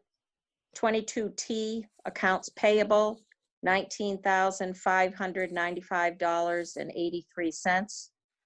16S, payroll, $7,317.25. And 17S, payroll, $6,532.46. Second. Moved and seconded by Ms. Harris. All those in favor, please say aye. Aye. Aye. Opposed? All right. Mr. Tom, would you care to give us an update from that special meeting on the 29th? I know that you've been working hard to get it posted, so let us know where you're at, please. Yes, Mr. Chair, and I have to tell the board that my internet here right now is going in and out terribly, so I'm only catching like every third or fourth word as they come through. I hope you're hearing me okay. Yes. So we put the ad together. I sent the ad out, got some responses to it. We have had a nice conversation, and I thank both Chris and Michael with Casey over at the BDCC, who they have a LinkedIn account for their own advertisements, and they're allowing us to use theirs at no cost. And they're doing some kind of neat search terms for us, so that's going well, and that's at no cost. I sent out a one-pager late this afternoon for those who may have seen it. We've advertised at the Maine Municipal Association for $75, the New Hampshire Municipal Association for $150. This is all for, they do 30 days, even though we want ours, the ending date is the 21st for the select board stuff. The LCT is, the ad is Freedom members. I thought it was $80, but it's Freedom members. We're in the Commons for 2 weeks for $280. The Vernon newsletter, Martin has put us on that and on the Facebook page. In the Vermont Department of Labor I went to, and then Michael had contacts there where he was able to work some additional magic to what the normal advertising, filling the form out and putting the ad up. So I thank him for that. So those are all going as of last week and today. Those are all running. You've noticed that I looked at Indeed, which is a great online site. They'll run 4 days for no cost, and then $23 a day thereafter. 10 days on that would be $230. The reformer was just very expensive, although they did come back with a less expensive ad when I told them I couldn't afford it. They came down about $400. That's a different size ad. It's a 3x4.5. I still think it's too expensive. That's my own opinion. They didn't seem to offer anything other than the 4 days and the 2 papers. And then the recorder, Greenfield Recorder, in their families. I'm sorry, Jeff, what? Yeah, no, I had a question on, so the reformer, the original quote was $1,000 for 4 days. Yeah. And then they dropped it to what, 600? 585. Yeah. For 4 days? I called them and said we couldn't do it. There was, the select board wasn't going to approve $1,000 for 4 days. And I still think 585 is too much. I agree. Now the recorder papers, which is $364.15 and 30 days of online ad as well. It includes everything in the area, not just in Massachusetts. It's got the Monadnock Ledger, the recorder, the Athol Daily News. I know that's on the other side, but it's still kind of rural up in this area. The Hampshire Daily Gazette. I don't know if it hits the Amherst Bulletin. The Valley Advocate. I don't think it hits the Concord Insider, but it hits 4 or 5 of their 8 or 9 papers. I think that that's a really good price given the geographic area near us. That's a lot of exposure. That it connects for $365. But I also think you ought to do Indeed. I think I've used that before in other venues, and it's been very good. A lot of people look to Indeed, but a lot of people look to the local papers too in the online version. But those two I would suggest. I would not suggest you do the Reformer and Banner. I agree. So we have kind of grouped number 1 from old business in with this. So I guess my thought would be that we throw it on Indeed, and I'm open to anybody's suggestion as far as the recorder. But I mean, all in all, even if we did the recorder and Indeed, we're still well under $1,000 here, Tom. 230. About 1,000. 590. 800, about $1,000. That's right. Yeah. Sandy, your thoughts? I would do the recorder too, As well as Indeed? as well as Indeed, yeah. Jean? The same. Recorder and Indeed. Jeff? I agree. Both of them. Michael? Yeah, it's fine. Okay. Yeah, and I think the number is $1,099.15. Okay. Not bad when we had planned on over $6,000, so yeah. I'm all right with that. Do we need a motion on this, Sandy? Your thoughts? I think we should. Okay, go ahead. I move that we authorize the advertising for the positions in the papers, you know the right word, as listed. The recorder and Indeed, because the others are done. Recorder and Indeed, yes. Okay. Recorder and Indeed, then the publications. Second. Moved and seconded by Mr. Dunkley. All those in favor, please say aye. Aye. Aye. Opposed? Perfect. Mr. Chairman, is I that, thank the board, and I'll get that done tomorrow.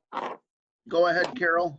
is that Indeed, like INDEED? It is indeed. It Indeed. is indeed, okay. Oh, he was waiting for that. Spelled like it sounds. Yeah. All right. Town policies update and review. So we have tabled this every time it's come up, and that has been my doing. Our town policy book, there's some outdated stuff. There's some things that don't pertain anymore. At some point, we really need to delve into that, look at it, and see. So I guess in an effort to not continue to postpone this, what is everybody's thoughts on this? My thought is that we should all have a copy of the policy book that we could have at our homes, that we can look through, see what makes sense. Maybe we split that up amongst ourselves, and take a look at that. What's everybody's thoughts on that?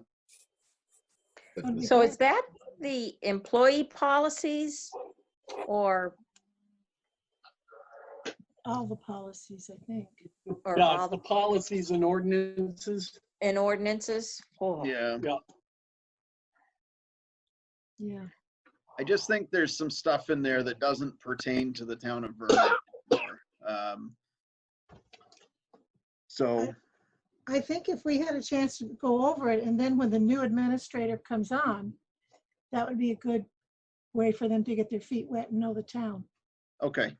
So I will do my very best to make 4 additional copies of these. I'll check downstairs and see what we have first, but make some copies, get it to everybody, and then we will, Tom, for upcoming meetings, I would like to table this until at least the second meeting in July. And that'll give everybody some time with it. We don't have to keep seeing it pop up here. Okay. So we'll move on to number 3, that is addendum 11. Tom, can you speak to that? Yeah, Mr. Chairman, thank you. The governor, as you know, and Dave Emery spoke earlier, is turning the spigot a little bit each week, trying to open up some things. And in his most recent addendum, addendum 11, there were a couple of things that the town needed to pay attention to because they were in, not conflict, but they weren't in consort with what the town had done earlier. One dealt specifically with the number of people in vehicles, where the town had a few weeks ago put the rule out that, you know, everyone was to drive their own vehicle and not have 2 in a vehicle. The governor's new addendum 11 allows for 2 people in a vehicle. The board can certainly keep it at 1 person. I just wanted to bring it before the board so they knew that the state had loosened it up a little bit to allow 2 people in a vehicle. Additionally, the order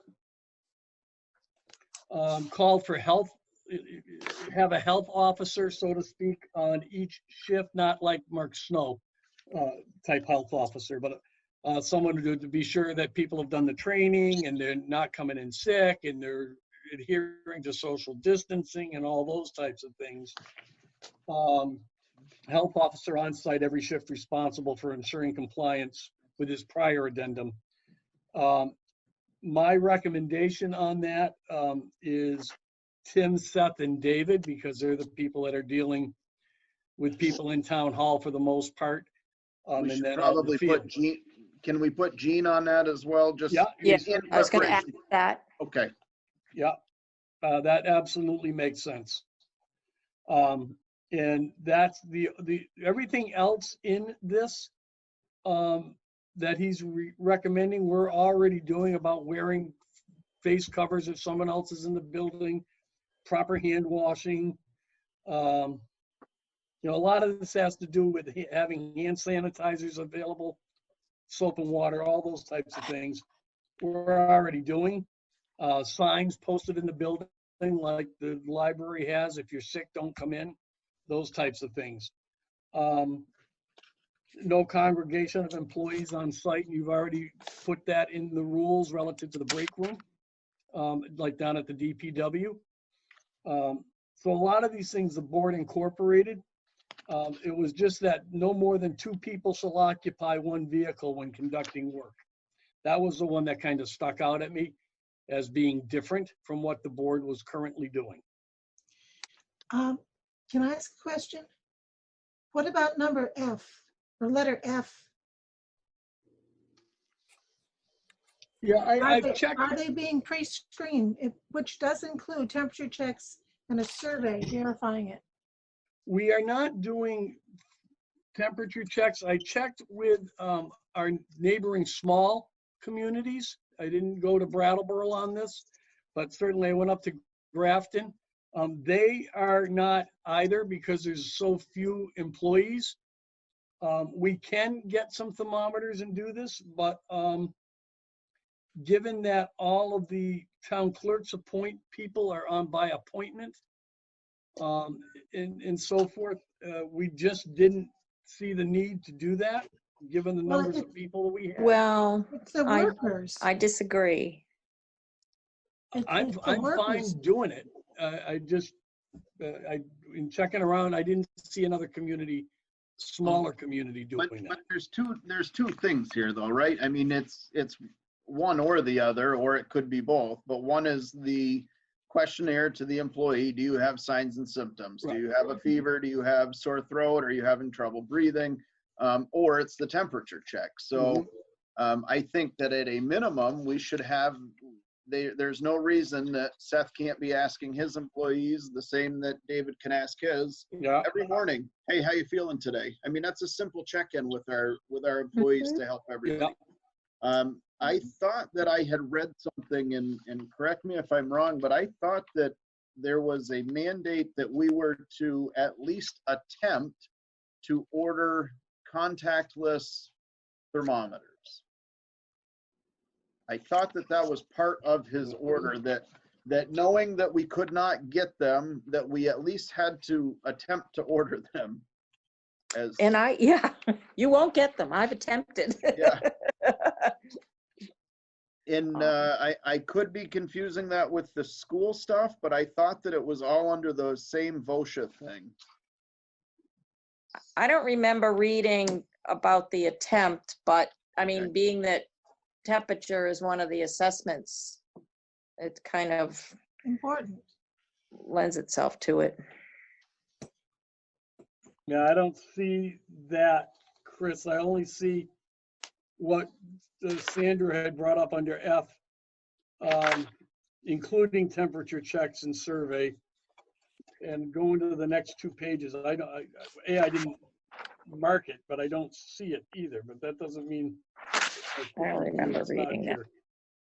All right. And have all of our employees taken the VOSHA training? Everybody in the library has. Everybody in town hall has. I know that I'm 99% sure the rec department has, and I know David was working with his people. Great. All right, so how about if we send out a memo tomorrow, Tom, if you could, and is there a already laid out survey that the state or that VOSHA has given us? I haven't seen anything that's come through. Well, I think what they're saying is survey in terms of asking the people for these symptoms. Right. So I didn't know if they had like a checklist that they had made for us to use that. Well, you could probably make up your own Excel thing or something. So could we get a memo out to all department heads that their staff need to have the VOSHA training complete by the end of this week? Because I believe the deadline was the 4th, wasn't it? Yes. So yes, it needs to be done, and that they need to ask very specific questions of their employees every day. Do you have fever, sore throat, chills, any of that stuff? And let's set it up for them so that they don't have to go digging for it if we could. You know, we don't have to recreate this wheel because the nursing home and the assisted living home, they're doing it every day, every shift. So you could probably just get a copy of theirs. Yeah, you could. Tom, why don't you email Mr. Sleeper and see if they have a checklist? Yeah, I just made that note. Perfect. All right. You know, one of the other things in that addendum also says that indoor workspaces, well, with more than 2 employees, must have good air circulation. So, and no more than 2 As hot as that town office was yesterday, that'll kill anything. Hopefully, or no more than, okay. Yep. So we got to be aware of that too. Yeah. Still need to distance and all of that. All right. So that knocked out Where are we? That was number 3. All right. I sent everybody some pictures. I'm sorry, Brana, you had your hand up there and I skipped right over. You all set?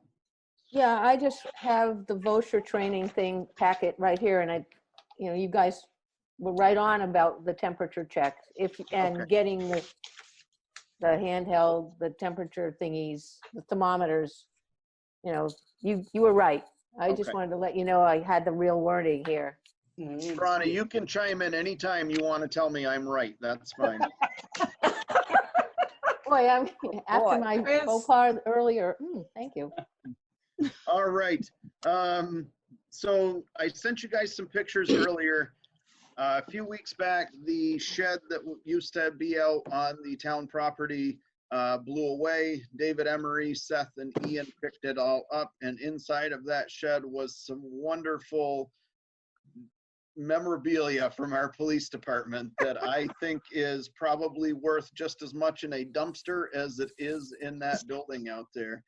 But then if you look at those pictures, there's also, there's some paper products that have been out there for who knows how long. And my opinion would be that the fire department's a great place for those. There is obviously our lime and that kind of stuff is out there. There's some tools out there. Some bicycles that have been picked up that aren't in the greatest shape, but I think that if somebody wanted to try and fix those up for some town kids, they probably could. And then the only thing that I think that we would really have to spend some time and go through before we made a decision on, there is one whole shelf that has town maps, some old VHSs that I'm assuming are from the police department. So there's some random stuff over there that I think needs a little bit more care than just making a decision to toss it in a dumpster. But for the most part, that place is just filling up, and it seems to be a catch-all. It seems that has kind of been a running theme in there. It's what I get from walking around. So I'm not sure what the end goal with that building is. Obviously it has some value to the town, but I don't see any reason that any of our town buildings would just be a collection site for junk. So curious what the board's thoughts are on, I guess specifically the stuff that was in that shed that has a lot of mouse damage. There's some mold on it, and it is just ancient. I mean, we've got the old video cameras that you so what's everybody think about that? Sandy. If you've got the yucky stuff, that's a health hazard, get rid of it. That used to be used as for the Boy Scouts, and then there was talk about using it for the police department. They've tossed around different ideas for that building. And when in doubt, just stuff it with junk. It's time to get the junk out of it and maybe find a purpose. Yeah, and that's it. I mean, we at town meeting, we hear everybody, well, we're just dumping money into this, we're doing that. There's no money going into that building, but at some point it's going to need money. Yeah. It's a vacant building that's sitting there with no heat. It's just open to the elements, really. And I'm not sure, at some point we're going to have to look at that and make a decision about that and what the end result of that building is going to be. So, Jeff, what are your thoughts on that stuff up there? I'd say the items with no value, or as you put it better, they have more value in a dumpster. Those should be no-brainers. You don't want me to go through it because I have a hard time throwing anything out. It's a family trait. Yeah. True. Sorry about that. Jean, your thoughts? Yeah, pretty much the same. I guess if there's kind of the hazardous stuff, we're gonna have to figure that out. Okay. Michael? Same, long as it's not accountable. If it's wrapped, done, get rid of it before it becomes a health hazard. Okay. Perfect. All right. We added number 5 here, joint meeting update from the Planning Commission. So over the weekend, I didn't make any friends with a couple of people on the Planning Commission because I asked on Facebook, what our residents wanted to see here. Yeah. And Jeff, no offense, I don't really care if I upset anybody, and I think everybody knows that by now, because I think that it's time. I think that it's time that we have these discussions, and not to take anything away from the Planning Commission, because they've done more digging into things than I would ever want to. And they have a direction, and they have many volunteers that have put time in there. I was personally curious what other people in town wanted to see, what they thought this town was missing, what would make it more fun or whatever. So that's what I wanted to see, and see if there was any similarities between the two. But again, I think I rubbed a couple of people on the Planning Commission the wrong way. Maybe they thought I was stepping on toes, and that wasn't the intent. But I don't remember the last time that the select board received an update from the Planning Commission. I don't remember the last time that we all met and had a talk, and where are things at? Where are we headed in town? What's the next step for all of this? And I think that it's time that we do that. And I don't see why we couldn't have a joint meeting where we discuss everything, and we just, everybody walk away from that having the same amount of information that the select board has, and that the Planning Commission has. And I am curious what your guys' thoughts are on that. Sandy. Working together is a good idea. Jean? Yeah, I mean, I usually try to go to those meetings, but they're on the same night as library trustee meetings, so I don't always make it, which was the only way that, you know, I could keep informed. So they probably should really come to us, in that this would also be more available to everybody in town to see. Michael? I think it'd be good to hear where they're at. Jeff, I saved you till the end on that one. Obviously I know that you're on there. So I'm not taking any low blows that I think you guys, that anything's being withheld or anything like that. I just think that it's time that all of these committees that have been put in place, that we communicate, that we talk about these things, and that we make sure that the direction that everybody, that it works, that this makes sense for everybody involved. So what are your thoughts on this? Oh, I think a joint meeting could be productive. I'm not sure what you said, but I think it probably would be a good idea. Yes. Okay. Perfect. So let's set something up for, or do we just want to invite them to the first select board meeting in June, or should we make that a separate meeting? I think it's a separate meeting. Make it a separate meeting. Okay. So maybe if we were to look, pulling up a calendar. So our next meeting is on the 19th. Jeff, when do you guys usually meet? It's Wednesday nights. We haven't met for a little while. I think it's the second Wednesday of the month. That will be okay. What does everybody think if we set a Wednesday, the 27th of May meeting as a joint kind of collaboration between the two boards? Do we have a meeting on the 28th? 28th. Thursday. Yes, for the TA position. Oh, that's right. Yeah.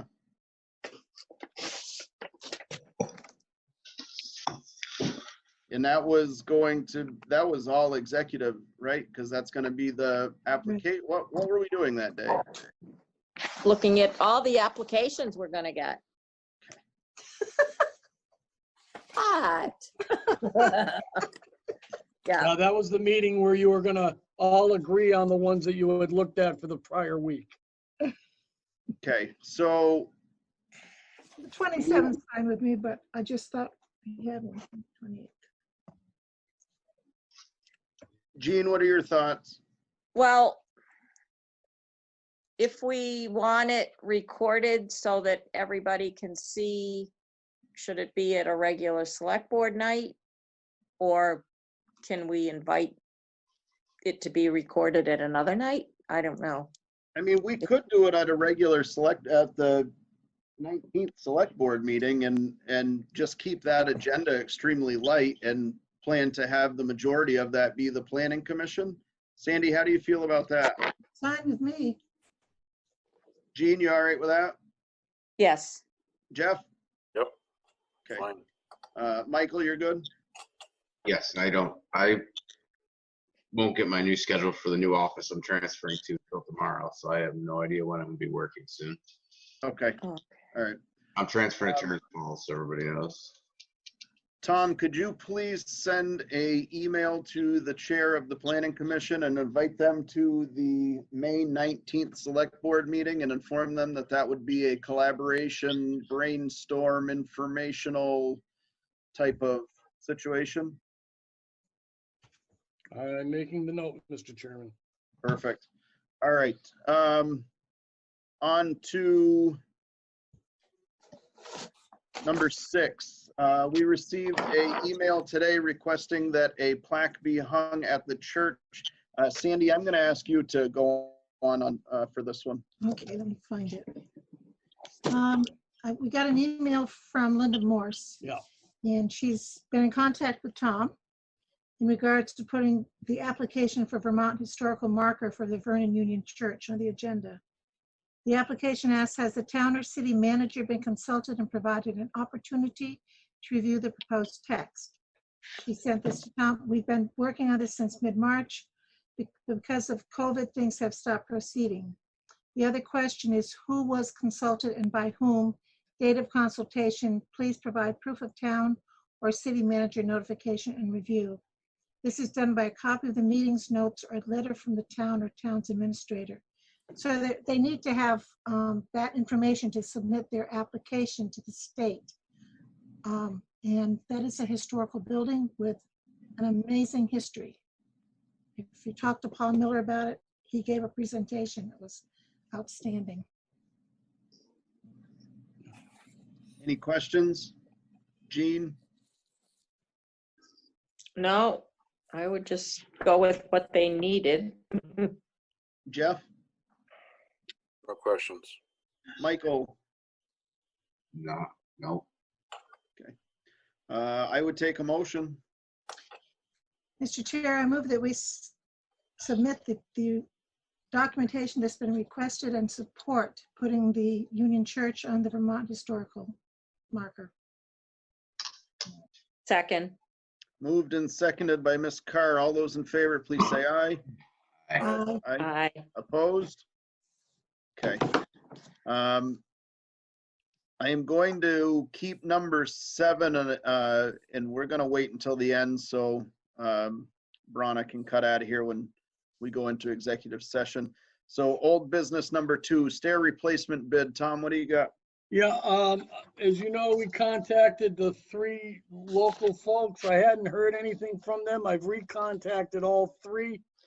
Of course, right after we did that, the governor opened the spigot a little bit and let some of the construction firms go back and do some work.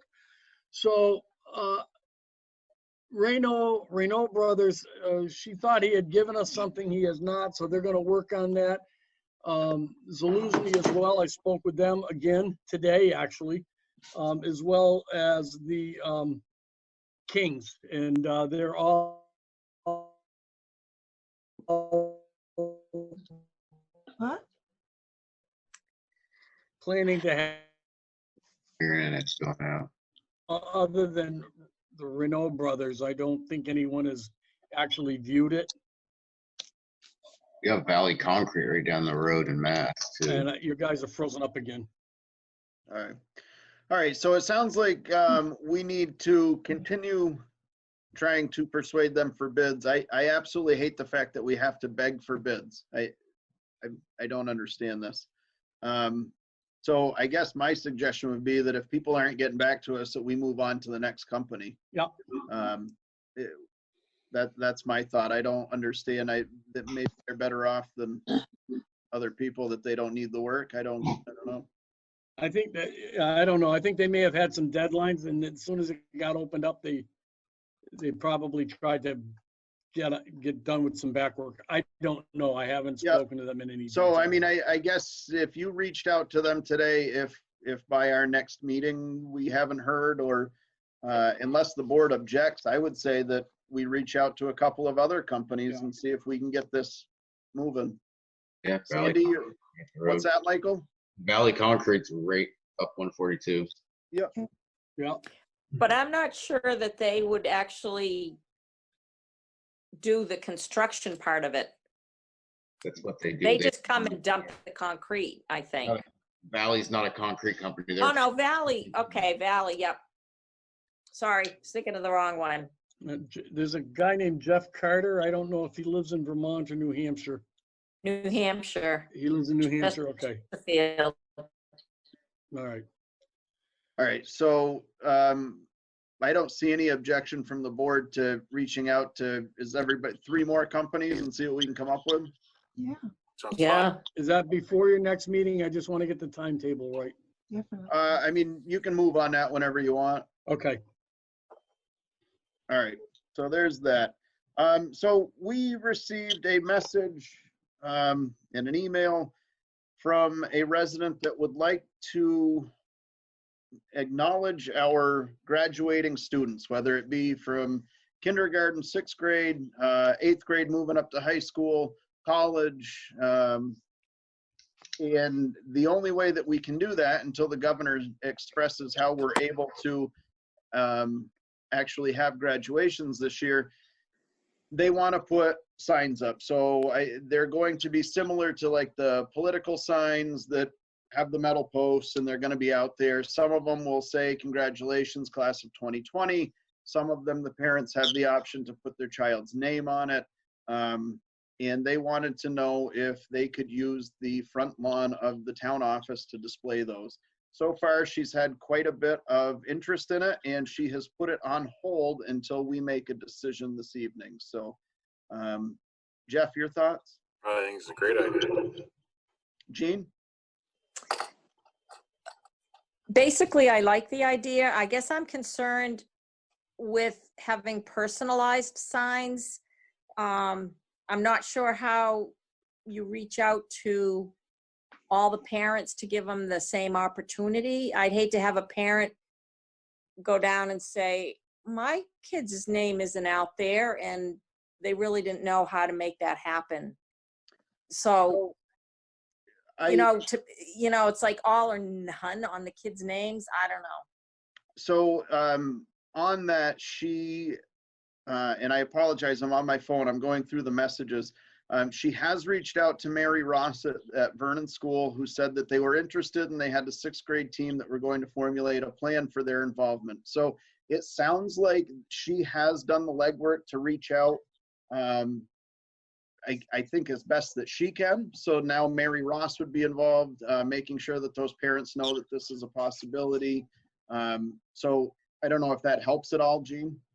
Well, there's a lot of other levels that are graduating. You've got BUHS and any kids at private school. I don't know. I just feel like putting certain names on the lawn is maybe not appropriate. They could have it at their own house, but then on the lawn, just recognize the class from every school that's having a graduation. There'd still be a lot. There's a lot of schools involved in town. You're going to have kids like Pioneer, Mount Herman, BAMS, BUHS, Vernon Elementary, and colleges. Yeah, so right now they have 7 from Vernon Elementary, 3 from BAMS, 14 from BUHS, 1 from NMH, 1 from Stoneleigh Burnham, and 2 from UVM, and 1 from WNEU, whatever that is. Okay. I don't know, because it's being public property. I just have this feeling like it's all of them or none of them in terms of personalizing. Sandy? Jean makes sense. I was all for it, but there's something that, you know, someone might be left out, not deliberately. We don't want any discrimination thrown at us. You know, they can have those signs in their neighborhood or whatever. I've seen them on the decks. And Yeah. I think so when Kim and I began talking, this was more so that it would be collective. It would all be, this is the town of Vernon recognizing, and let me back up. It is not the town of Vernon recognizing. It is the town of Vernon allowing parents to recognize them on the town property because of these extreme circumstances, which has made it so that there is no celebration for the move up ceremonies that these kids would have had. Right. So I don't know. I mean, my opinion is that under these circumstances that maybe we bend a little bit in the breeze here and allow it. I certainly see what you're saying. I do feel confident that Kim has been extremely proactive in reaching out to all of these families and done but I respect what you're saying and I understand it as well. So, who owns the property across the street from the town hall? Anybody I'm know? not sure. Tom, can you unmute Jeff, please? I didn't mute him. Okay, yep. Let me, I think it's Chrysostomos. I bet he'd let us use that for that whole, let them use that. I'm just looking at the Vermont E911 viewer. It looks like it's all a part of his pit. On this side of the railroad tracks, just across from what would be the old whistle stop? Yeah, that whole strip. Yeah. I guarantee him or the farm probably owns it, and I guarantee they'd let them use that. That way we stay safe on everything they're talking about. Jeff, are you unmuted now? Yeah. Okay. So, all right. Well, what do we want to do here? We've got to get an answer to her. So I'm all for. She can check with Sir Sosmos and see if they'll allow that property. She does have these. They have not pulled the trigger on having these signs made until they hear from us. So. What about the school doing on their front lawn?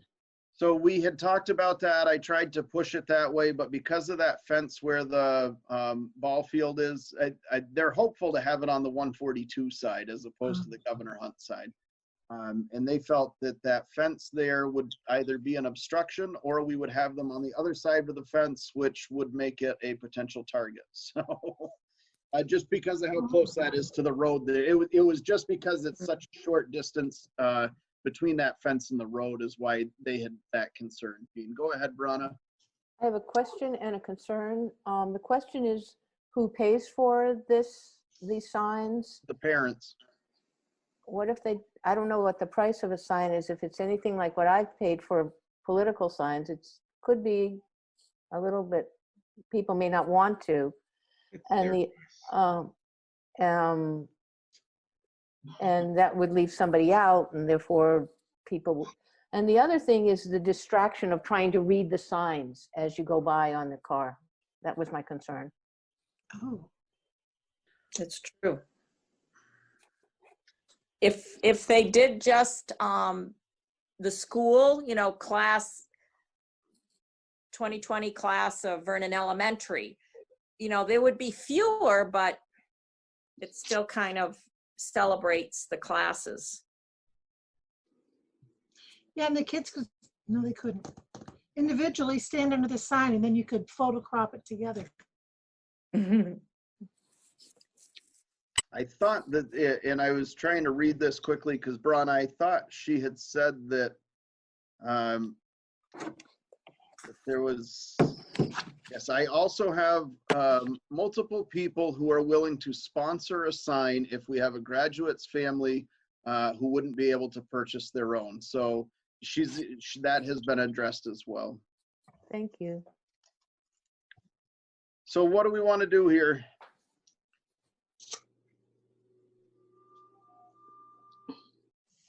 I think what we want to do and what we have to do may not be the same thing. Yeah, yes. I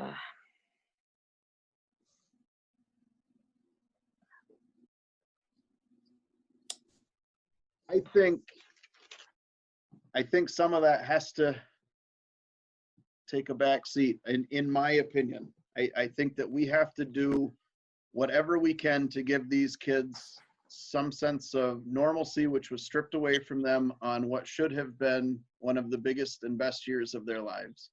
And if we can give them a little kudos and a pat on the back and, man, we're sorry this happened and we wish it had gone different for you, then in my opinion, that's what we should be doing. Well, I agree there, but I think putting it on the 142 side is wrong because of the traffic. If you're going to put it on town property, put it by the gazebo, where people would drive off to see it and then get right back on. Oh, that's a good idea. You don't need an accident because I'm trying to see how my kid's picture is out there or something, you know? So what is the name of that road? Because I can never remember. Burrows Road. Burrows Road, Burrows. So if they were to use the common side of Barrows Road, we would be okay with that in the area of the memorial gazebo, that section? I would personally be okay, much more leaning toward doing it there because you're taking away the traffic hazard. I'm still concerned about someone being left out, but as long as they were very careful to get everybody, and they should have a list of all the kids that should be graduating from everything anyway. I would think so, yeah. Yeah. The Q6 Scholarship Committee would have the list of who was a senior this year, at least some of them. Okay. Jean, are you okay with that? Yeah, I mean, I guess it's the best we can do. I hope nobody is offended. I know.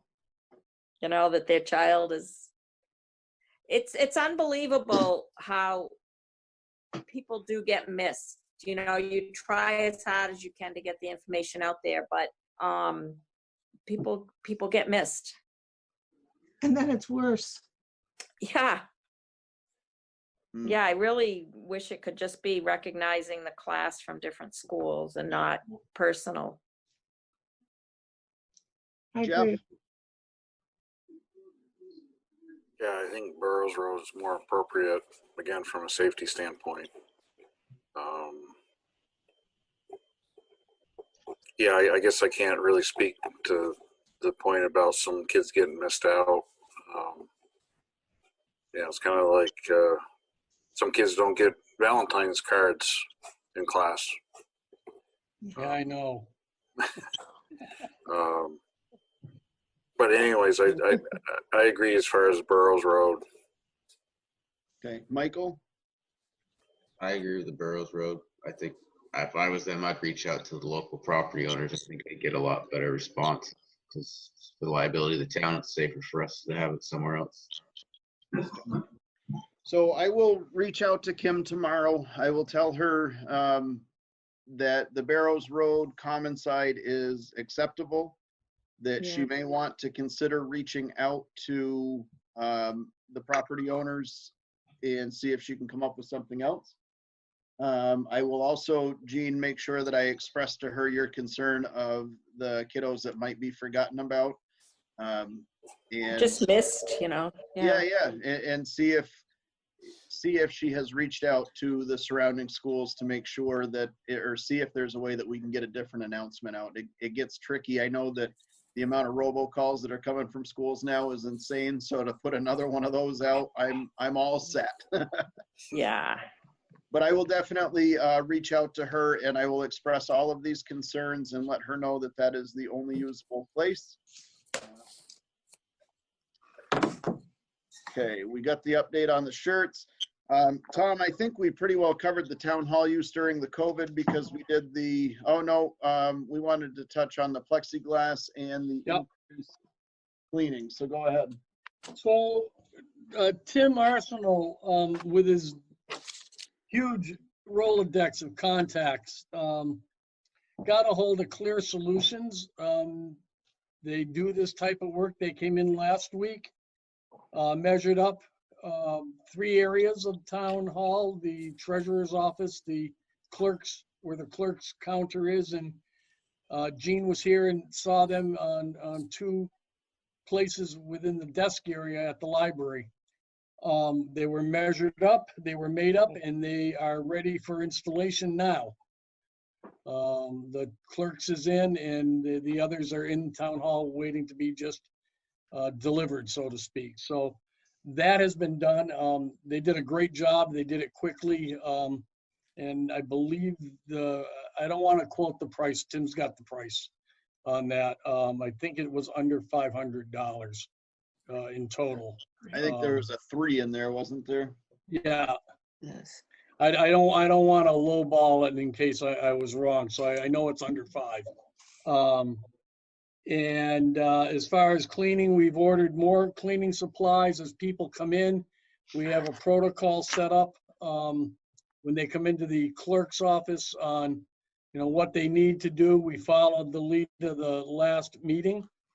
So the restrooms have been signed that they're for employees only.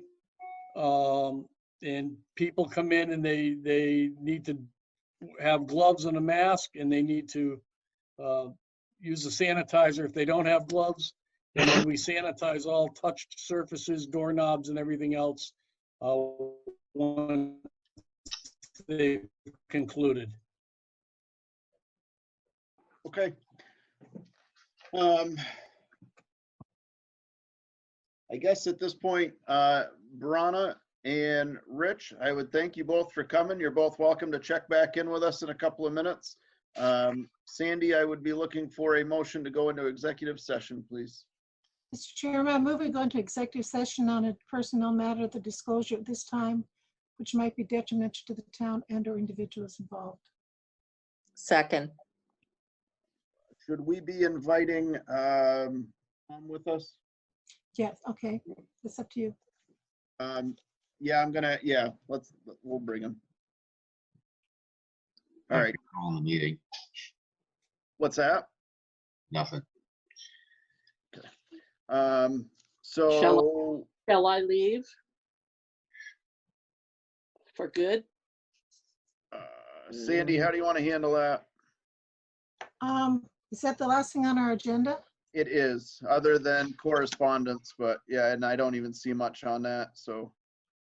You could, and then just let Carol know that no action was taken, and if there's any motions, send it to her.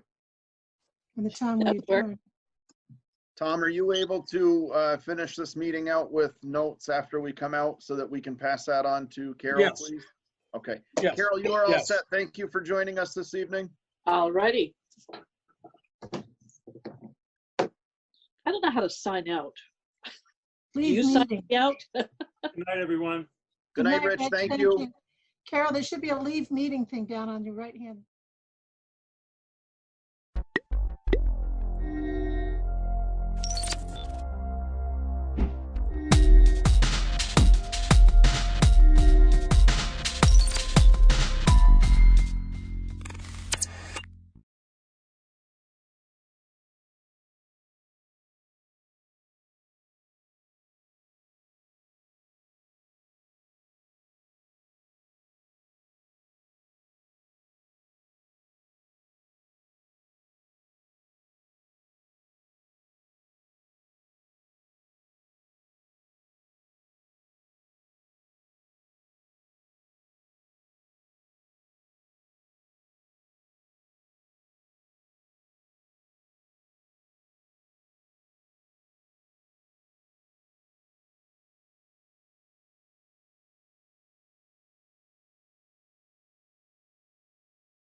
Thank you everyone for tuning in to this video in our series about the COVID-19 virus in Vermont.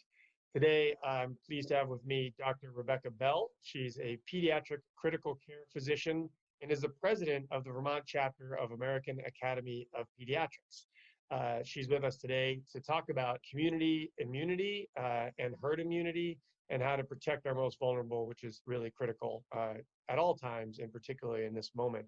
So thank you for joining me today, Dr. Bell. I'm really pleased to be here, and I really appreciate you taking the time to have this conversation. From what I understand, as we move forward, we obviously don't know if there's going to be a specific day when the danger is gone until really there's a vaccine or a serology test that tells us we have a super high rate of inoculation naturally, which is just not likely right now. And the vaccine is really in the early stages of development.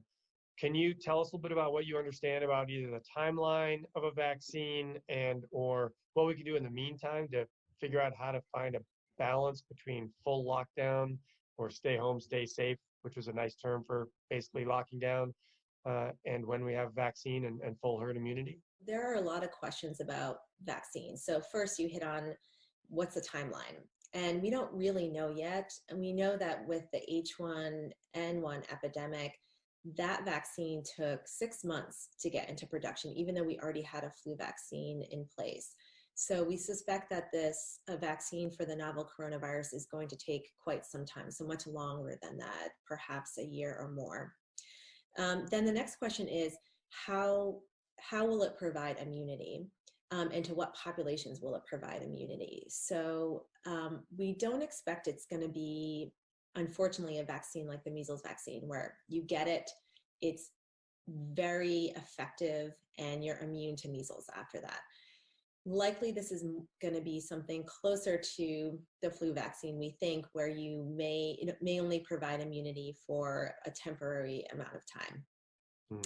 And then the question is, who does it work well in? And some scientists are thinking that perhaps it might not provide great immunity to older folks, and it may be more younger folks who, when they get vaccinated, it produces a robust immunity, and not so much in older folks. So there's a lot of questions around vaccines right now.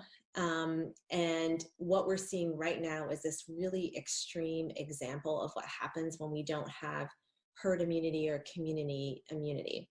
So when we think about, say, the flu vaccine and the flu season, every year, all the healthcare workers who are at risk of taking care of people with the flu, we all get vaccinated. We really make sure our vulnerable populations get vaccinated. So older folks who are immune compromised, and then young kids.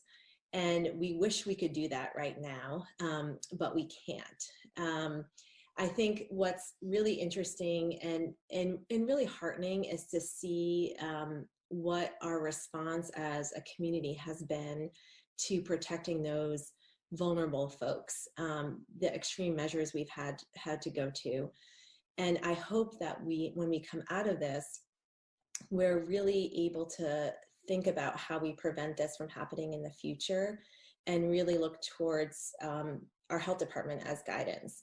So our public health workers have really tough jobs, because when an outbreak or an epidemic happens, they have to answer a lot of questions as to why this wasn't prevented. At the same time, when they work towards prevention, when they sort of raise red flags and alarms saying, we're really vulnerable to this, we're really worried about school vaccination rates, for instance. Oftentimes people say, well, we're not really seeing any outbreaks. Why are you so worried? There's not a problem. And so I'm hopeful that when we come out of this, that we'll be able to, just as a society, better understand the work of public health officials and why it's so important to prevent this from happening in the first place. And thinking through about how we now as individuals, we all feel so vulnerable to this virus because none of us have immunity. And thinking about how nervous some of us might get going to the grocery store now. And that's how people who are immune compromised might feel all the time. They feel very vulnerable. And so thinking about what we can do to continue to protect the most vulnerable, I do have hope that we're going to come out of this with a lot of empathy and compassion for those who are vulnerable in our community. we are starting to hear and see different information around the world around natural rates of inoculation, that maybe more people are getting this than are exhibiting symptoms. Maybe that's a good thing in a way, but it's also troubling because folks can be carrying it and shedding virus and nobody knows it, and leading to more fear for those who are vulnerable. Are we learning more about that, or is it too early to tell in terms of the rates of basically natural inoculation with people that aren't showing symptoms? I think it's too early to really make any definitive declarations on this, but every day we're learning more information, and as scientists and physicians, we are desperate for more data on this. So we want to know who's got the virus, and they're symptomatic, who's got the virus and they're not symptomatic, who develops immunity, and what does that immunity actually mean? So I mentioned before, we don't know with the vaccine how long-term that immunity might be. And that may be similar to those who get the illness and then develop antibodies on their own. How good are those antibodies for, So many viruses we can get over and over and over again. And we suspect that this novel coronavirus will be the same. We don't suspect that you'll get it and then become immune forever, but we don't really know. And so this is going to need to be a timeline where we follow rates of infection, we follow rates of who's got the virus, and then who develops antibodies, but then do they get sick again with this over time? And what does that timeline look like? And then we can really paint a picture as to how we can move about in society. Like right now, we're a little bit in the dark because we really don't have a good sense of what is the natural course of this? What does natural immunity look like? What does vaccine immunity look like? We're gathering more and more data. And I will say also as a physician, what has been really remarkable these last few weeks is the amount of global cooperation among scientists and researchers and public health officials and people sharing all kinds of information. I think it's important for us to understand that a lot of this data is preliminary. A lot of it's anecdotal, and so we don't want to make sweeping generalizations, but the amount of sharing and cooperation and collaboration that's going on is really heartening. I actually just not bumped into, spatially appropriately saw a neighbor who is a retired immunologist who said he was on a 1,000-person immunologist conference around the world on this topic. And so I think that reflects on what you were just talking about. And the scientific community, I think, thankfully doesn't get into the world of the political community that some of us are in terms of who wins and who loses politically. It sounds like your work is about, everybody winning through better public health. And I appreciate your work in that regard, not only around COVID-19, but around children's health in general, which is, your area and your role as president of the Academy. So thank you for that.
point out that the sun shines down its power to all the world and makes the wind blow strong as it will.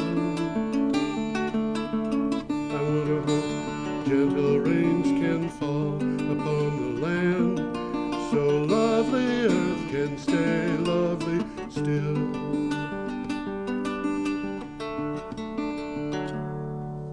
Hello, ladies and gentlemen, and welcome to the 370th edition of Energy Week.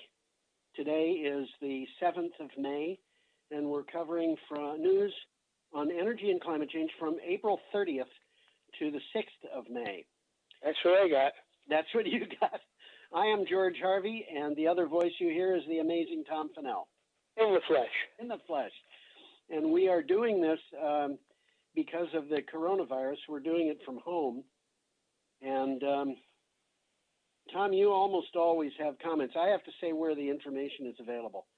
Do you want to go ahead or should I? Yeah, we got a picture coming here. I hope you have the picture. We do, but I would say anybody who is watching this show can read the articles that we're talking about either at my blog, geoharvey.com, geoharvey.com, and you can click on the date that we're starting on the 30th of April, or there is a file that's uploaded to BCTV and from there to elsewhere, and there's also a link to the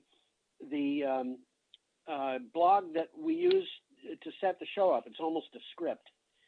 So you were going to say, Tom, I'm sorry. Well, there's certainly some good stuff to look up. If you listen to the show, some of these things you will find very interesting. Some of them are very long. And I'll try to call that to your attention. Okay, good.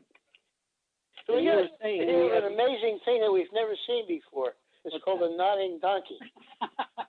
We've been seeing a lot of these guys lately. This one is, and the actual title on the article was had to do with sunsetting on the nodding donkey. That's exactly what I have here. This article is from CNN. What do you got for a title, Tom? The world may never recover its thirst for oil. The world is learning to live with less oil. The coronavirus pandemic has destroyed demand for gasoline and jet fuel as billions of people stay home, and there's no guarantee it will ever fully recover despite rock bottom prices. The oil industry is bracing for the effects of the crisis to linger. Well, we've been talking about this exact stuff, and we will mention it again. This came from CNN, by the way. Yeah. And they usually do a pretty good job. They generally do, yeah. And I got a little takeaway here. Citizens in once polluted cities, having become accustomed to blue skies, demand tougher emissions controls, encouraging governments to redouble efforts to tackle the climate crisis. Yeah. That's a mouthful. It is.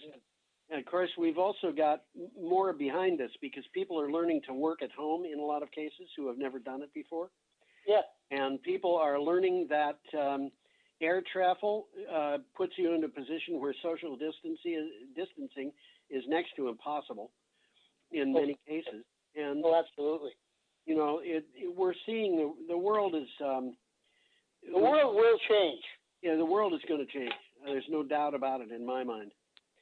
So should we go on? Yeah, let's move along. We got another unusual picture here. Yeah. It's an offshore wind farm. Yes. And this one comes from gcaptain.com. That's what I say. Yeah. Never heard of them, but I picked it up. I never heard of them either. I tried to figure out what I could about them and didn't learn very much. Well, this is the title. Renewable energy helps utilities survive virus slump. This is really interesting. Energy companies from Ørsted AS to Iberdrola SA reported robust first quarter earnings in a period that has been bedeviled by a slump in energy demand and a collapse of gas prices. Large wind and solar portfolios have so far protected those companies from the worst effects of the crisis. Well, this is a quote from the article. There is complete consensus that the road to economic recovery must be green. Well, that is something that I'm seeing a lot of. I don't see anybody writing articles saying we need more coal, oil, and gas. I just don't see it. And Well, there's one more sentence here that I've got, a roundup. The article is a roundup of the key energy earnings from Ørsted, Iberdrola, Vattenfall, and Naturgy. okay. So it shows you what these companies are doing. Yeah. A year ago, on the idea that the price of oil would go below zero, what do you suppose you would have picked as a number? I don't know how long I would have left. Okay. I think do you think you would have gone with 1 in 10,000, 1 in a million? Something like that. Okay. What would you have picked as a number if I'd said, what are the odds that the price of oil is going to go up to $500 a barrel? I would say the odds are good. Okay. Now I would have said the odds are good. Here's the problem. If for these companies that are dealing and people who are dealing with fossil fuels, they're looking at this and saying, in a lot of cases, if the price of oil can go negative, what can happen to it on the up end? Because if they're dependent on oil or gas to power a fossil fuel powered generating plant, or to drive their fleet of buses or whatever it is, they have to be able to pay for the power. And it's easy to pay for something that's negative, but that's not going to last very long. What if the price goes up? And this whole thing of the price going negative has made people who are dependent on the price of oil scared. Say that again. I'm not quite sure I understand what you mean. Price of oil went negative. Yep. And it scared the people who are dependent on oil, because they know if it can go negative, it can go high many times that amount. If it goes negative, it means they don't get paid for their oil. They got to pay to store it. I'm talking about the users, the people who build natural gas power plants, for example. And natural gas prices are tied to the prices of oil. If you're going to build a power plant, would you build a natural gas plant right now, knowing that the price of oil is so volatile that it can actually go negative for a period of days? Well, the downside of that is it can go very positive high within the next few days. It's very uncertain, and companies are going bankrupt because of it. Yeah, the uncertainty has become blaringly obvious. That's the point I was trying to make. Maybe I should escape from that. Do you want to go to the next one, or do you have more to say about this? Let's move on to the next one here. Okay. It's more of the same. More of the same. We have a coal burning power plant. Imagine. Yeah, we do. I've got it here. It's just that I got it hasn't come up on my screen yet, but there it is. There it is. Burning power plant in Bergheim, Germany. Yeah. And what it says is here is the COVID-19 crisis will wipe out demand for fossil fuels, says the IEA. Now, you know what the IEA is? I am indeed. That is the International Energy Agency, and that is an agency that's in the UN. And I want to point out, this is not the EIA, which is the Energy Information Administration that is part of the U.S. Department of Energy, and it's also not, and this is the important one, the IRENA, which is the International Renewable Energy Agency. I want to point that out because the International Energy Agency used to be blamed a lot for being actually almost being so optimistic about fossil fuels that they sounded like they were promoting them. And here, it's alphabet soup to me. What? It's alphabet soup to me. Yeah. Well, they're not doing that anymore. The International Energy Agency said the outbreak of COVID-19 would wipe out demand for fossil fuels by prompting a collapse in energy demand 7 times as great as the slump caused by the global financial crisis. It said renewable energy will continue to grow. I think that's pretty accurate. I think so. And well, there's a takeaway here is global energy demand was likely to plummet by the equivalent of the combined energy demand of France, Germany, Italy, and the UK. This is significant. It is. It's a significant decline. And there's a takeaway here is renewable electricity will be the only source resilient to the global energy shock. See, this is the thing that is really important to understand. We're going to see this in the next article. Maybe I should hold off on talking until we get to that next article. Do you have more on this one? No, I don't, and this one's coming closer to home. Yep, it is. This is from Power Engineering Magazine, and we have a picture of the Indian Point nuclear plant.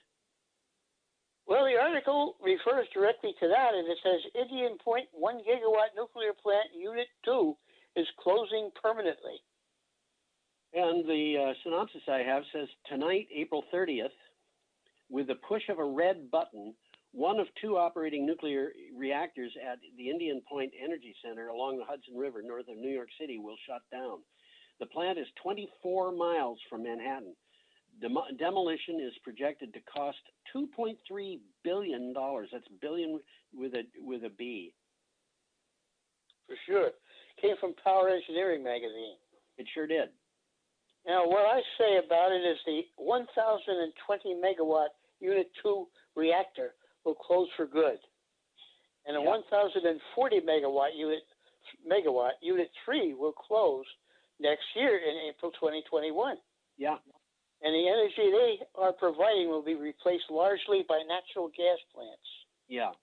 I want to point out one thing that came up a lot in the news in the month prior to this closing was people saying we've got a pandemic going on. This is a bad time to close a nuclear power plant. And the thing that these people didn't understand is that right now it might be impossible. It might not be impossible, but it might be impossible to prevent the Unit 3 reactor from closing down, because if it didn't close down in April next year, it would have to refuel, and it takes over a year to get the fuel. So it at this point is kind of touch and go whether they'd even be able to get the fuel. Yeah, they would have to be ordering it, as you say, right now. Yeah, they should have ordered it a couple of months ago, but they've made a deal that the plant would close, so it's probably going to close.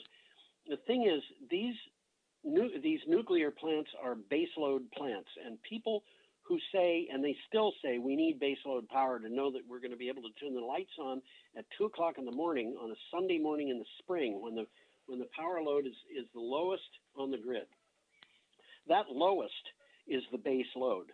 And baseload power plants are designed to cover that load, and the thing that, with the idea of efficiency of scale specifically for that purpose.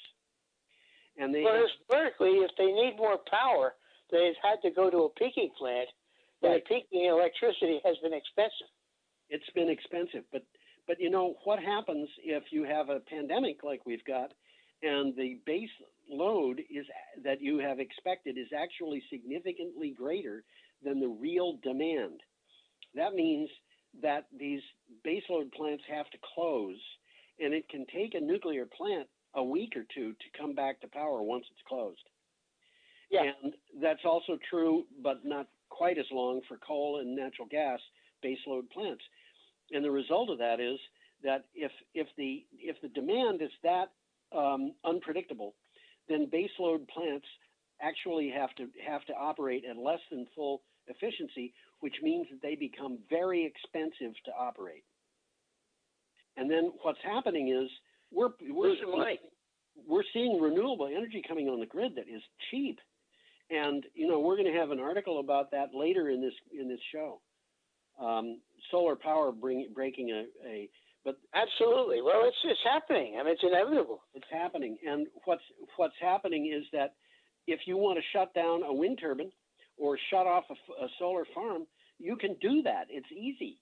And then if you want it back again, you just tell it to come back again. And if the wind is blowing in that particular place, you've got it. But if it isn't blowing in that particular place, it's going to be blowing someplace else. So, well, the technology to store energy is rapidly advancing. That's the other one, Tom. Yeah, you hit the nail on the head with that. You did indeed. And that's going to change a lot of things. Oh, is it ever? Okay, we are up. Along here, we got a nice picture of some underwater things. Underwater things. This is like a clam in the middle there, and a bunch of tubular life, I guess they are. They're called tube worms. Well, I won't call you a liar for that one. We're up to Friday, May 1st, and this article comes from Clean Technica. And it says, I quote, "The ocean genome helps fight disease. Here's how we save it." This is important. It is. One thing that the authors of this, and there were like 5 authors for this thing, and the names made it sound to me like possibly not all of them spoke English as their native language. So I'm not going to blame them for this, but the word genome that they used is not correct here. What they really meant was biome. Genome is the genes in an organism. They're talking about the ocean biome where they... Yes, they are. Where they are talking about the mix of animals and plants. But anyway, to quote them, even though they're using this word a little incorrectly, the ocean plays a surprising role in fighting COVID-19. This is something I didn't know. The ocean genome is a rich source of antiviral compounds and enzymes from remarkable hydrothermal vent bacteria have been key to the technology in virus test kits, including those used to diagnose COVID-19. Who'd have thought? Well, this is a long and informative article. This is a good article. It's a good article to read. You got about 3 weeks to read it. Yeah. You know, I just noticed right next to that clam is a shrimp. I didn't see that. It's climbing on one of those tubes. It's looking up. Oh yeah, small. Yeah. Isn't that funny? But anyway, that's and what they're saying is these animals and plants that live in the ocean, we need them. We need them in order to deal with problems that we have on land, and that makes that ocean, the ecology of the ocean, the environmental quality of the ocean, very important. Well, there's something from the article. It's originally a quote from the World Health Organization. Yeah.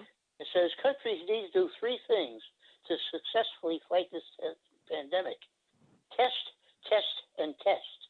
What was that second one, Tom? Test, test, and test. Okay. Multiple threats face the ocean genome. Again, the wrong word. Yeah.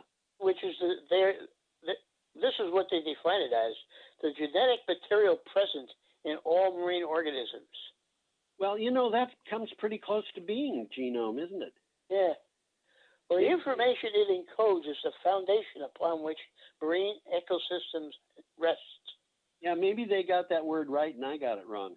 Well, this seems to be the way they're using it anyhow. Yeah. Okay. And the information, the article lists 5 ways to protect and share the ocean genome, which I'm not going to list here, but it's worth looking up. Worth looking at, yeah. Okay. Oh, we got a nice picture here. Yes, of a map of the U.S. U.S. with the U.S. shale plays in it. It's interesting to note that there's none in New England. I was actually going to say that too, Tom. There are a couple of places where there's none, but we don't have to worry about shale oil or shale gas in New England. But you know, obviously the Marcellus play and so forth, the Bakken, which is in northern North Dakota and Montana, and well, we don't have to go very far from New England because over the border in New York State, there's a very large play that begins down almost where the 3 states, New York, New Jersey, and Pennsylvania, come together. Yes, and it goes right straight down into West Virginia, and it's a big play. It is a big play, and it is one of the reasons why people, you know, the oil companies were very upset when the state of New York said, we're not going to allow you to do any fracking. And this is all frackable stuff. Yeah, it is. Okay, this is from CNN, and you have the keys to the title. The oil bankruptcies are just beginning. Here's who could be next. Wow. Scary. The oil crash is blocking U.S. fracking companies from accessing cheap credit that fueled their prolific rise. That reversal of fortunes could prove fatal for over-leveraged shale oil companies, and the weakest players are likely to get tipped into bankruptcy. Don't worry. The economic stimulus will save these guys. You can do a lot with $2.2 trillion. Oh, you can't do that. Well, the article here says that virtually unlimited borrowing allowed shale companies to dramatically ramp up production, whether that oil was needed or not. Yes. So U.S. prices now, at the time they wrote this, average just $30 per barrel, a price too low for virtually any U.S. shale company to turn a profit. Yeah. Now that's interesting. Yeah. So no one wants to lend money to a shale oil company that can't generate enough cash flow at cheap prices. And the shale oil companies are not borrowing money to do something that they're not already doing, except for one thing, and that is to pay off loans that they've already got that they can't otherwise pay off. That is bad. That's like supporting yourself on credit cards. Well, there's one big wild card according to this, and that's President Trump's promise to rescue the oil industry. Yeah, well, the next article that we're going to talk about is exactly on that. Yeah, and well, yeah, okay. Should we go on? Yeah, we might just as well. Okay, our next article is on Saturday, May 2nd, and it comes from Echo Watch. And it says the Trump administration sits on $43 billion intended for clean energy loans, while unemployment soars. Why? Yeah, well, you're going to tell us. There's a picture there of the Alamosa Solar Project in Colorado. Yeah, I'll mention that too, but let me read the synopsis first. While the nation struggles to find ways to ramp up the economy so people can get back to work, over $43 billion in low-interest loans earmarked for clean energy projects stands undistributed by the Trump administration, according to the New York Times. He's not spending the money. Why would he do that? I mean, there's a stimulus, and this is money that had been already put in the... It's allocated. It had been allocated before the stimulus was needed. Absolutely. Those solar arrays that you see in this picture, by the way, the Alamosa solar array, those are not quite what they appear to be. Oh, yeah? Well, they're not regular solar panels. They're concentrating solar panels that are held inside containers where the sunlight is concentrated with Fresnel lenses. And if anybody doesn't know what a Fresnel lens is, it's a lens that has its surface stepped. And you see this, for example, in a lighthouse. There's a circular lens around the light, and it has steps in the glass. And the reason why it's got those steps is because they're not really all that concerned about exactly where that light is going. They just want it to go out. They could build a lens that was really, really thick, but what they do is they step it down so it's not so thick. And they can make the lens really thin. They can make the lens really thin. Sometimes you see that in the back window of a camper, for example, where there's a thing that's maybe a foot square and it's circular. That is a very powerful lens that gives the person driving the vehicle a picture out the back window, a broad angle picture. But those Fresnel lenses on these mounts that these things are on, each of which I think maybe carries 50 of these solar panels, are gigantic. And those boxes in the middle of the screen, I think, might be 5 or 6 feet tall. And those are the electrical connections. Those are the electrical connections. They might be 4 feet tall, but these panel assemblies on tracking mounts are probably 8 inches to a foot thick, and these are big. They're really big. So these lenses are concentrating the solar, and which would be raising the efficiency of the solar panels. In most solar panels, it would destroy the efficiency by making them overheat, but this is a special kind of solar panel. Well, there's a lot of people working on a lot of ideas, and some of them are going to be good ones. Yep. But here we are. We have $43 billion in low-interest loans that could be made for clean energy, and the administration, for some reason, even though it's throwing money at the, conservatives that I've known, and I've always been kind of conservative, and I had a lot of conservative friends, would have been horrified at the idea of just saying, let's throw money at this problem.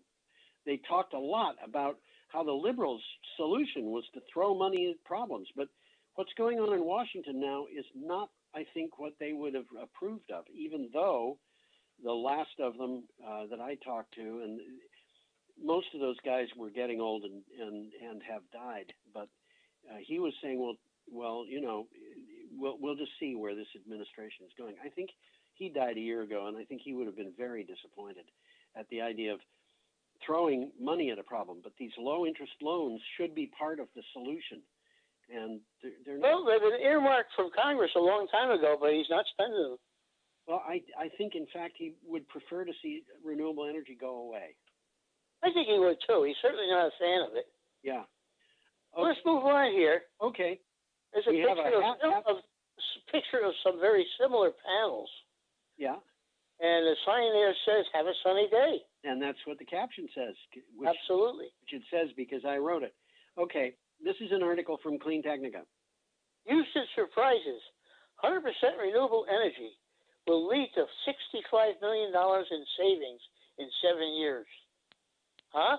Yeah. Mayor Sylvester Turner announced that the city of Houston, this is Houston, Texas, not Houston, Montana or something like this. This is a city. This is a big city.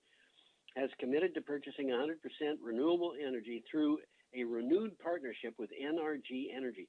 The city will realize $65 million in savings over a 7-year contract that they signed. Well, to give you some idea of the size of Houston, it's the top municipal user of renewable energy in the country.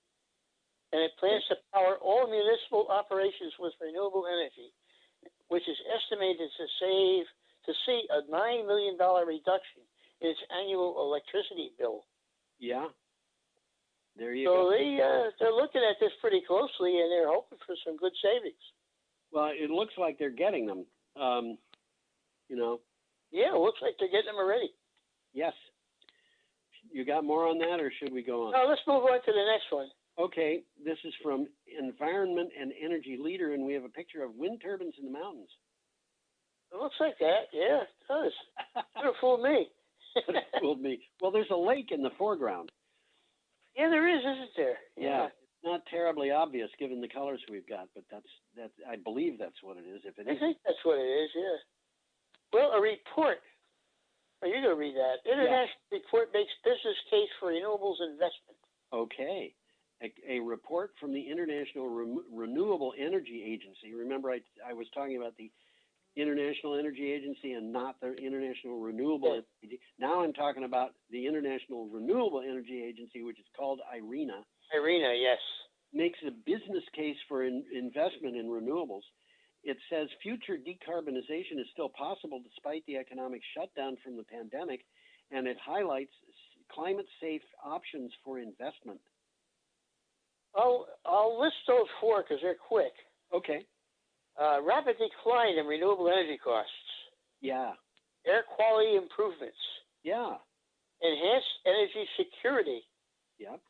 And socioeconomic benefits. They all make sense. They all make sense, absolutely. And, you know, enhanced energy security is something that I think the Trump administration doesn't understand. They think that if we pump as much oil as we can to the point that we're exporting it, that means that we are energy secure, but it still makes us dependent on oil and gas. And if we want to be dependent on something, it's a whole lot better, I think, to be dependent on the fact that the wind is going to blow fairly frequently most of the time, and the sun is going to shine every day. And by the way, I should mention this because a lot of people don't understand it. Photovoltaic panels, the PVs that are used for solar power, produce electricity even when it's raining if it's daylight hours. If it's daylight, they work. Absolutely. They still work. All they need is light. They will not produce as much as electricity as they would if the sun were shining brightly. But, you know, a friend of mine who has a big solar array and batteries and is entirely dependent on that has told me that the batteries produce about 50% sometimes of what they would on a sunny day. When it's raining and dark out, they still charge the batteries. Okay. Makes sense. We are up to Sunday, May 3rd, and this is an interesting photograph of what is called MV Osprey. Yeah, it's delivering jackets for the Moray First East Wind Farm. Moray First East Wind Farm. Yeah. Tom, are you aware of what they call semi-submersible heavy lift ships? No. Well, this is what you're seeing in this picture is a very unusual looking ship.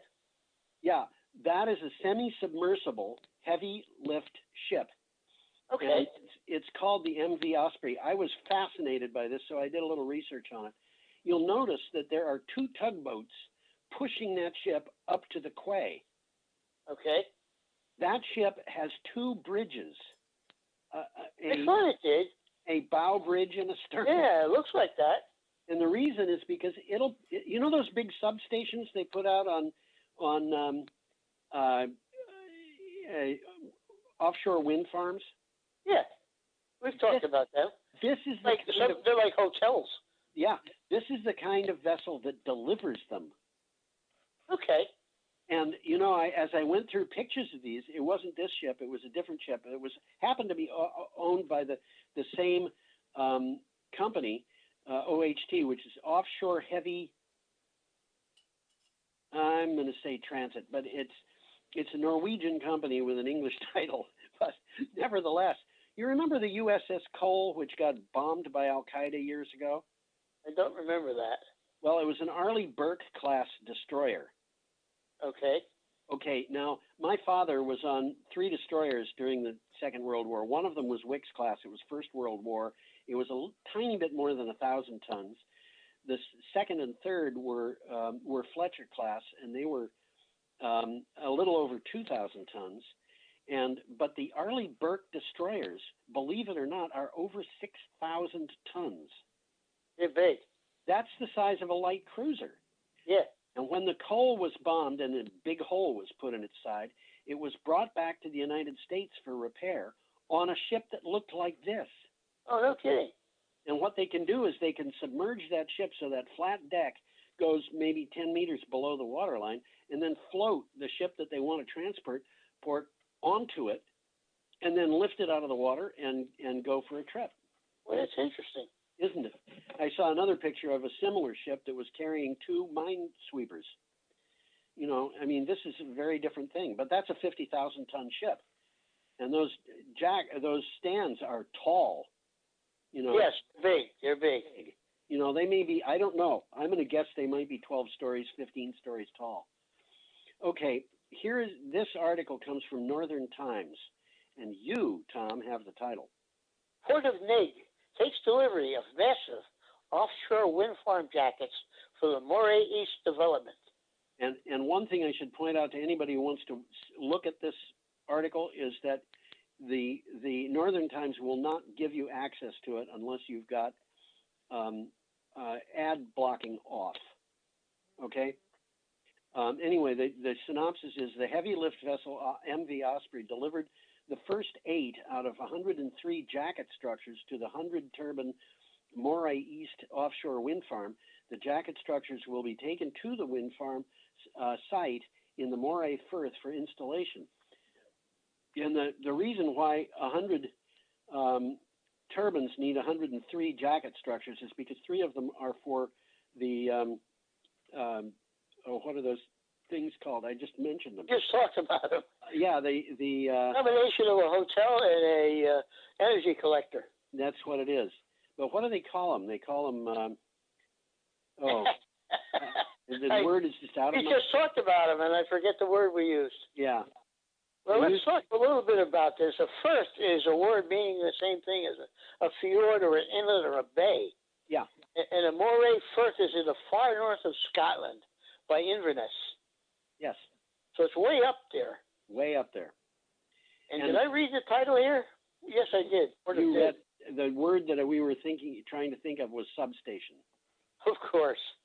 Well, an installation vessel is going to lift these jackets that we see there into the sea and precisely connect them with pre-installed piles. So the turbines and the 3 offshore substation platforms, that's the word we were looking for, will then be installed on top of the jackets. And they hope this to be operational by 2022. And this is, you know, this is a big wind farm, 100 turbines. Very large wind farm. Yep. Do you have the capacity of the wind farm?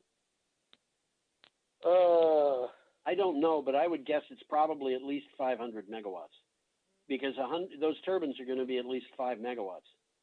I don't have that number. Yeah, but you know, I just don't know. It could be double that. Oh, they could be easily. Yeah. Okay, should we go on? Yeah, we got a nice picture coming up here. I have a picture of the Mohammed bin Rashid Solar Park, and every time I look at this picture, I want to shield my eyes. I wonder why they named it after him, huh? I don't know. Well, it's from Dubai, so they speak Arabic there, and they got a lot of Mohammeds. That they do, yes. Well, Dubai achieves, in case you were wondering where it was, it's in Dubai. Dubai achieves a record lowest tariff for a solar project. I think we've mentioned this before. We have, but we're going to mention it again next week because another one came in. Dubai is, well, let me read this. It's one of the Arab Emirates. It's right near the east coast of Saudi Arabia. Oh, I thought it was. Oh, yes. Okay. Dubai achieves, let's see, Dubai Electric and Water Authority awarded the 900 megawatt PV fifth phase of the Mohammed bin Rashid Al Maktoum Solar Park to a consortium led by Aqua Power, ACWA.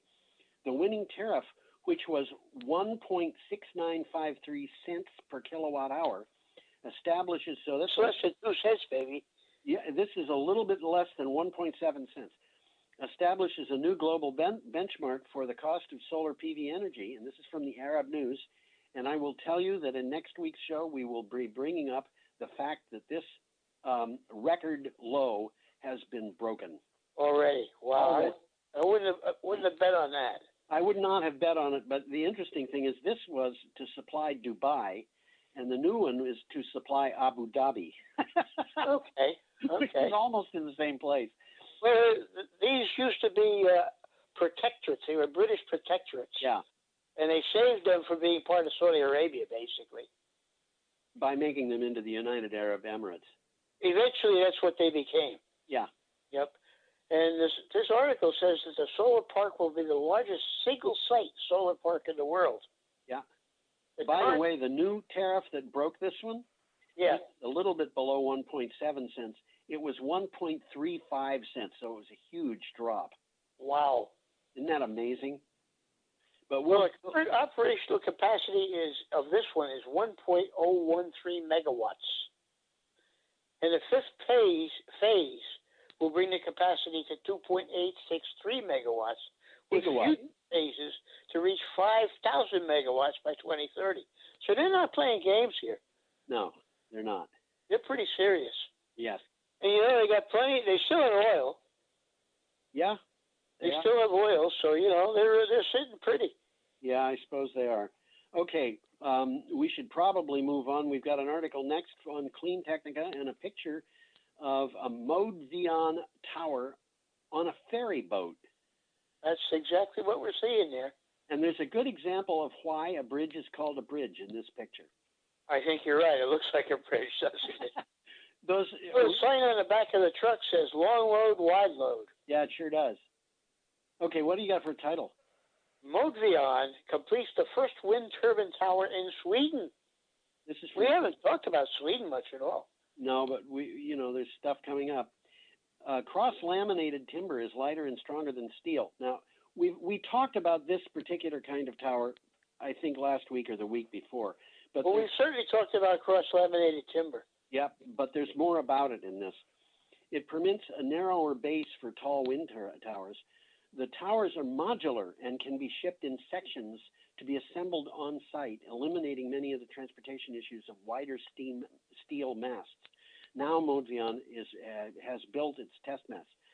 These things, you can have parts of them and bolt them together, or however it is they're fastened, which means that you can where the tower is particularly wide, you can have that wide section divided into pieces that can conveniently fit under bridges and things. I guess that's what's going on here. Yeah. Well, the article says as the steel wind towers rise above 300 feet, the base diameters exceed 15 feet. Yeah. There's the limit for transport in most parts of the USA and the UL and Yeah. the EU. Yeah. So these modular towers solve this problem of the base diameters exceeding 15 feet. Yeah. And by the way, you know the bridge in this ferry boat. Yeah. Those types of bridges first appeared when sailing vessels started getting side paddles.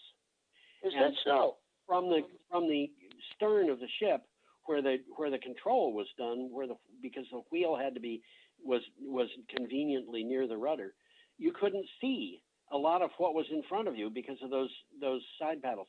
So they built a bridge from one of them to the other as a way to be able to see past the bow of the ship. Okay. Okay. Interesting. Move on. Move on to Monday, May 4th. Very good idea. And we have an article here from the Sydney Morning Herald. A picture of some interesting trees that are called snakewood. They are, and you know, I thought these things might have been about 5 feet tall until I realized those two dark things above the one on the right are birds in flight. And, oh yeah. And if you look closely, there's a couple of birds perching on the tree on the left. But what do you got for a title? Says trees. Yeah, they're big. Well, it says that the Western Australia watchdog greenlights the world's biggest hybrid wind and solar hub. This is mind-boggling. It's so big. A 15 gigawatt solar and wind renewable energy project in Western Australia got a green light for environmental approval. The proposed Asian renewable energy hub would supply the Pilbara power grid. This is a region of Western Australia. And it would develop a hub for generating green hydrogen, which is going to be exported to Asia. Well, this is significant. The $22 billion project features a 1,700 solar panel array dotted through with 37 wind turbines. Maybe that's where the money went that the Trump administration is sitting on. Well, they're going to commence construction, they hope, in 2026. So this is going to happen. This isn't going to happen this year. Not quite yet, but the size. But it's a big project. I was looking it up on the map, and it's very large. Yeah, and 15 gigawatts is like, it's huge. We were just talking about how big the one in Dubai was, and this is bigger. That size. Like what? Okay, is that enough on that, or do we want to? Well, we've covered it on that. Okay. We don't have a picture of the map where it is on the area, but this is huge. It's huge. Pretty large. It's about 50 miles square. I actually went out to find that picture of the snakewood trees because I wanted to show a picture of what the ground is like on Pilbara. And the map, I think to most people living in the United States, that map would really not mean anything. So there it is. The next picture that we have is the BNEF LCOE chart for 2019. BNEF is Bloomberg Renewable Energy Finance, and LCOE is Levelized Cost of Electricity. And the article comes from Renewables Now.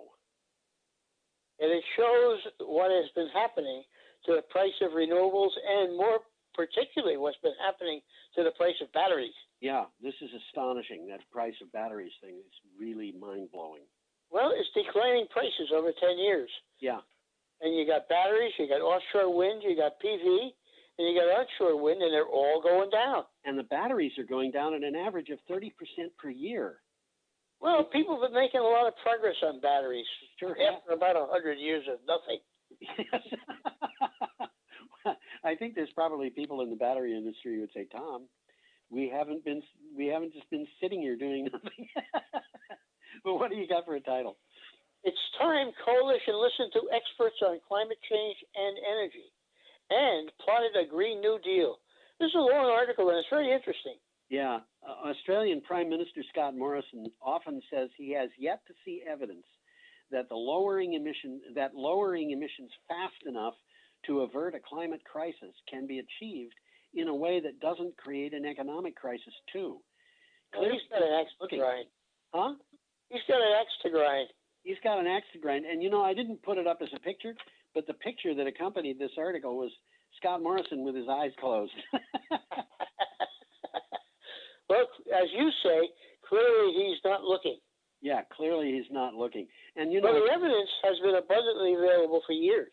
oh yeah, absolutely. It can be found in the works of the International Energy Agency, the UN, the Australian Energy Market Operator, the big utilities, and any number of private and public think tanks and universities. And the article cites the sources to back that up. Now, you know, Tom, when you and I started on our show, which was, I think, 2013, we were talking about how renewable energy would soon be so cheap that it would achieve what was called grid parity, and it would start taking over. And that's where That's happening. It's happening, and you can see it in this graph.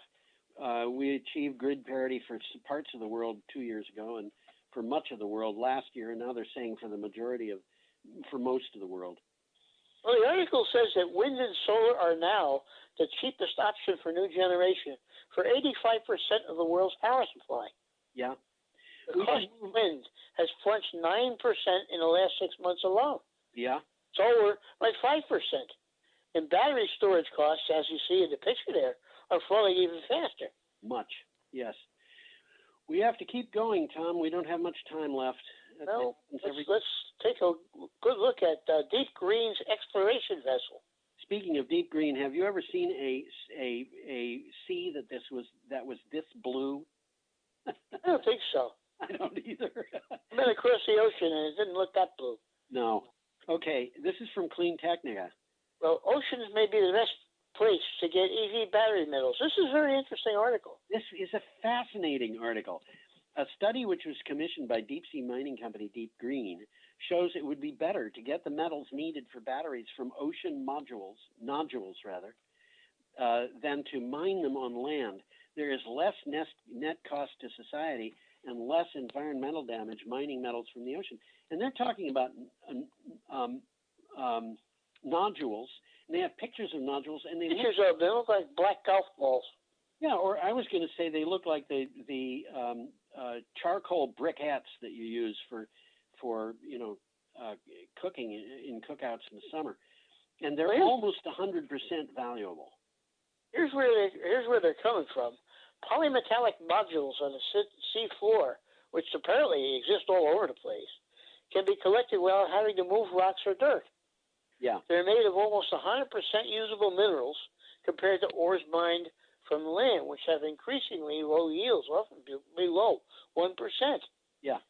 And the land-based modules often contain toxic levels of deleterious elements, and they give very specific findings here. They do. It's an interesting article. Interesting. Okay, we're up to Tuesday, May 5th, and we have a picture of a utility-scale battery. You'd have to tell me that's what that was, because I couldn't figure it out by looking at it. Well, this is actually only part of the battery, and yeah, this is true. It consists of a large number of battery cells. All connected together. When you know what it is, it makes sense. But before looking at it, what the heck is that? Okay, this came from Renews. California utility leaks 770 megawatts of storage deals. We've had reports after report after report of these utilities making deals on large amounts of storage, and here it is. Southern California Edison has signed 7 contracts totaling 770 megawatts for energy storage, battery energy storage, to help enhance the state's electric system reliability needs and integrate new renewable power. Most of the contracted battery projects are to be co-located with solar power plants, which makes perfect sense. Makes sense. Absolutely, it makes sense. And this again is one of the evidences that battery storage is cheaper than natural gas, and it is not only that, but it provides better quality electricity than natural gas does. Well, it's really a match made in heaven. It is. The solar plants charge the batteries. Yeah. And then when the sun isn't shining, power comes from the batteries. And the batteries can change output according to demand in tiny fractions of a second, where natural gas plants take a bit longer. And depending a little bit, for sure. Yeah, depending on the kind of plant, it might be a minute or 2 minutes up to 10 or 15 minutes. So let's move on here. Okay, we have a picture of a solar array with a coal plant in the background, or maybe it's a coal plant with a solar array in the foreground. I don't know which, but something like that. Okay, this comes from Sour Energy, and I want to point out, Sour Energy is not SOUR energy. It is SAUR energy, and SAUR in German means the same as SOUR in English, but I kind of suspect that this is neither German nor English because it's like sauerkraut, huh? Yeah, like sauerkraut. This Sour Energy is an organization in India, so I think it probably interesting. Yeah, comes from a different source altogether. Well, renewables top coal in U.S. generation every day in April. Yep. Data from the Energy Information Administration shows that renewables generated more electricity than coal every day in the month of April. This impressive stretch actually began on March 25th and is still going as of May 3rd. And by the way, it is still going today as we're recording this, apparently. This point was not expected to be hit until 2021. Well, the figures are even more remarkable when compared to 2019's annual total of 38 days. Yes. So we've exceeded that. Yes. That was for the whole year. Well, what's happened, of course, has been the coal-burning power plants have been shut down because, and this is, again... They cost too much. They cost too much, but that baseload power has to be there. It absolutely has to continue generating power 100%, or it's going to produce its power very inefficiently. And so what's happened is when the demand goes below the predicted base load, those plants get shut down. And it takes a long time to get them back up again. I was just going to say, even though it takes a long time to get them up again. This is a desperate move in a lot of cases. Shutting down a coal-burning power plant because there isn't demand is not a good sign. It's expensive. It's not, and it's not a good sign for the coal industry. For sure. Which we've talked about it here. The coal industry is itself a fossil. Yes, I suppose it is. And we have a picture of the Hambach coal mine coming up. That's an interesting picture. That's a very interesting picture. Some of these mines in Germany... It's a big mine. Yeah, some of them are bigger than the island of Manhattan. This thing is miles and miles. And it's soft coal. It's lignite. Oh, it's horrible. This is very dirty coal. Very dirty coal.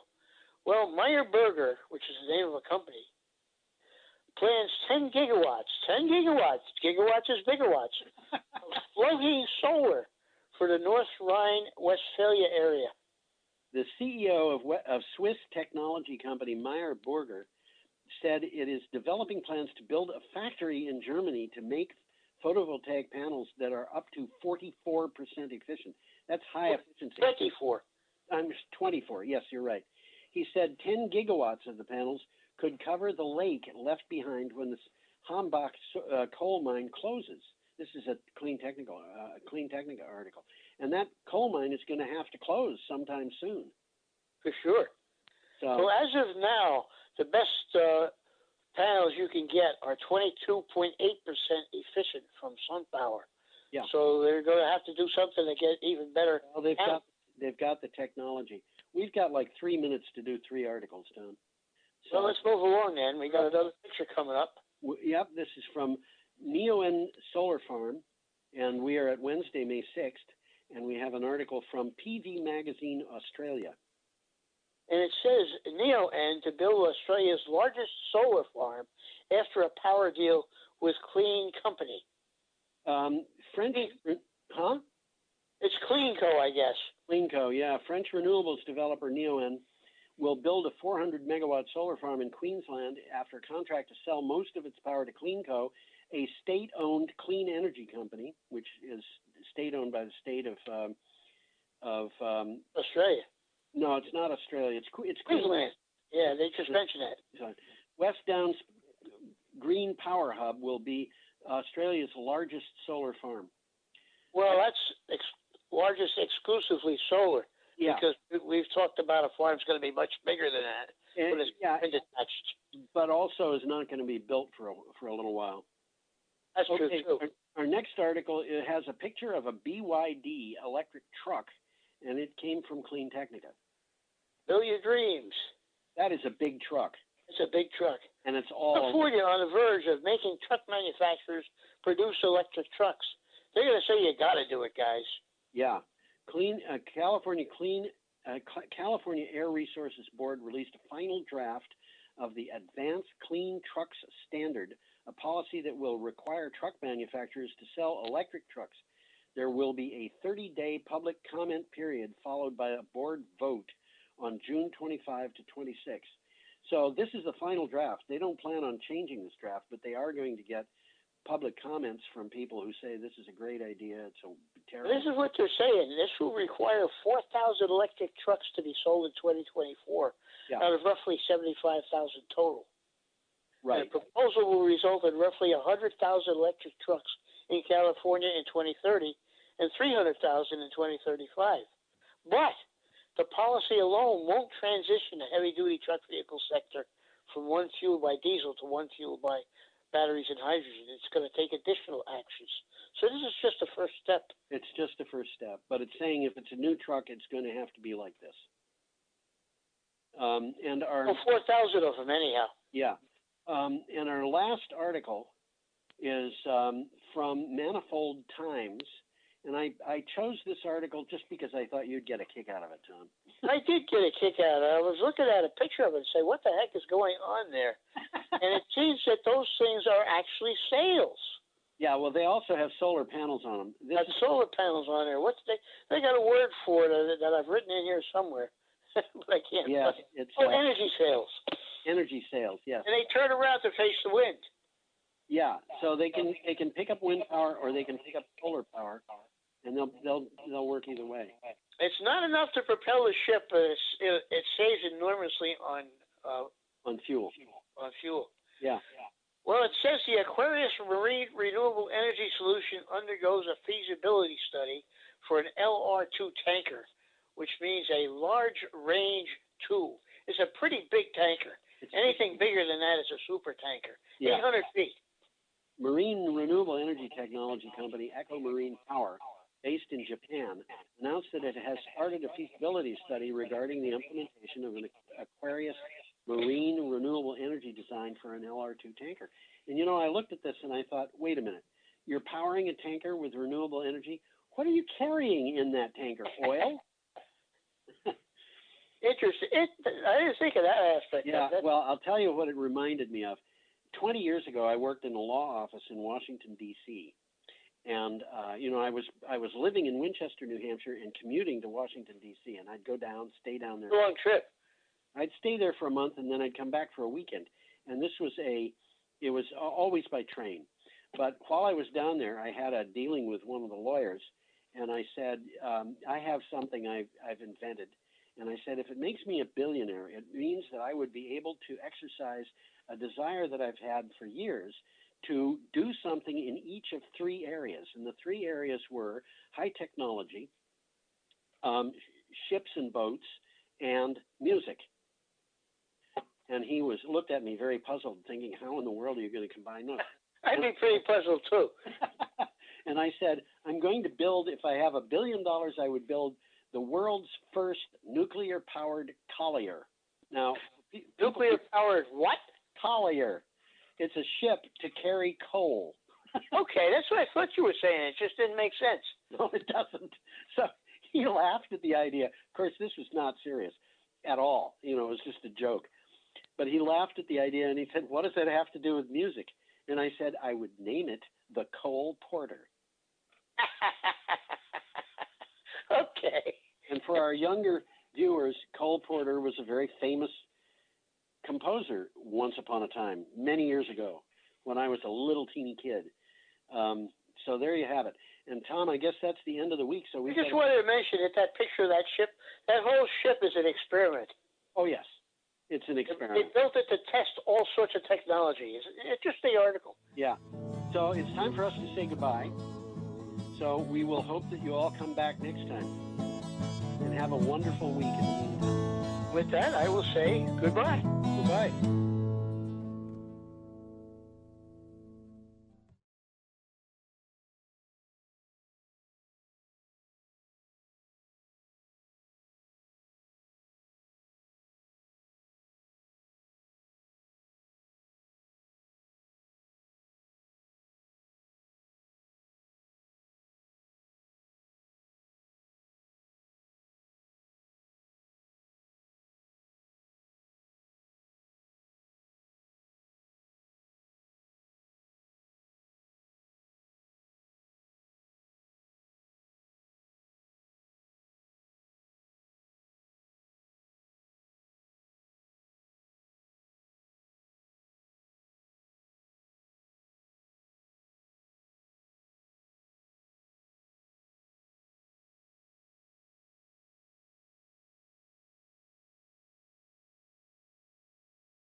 Where should we start, Mr. Chairman? Well, we start by saying welcome, everyone. This is Churchill Hines, Chair of the Board of the Vermont State Colleges System, calling to order a meeting duly called for 7 in the evening on April 29th, 2020. Trustees and guests are participating in this meeting through Zoom teletechnology. And I would welcome everyone and begin asking Jen Poirier, our assistant to the board, to satisfy that we have enough information for a roll call, or would she like to take that verbally? Chair Hines, I would be happy to do a roll call right now, if you would like that. If you would, please. Absolutely. Okay, remember to please unmute yourself. Janet Bombardier. Here. Megan Kluver. I'm here. Lynn Dickinson. Here. Peg Flory. Here. Dylan Giambattista. Here. Izzy Gogarty. Here. Adam Grinold. Here. Bill Lippert. Here. Karen Luno.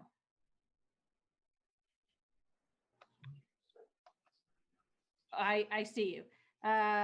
Here. Jim Masland. Here. Linda Milne. Here. Mike Pichak. Hi, Jen. I'm here. David Silverman. Here. And Church Hines is here. That's everyone, Chair Hines. Thank you. Thank you very much. This is a meeting where the predominant agenda items are going to be personnel related. And while I absolutely appreciate the public interest in everything that this board does, this board, along with most any other of its type, would conduct personnel matters through the executive session mechanism. We shall do so. However, we will not take any action during executive session, and we'll come out as efficiently as we can and conduct the rest of our meeting in public session. We do anticipate that there will be some action taken by the board when we do come out of executive session. So before entertaining a motion to do that, I would ask if there are any preliminary comments from any member of the family that we have gathered here electronically.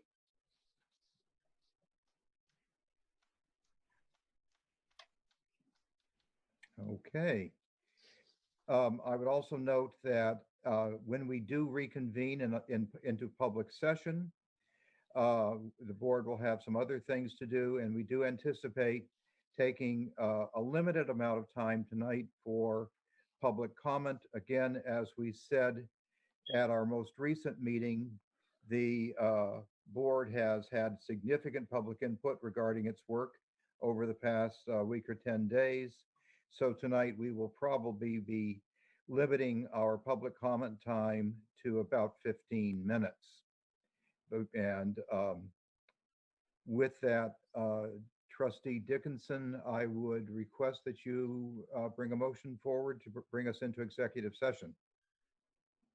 Okay, I move the VSC Board of Trustees enter executive session pursuant to 1 VSA Section 313 subsection A1F for the purpose of receiving confidential attorney-client communications made for the purpose of providing professional legal services. Because premature general public knowledge of these discussions would place VSC at a substantial disadvantage, it is appropriate for the committee to enter executive session. I further move the board enter executive session pursuant to 1 VSA subsection Section 313 subsection A3 to discuss the employment of a public officer. The board shall make a final decision regarding any such public officer in an open meeting and shall explain the reasons for this final decision during the open meeting. The board does not anticipate taking any action during executive session. Along with members of the board present at this meeting, and its discretion, the board invites the chancellor, the council of presidents, the interim provost of Castleton University, along with the VSC General Counsel and VSC Associate General Counsel, to attend portions of this session. So moved. Thank you, Lynn. Is there a second? Sure. Second by Jim. Any discussion? All those in favor of entering executive session, please say aye. Aye. Aye. Any opposed? We have the required 2/3 majority and plus, so we will enter into executive session at this time using the usual switch that we have to follow. And I hope at some point Zoom will get smart enough so we don't really have to do this backing out and going back in. But I believe that is our only option. Thank you. Okay, we are back in public session. We had an extensive executive session, as everyone notices, who may have been staying with us. No decisions were made during the executive session. However, we are now at this point ready to take up a motion that relates to our executive session. And I would ask Trustee Dickinson to do so. Okay, the Vermont State College System Board of Trustees has a resolution 2020-001 for the appointment of Sophie. Okay, Sophie, how do you pronounce your last name? It's as it looks, it just terrifies people. It's Zadatny. Zadatny, right. Zadatny. As interim chancellor, whereas the Vermont State College System Board of Trustees is responsible under 16 VSA Section 2174 and under Article 3, Section 3 of the Vermont State College System bylaws for the appointment of a chancellor. And whereas outgoing Chancellor Jeb Spalding has resigned effective today, April 29th, 2020, and whereas the board intends to search for a long-term interim chancellor over the coming weeks, and whereas the outgoing chancellor and the chair of the board recommend that the vacancy created for an interim chancellor be filled in the near term by Vermont State College System General Counsel Sophie Zadatny. Therefore, be it resolved that Sophie Zadatny be appointed as interim chancellor with all the associated authority and responsibility of the office of chancellor from today, April 29th, 2020, until the board appoints a successor. So moved. There's a motion. Yes, now we transition to the motion that references this resolution. Okay, I move that the Vermont State Colleges System Board of Trustees accept the chancellor's resignation effective immediately, and further, that the board adopt the resolution as read, appointing Vermont State College System General Counsel Sophie Zadatny as interim chancellor to lead the Vermont State Colleges system until a longer-term interim chancellor can be selected. The board believes Ms. Zadatny is the best person to lead the system at this time. I further move that the VSCS board chair, in consultation with the interim chancellor, support an orderly transition between the outgoing chancellor and the interim chancellor, including waiving the 90-day notice provision of the outgoing chancellor's appointment. That is a motion. Do we have a second? Seconded by Karen Luno. Is there discussion among the board?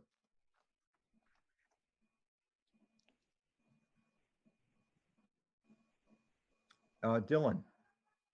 Yeah, thank you. I just want to acknowledge a lot of people are tuning in tonight and have been in touch with us as board members individually and collectively. And just going forward, I think it's very important that we stress an openness, a candor, a willingness to take feedback, and a public process that encourages a path forward and doesn't discourage folks in our campus communities. And so I just want to extend that offer. I know that many people on the board are putting in many hours trying to figure out the right path forward, but I feel it's important that we continue to put that at the center of all we do. And certainly I'm committed to doing so. I believe others are, and I'm looking forward to moving forward. So thank you. Thank you very much, Dylan, for that good reminder. David, then Linda. Before we vote on this, I want to take the opportunity to thank Chancellor Spalding for his service. I believe Governor Scott had some words that I didn't have a chance to see, but my wife relayed to me that essentially acknowledged that the system was having difficulties when the chancellor arrived. And these events are not his doing, including the COVID pandemic. And there's been a lot of very, very good things that have happened on our campuses that we all have a lot to be proud of. And so I just wanted to say thank you publicly. And also thank you for, it was a pleasure to get to know you, Jeb. Thank you very much, David. Appreciate it. I forgot a hand. Linda, I'm sorry. You're on mute, Linda. Linda? I got it now. I remember. Thanks. Now we hear you. You can, thank you. Yes, I wanted to, before we take this vote, thank Jeb for his 5 years of good work, much good work. I think as difficult as this last couple weeks have been, and actually probably longer with the months, the weeks since the COVID, Jeb and his getting us started with the long range planning and other things has us in a lot better place to go forward from than we would have been without those long range planning efforts under his chancellorship. And so I'm glad we had those steps, because I think they have us in a better place to go forward. And I also want to thank Sophie for being willing to step up to the plate at this difficult time. And I like, it sounds like there's some energy she's hearing and feeling. And I'm glad to hear that. And I thank her for being willing to step up to the plate. Thank you, Linda. Michael. Thank you, Church. And I also want to reiterate thanks for Jeb and for his service to the Vermont State Colleges and to the state of Vermont as well for many years. And, you know, we have a lot of hard work ahead of us as a system and as a board. We all know Sophie and have known Sophie for a long time on the board and within the campus communities as well. And I'm really looking forward to the energy and the competency, the expertise that Sophie has and that she's going to bring to the table to continue the hard work that's ahead of us. So I feel fortunate that we have Sophie at this time to move forward and get on with our work. It's important. But I do also, of course, say that in the same breath that I do want to thank Jeb for his efforts and his support for the system over the last 5 years. Thank you, Michael. Mr. Chairman, when the time is right, either before or after, if the Board of Trustees and other participants would allow, I did have, you know, probably 5 minutes worth of comments to make. I know it's late at night. I can always just print them, I guess, but I think it's important for me to acknowledge some things. And I think we'd like to join you with that, Jeb, but I'd like to, since we have a motion on the floor, let's go ahead and adopt the motion and we can move directly to your remarks. Further comments and discussion?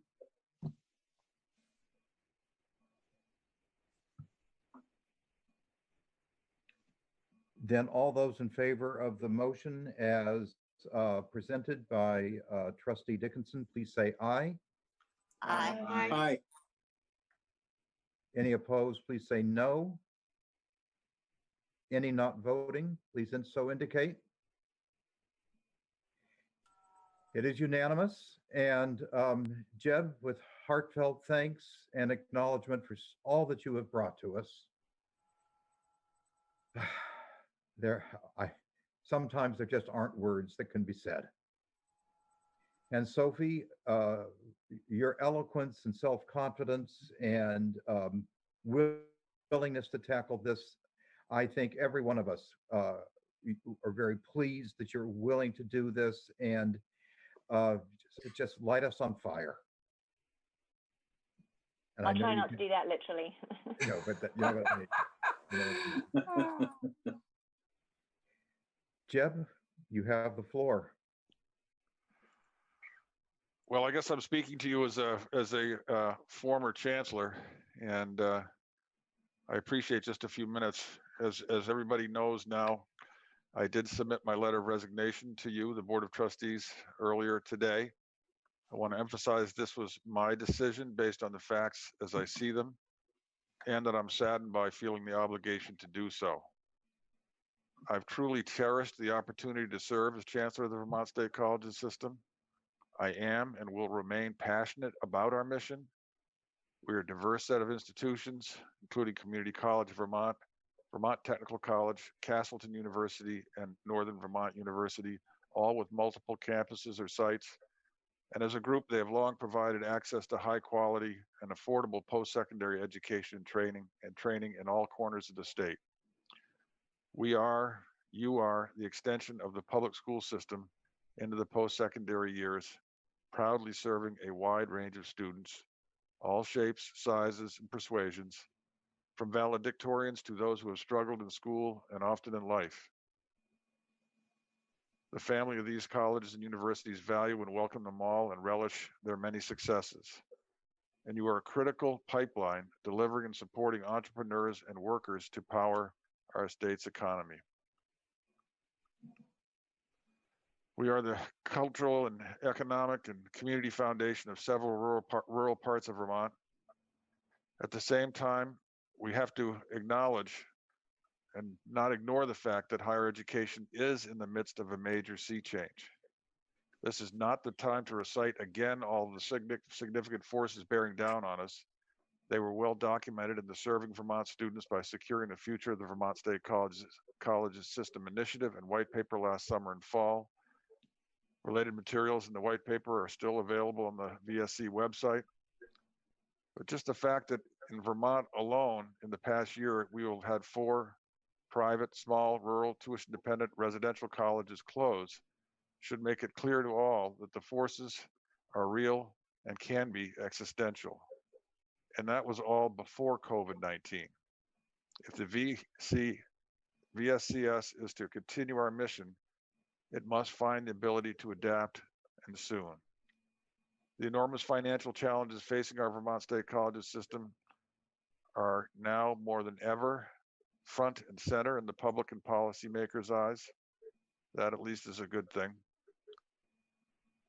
I believe that collectively we've accomplished a great deal during my chancellorship.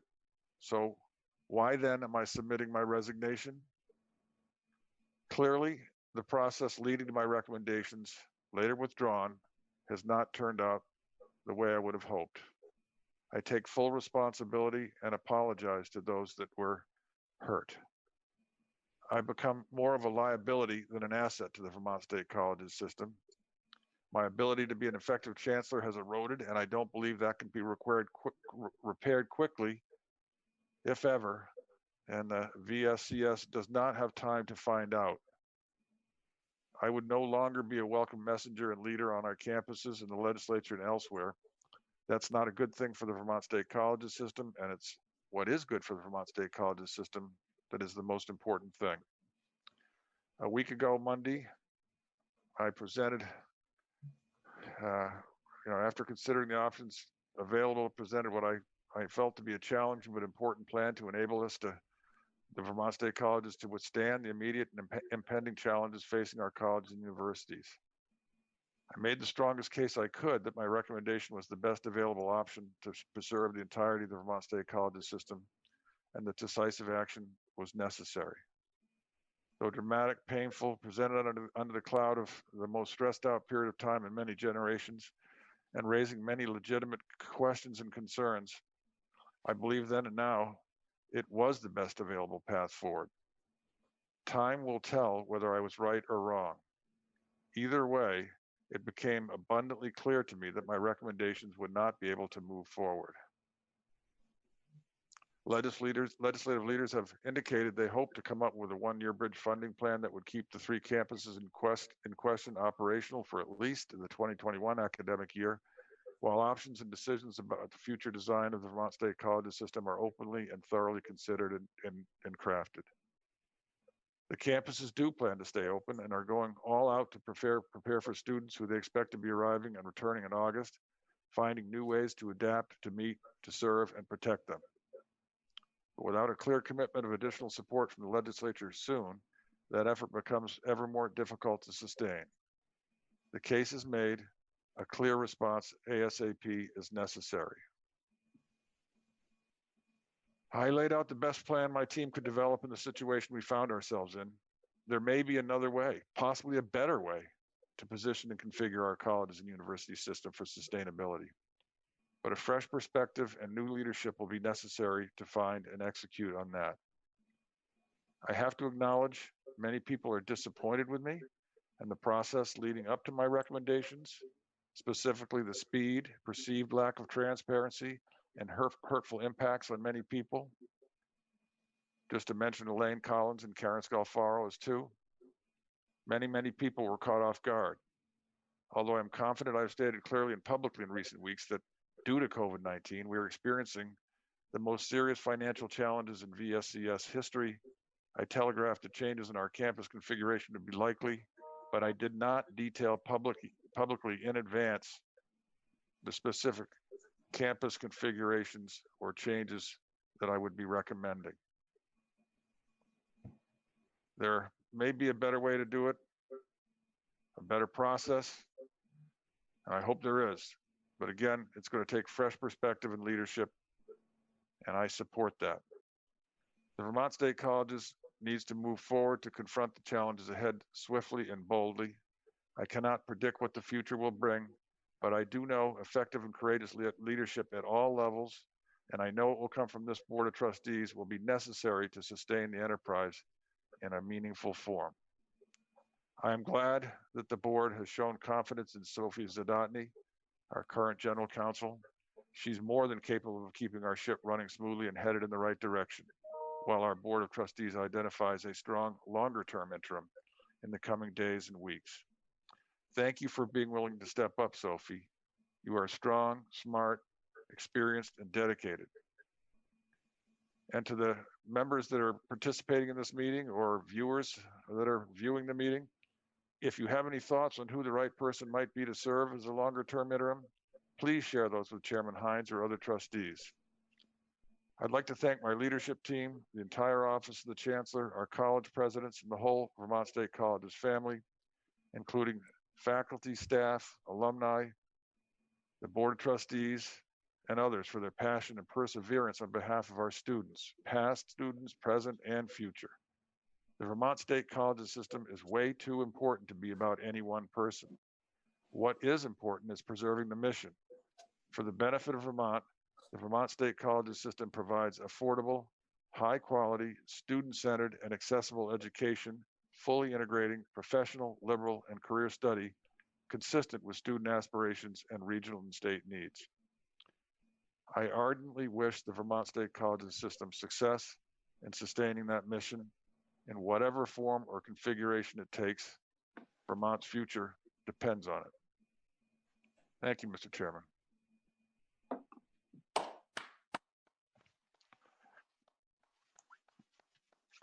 Virtual applause. Yeah. Jeb, your trademark forthrightness is so refreshing when we think of other leaders that we may know who are not so willing to step up and express such sincere candor. I think it's another facet of your caring. Caring can be a liability. You care greatly about the VSC, about the state of Vermont, and I feel this board feels very well cared for and appreciates so much what you've brought to us. I remember in 1985, when you first arrived on the scene in the Senate, and there was a buzz in the State House. I was working for Madeline Cunin at the time about that new tall guy from Washington County. Wasn't he a radio fella? What about him? And how quickly the State House started talking about, where is this guy going to go? He can go only up. What a future he must have. And all I can say, Jeb, it ain't over yet. I wish you very, very well in whatever the next steps happen to be, because they all believed in that tall, lanky guy from Washington County back then, and I still do. Thank you, Mr. Chairman. Okay, everybody. When I look at our agenda for this evening, we are not going to act this evening on the transition in Castleton. We need a little more time, but we will be taking action on that and working with you, Karen, in that regard. But Karen, I also want to say that it's highly likely that this will be the last time that we may have you at a board meeting. Maybe we'll have one more, but just in case, I want to express my thanks for you. The transition that you began, a lot of people said, how in the world is this ever going to happen? We have a president in Castleton that was almost bigger than Castleton. And we knew it would take a remarkably talented individual to move in and establish a new presidency, a new spirit at Castleton, while honoring the past and still becoming, in short order, the new face of the university. And you pulled that off better than I could ever have imagined. And then you transitioned into tackling the very difficult work of balancing a budget, of doing it in such a way that Castle did not lose its pride and its momentum. And I don't know what we would have done if you hadn't done that as well. And you also bring to us something that I think is rare in a leader, and that is your willingness to show your humanity, and especially your relationship with your family. I don't know how many times I've told people that if you know Karen, you know the family, you know her kids, you can see it in her face. You walk into her office and you see it on the walls. And that speaks so much about your profound fundamental character that we find so attractive. I personally wish you very, very well. And thank you. Karen? Yeah, so I guess with that, I should probably share my decision, because I've not shared it yet with anyone. So because you've sort of shared it here, so I appreciate the things you just said, Chair Hines, and I just wanted to say that it's certainly been an honor to serve as president of Castleton University, and it's definitely with a heavy heart that I share my decision that my last day will be May 31st. And I think what's most important right now is that we remain focused on our students, which is why we're all here. And they must remain the focus of our work every single day, and we cannot lose sight of it for even a moment. And I know that as Castleton moves into the future and offers expertise and sound judgment in terms of reconfiguration and innovation to help the system move forward, one thing is for certain, and that is that Castleton will succeed. I inherited a great team with exceptional skills and insightful perspectives, and it has truly been an honor to work with them. Our faculty inspired me to be a better leader. They held me accountable while holding themselves to the highest standards on behalf of our students. Our staff has provided guidance and support to our students. This has been the most dedicated team of professionals I've ever worked with. And it's been an honor. I have full confidence that our team will continue to move the university forward and to ensure that our Spartans enjoy the legacy for decades to come, because this is the Castleton way. I'm so grateful for your faith in me, the faculty, the staff, students, alumni, community, all the people that came out when I initially interviewed, and to the board of trustees who unanimously appointed me. In a span of just 3 academic years, we have strengthened our financial position, developed new programs, formed new partnerships, opened 2 new locations, launched a fundraising campaign, and welcomed a record-breaking class to campus this past fall. We have truly positioned Castleton for a bright future, and I'm grateful to have been a part of it. I, like Jeb, will remain passionate about the mission of the Vermont State Colleges, and I will always have a special place in my heart for our Spartans. Go Spartans! Thank you so much. As a former chancellor, I just want to thank you very much, Karen. And I'm sorry the way things turned out. You've been a wonderful president, and you can see the passion that you have. Thank you, Jeb. Trustees, there are 2 more items on the agenda. One is other business, and I'm going to, and also comments from the public. I'm going to ask Yasmin if she is manning the magic machine that tells us whether there are in fact people who would like to speak with us. Yes, good evening, Mr. Chairman. We can post a sign-up opportunity for those who are attending. We haven't done that yet, so that would be whenever you're ready to do that. You can go ahead and do that while we're taking care of just one more question I have for the board. As we were speaking earlier about proceeding with a search for a new longer-term leader, I'd like to get some sense of the board whether they would like to have us act this evening to essentially commission that search, or whether they would prefer that we do that at a later time. We do have a resolution ready tonight if we wanted to at least officially start that process, and then the details we will, I'm going to propose that we have an initial meeting next week to start framing some options for a search and to collect ideas about that. The only question I have before you is whether you'd like to formally commission that search now or wait until a later time. And I can't see everybody, but let me just, no, I can't see everybody. Could I have any response to whether you'd like to commission the search tonight or later? This is Janet. I would prefer later because I think we need a good conversation about the job itself, the skills we're looking for. Maybe commissioning it doesn't get in the way of that conversation, but it certainly can't begin until we do that. No, to be clear, that would be that to commission it means we can begin that conversation. It would legitimize the conversation. I could not agree with you more. Church, I would support starting it in some fashion. I think it's clear that the board is eager to understand what that would look like, but I think the sooner we start, the better. Then again, I have a hard time seeing everybody. I'm looking for the little arrows.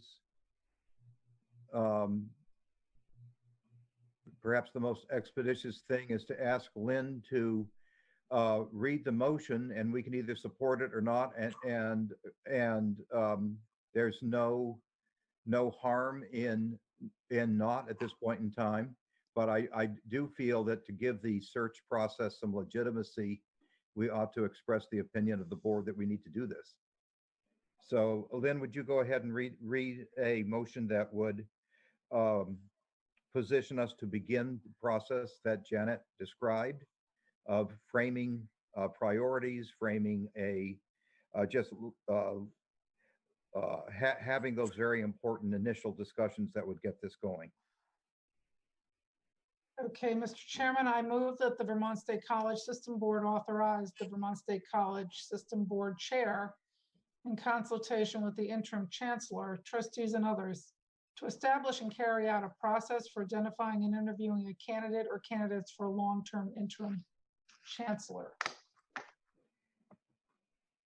Is there a second for that rather broadly written motion? I second. Karen seconds. I'd welcome discussion.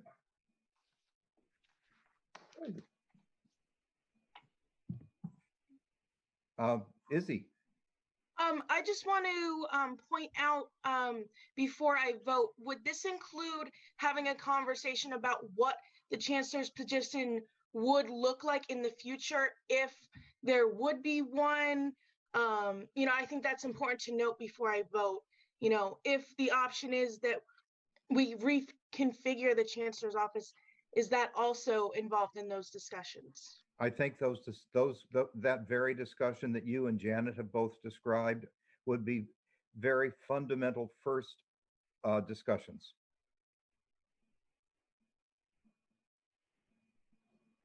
Church? Yes, wherever you are. Yeah, here I am. Oh, Anyway. I'm sorry. Lynn. As I read the motion, I would like to make an amendment to it.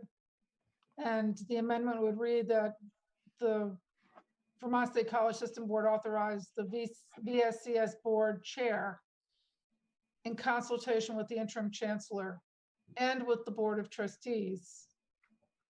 Well, in consultation, it does say it, in consultation with the interim chancellor, trustees, and others. I guess it says it already. Forget it. Yeah, the full intent was, and if you prefer to insert board of, that's fine with me, if it's okay with your seconder. To make it even clearer. Karen, shall we go ahead and do that? Yes. Okay.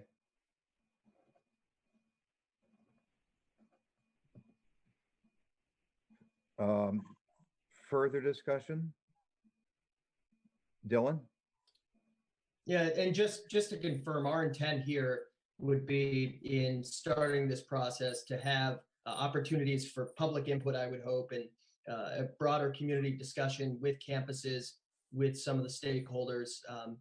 Is that right? I just want to make sure we're all on the same page. I think that it goes without saying that this position, traditionally in the past, I hope,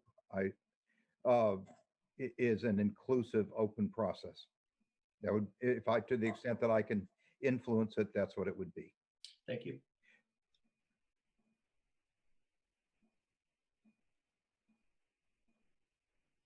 Other thoughts or questions? Then why don't we go ahead and see where the board is on this resolution? Michael, were you raising your hand? Okay. If there's no further discussion, all those in favor of adopting the resolution as read and further amended by its maker and agreed to by its seconder, please say aye. Aye. Aye. And are those opposed? Any not voting? We have commissioned the beginning of the discussion that would likely lead to a search. While Yasmin is checking to see if we have anyone who wishes to speak with us, who's signed up or however it's done, is there any other business to come before the board? Any other thoughts or discussion from the board? Okay, Yasmin.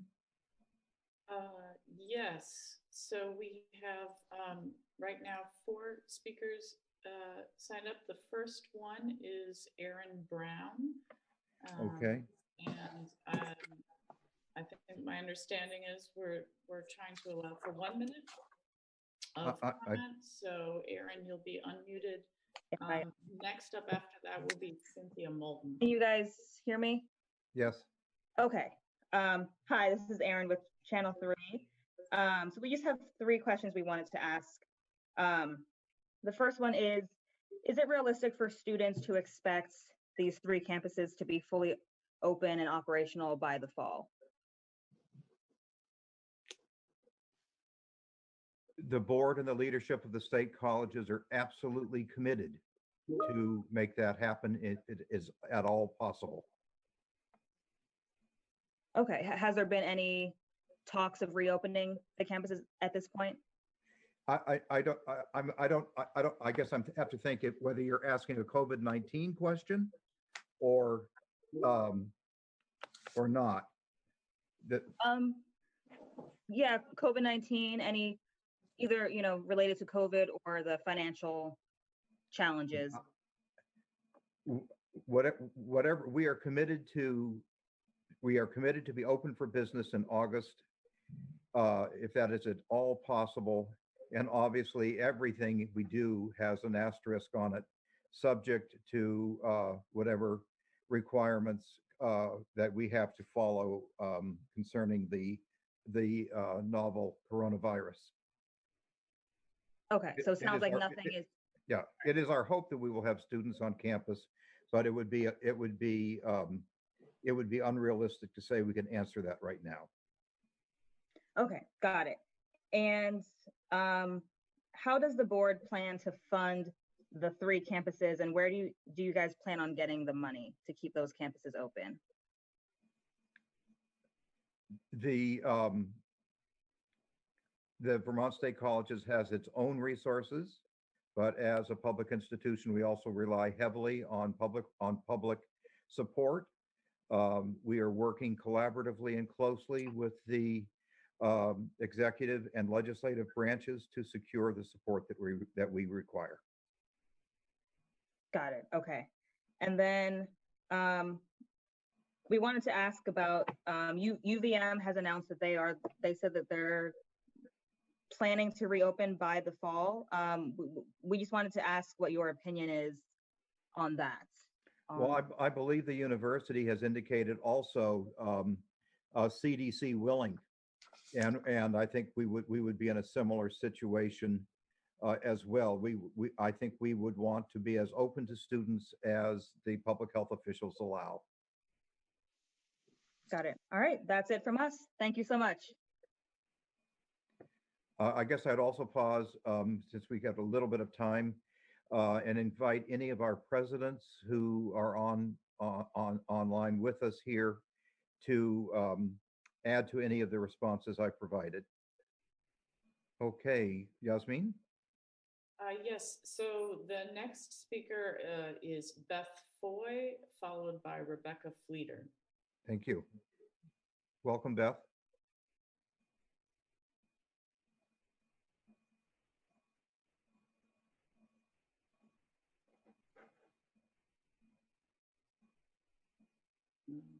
Beth Foy.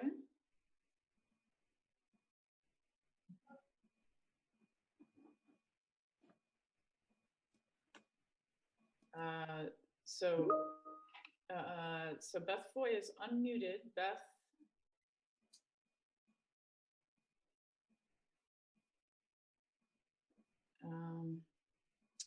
So I think we should probably go on to Rebecca Fleeter. Can you hear me all right? Yes, Rebecca, thank you. Okay, thank you. My name is Rebecca Fleeter. I'm a student at Northern Vermont University Johnson. I'm a junior. And I'm just wondering how exactly the board plans to take student, faculty, staff, and alumni responses to appointing a chancellor. If this is truly a community, then how does the board plan to get everybody involved in making that decision to find an interim chancellor? Well, I think if you were listening to our earlier comments, we recognize that we have to start with some framing and planning of the process and and the way it's going to proceed. I would think that would be a very early topic of discussion. I think I would be very surprised if kind of the framers of the search process aren't very open to what you described. Okay, thank you. Great, and the next speaker is Lola Duffert, followed by Dr. Andrea McManus. Roland? Lola. I'm sorry. Oh, Lola. Lola, yes. My ears are tired, Lola. That's okay. Sorry about that. I was hoping that I could, you guys might speak a little bit about what you guys are thinking in terms of filling Karen Scolfero's post when she leaves May 31st.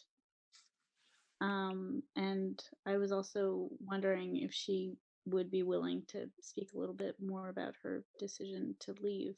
I'm assuming that it has something to do with what 7 Days reported today. Lola, I don't think there's been any material discussion at all about how to proceed yet. So I honestly don't know that we have an answer to your first question. It's everything is brand new and there's been no discussion. Okay. Oh, when were you told about President Scalfaro's decision to I think I'd let President Scalfaro speak for herself. Okay. Hi, Lola. How are you? Hi, Karen. I was planning to announce my decision in the morning to my team first. So I think that so I didn't actually do a formal announcement until that all just happened. So there it is. Yeah, it seems like a lot of announcements are happening like that right now. Well, I do think things are just happening quickly and in general, and we're all dealing with unprecedented times, and the uncertainty that we're all facing, and everybody's just trying to do the best they can, I guess. Do you want to speak a little bit more about why you've decided to take this decision? Sure. I think I would just say that the circumstances that have occurred over the past couple of weeks have put me in a position where I feel that I can't lead at the same level. I fear that that folks. I don't want folks to be distracted by trying to understand some of the decisions that have been made, because we don't have time for the distractions. And I have every faith in this team, and I'm really disappointed because I had made a commitment to stay at Castleton for a long time. I think I've shared with people that going through the challenges with COVID-19, my little mantra has been, it's forcing us to stand still and appreciate what we have. And there's just so much that I have to appreciate about being at Castleton University on this magical campus. And so I'm deeply disappointed to share my decision. Okay, thank you. You're welcome. Thank you, Lola. Our next speaker is Dr. Andrea Silva McManus, followed by Beth Foy. And Beth is the final speaker who signed up, Mr. Chairman. Very good, thank you. Hey, good evening, everybody. I just want to thank you for your continued good work, and to let you know that Yasmin and I have a phone call scheduled for tomorrow at 11, where I'm going to talk with her about what I might be able to do to provide some assistance. Karen, I'm very sad to hear that you're going to go, and I appreciate your warm words about Castleton and the kind of family and magical place that it is, because it really is. And Sophie, I want to welcome you. I don't see Jeb on anymore, but I'm going to write him a letter and send it to him, but I'll help in any way I can. And I just wanted to thank you all again. And with that, I'm done. Thanks. Thank you. And final speaker is Beth Foy. Welcome.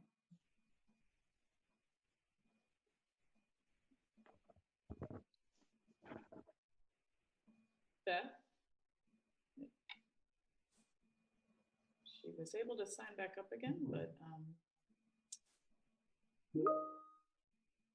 maybe her mic is not working. Beth, you are unmuted.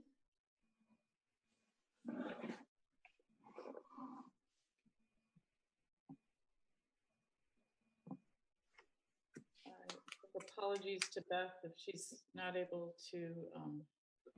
We do have her unmuted, but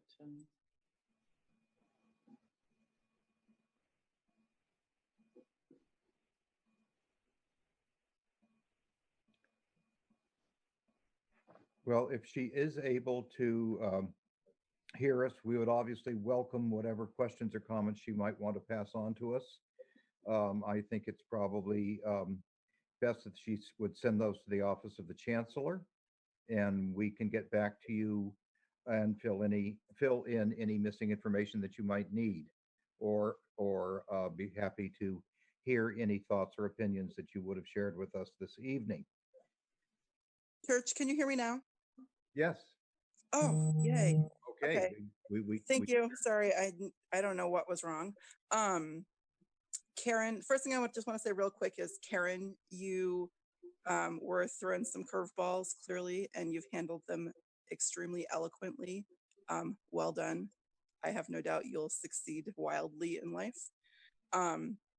The other question I have for the board, and also for Sophie in her new role, congratulations, Sophie, is there's a whole lot of instability, additional instability over the past few weeks that will definitely impact our campuses beyond the instability that COVID caused, and beyond the financial statuses of the schools. So my question to Sophie and to the board is, what are you going to do right now to try to both keep and obtain new students, and get a message out that we want to support the schools, and we're committed to supporting the schools and are working toward these programs and supporting these programs, because that confidence, public confidence is not there right now. And it is desperately needed. Thank you. I'm looking. Beth, I would say that from a lot of this is going to depend on where we sit. I know that each of our college presidents are steadfast in presenting a positive, constructive outlook to everyone who asks about the status of their individual college, their plans, and commitment to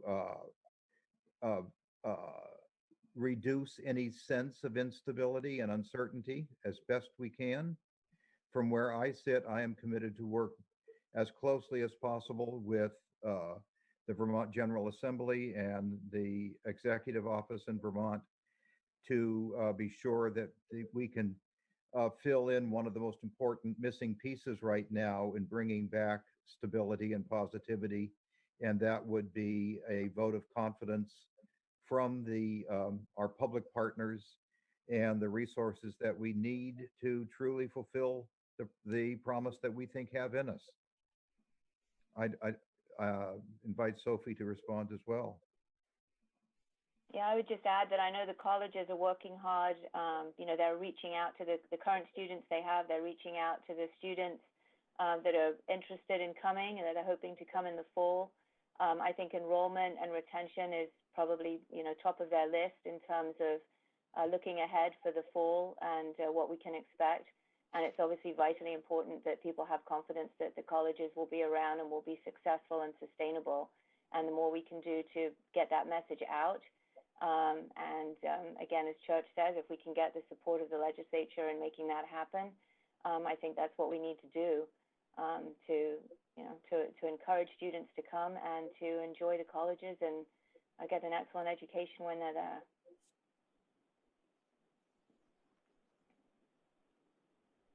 Thank you, Sophie. I mean, the Vermont State Colleges are really the jewel of economic and human development in Vermont. I mean, I can think of no resource available to the state that has more potential to improve the lives of individuals, their families, the communities in which they live. We are, in fact, a giant human development machine and economic engine. And we have a tremendous amount to offer Vermont. We just need to work very hard to get back on a consistent, solid track and demonstrate that we are ready to fulfill that promise. Are there other thoughts or business before the board? I know it's late.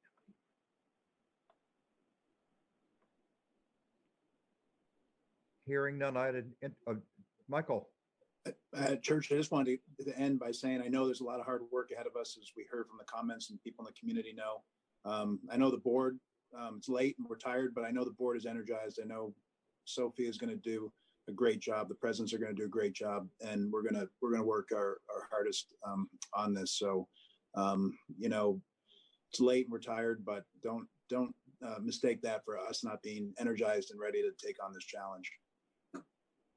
I'm buying new running shoes so I can keep up with Sophie. Okay. May we entertain a motion to adjourn? So moved. Second? Second. Any discussion? All those in favor of adjournment, please say aye. Aye. Aye. Any opposed? We are adjourned. Stay tuned. There will be more. This is going to continue to be one of Vermont's busiest boards. Thank you very much, one and all. Thank you, Mr. Chair. Good night, all. Good night. Thank you, Sophie. Thank you, Jeb. Thank you.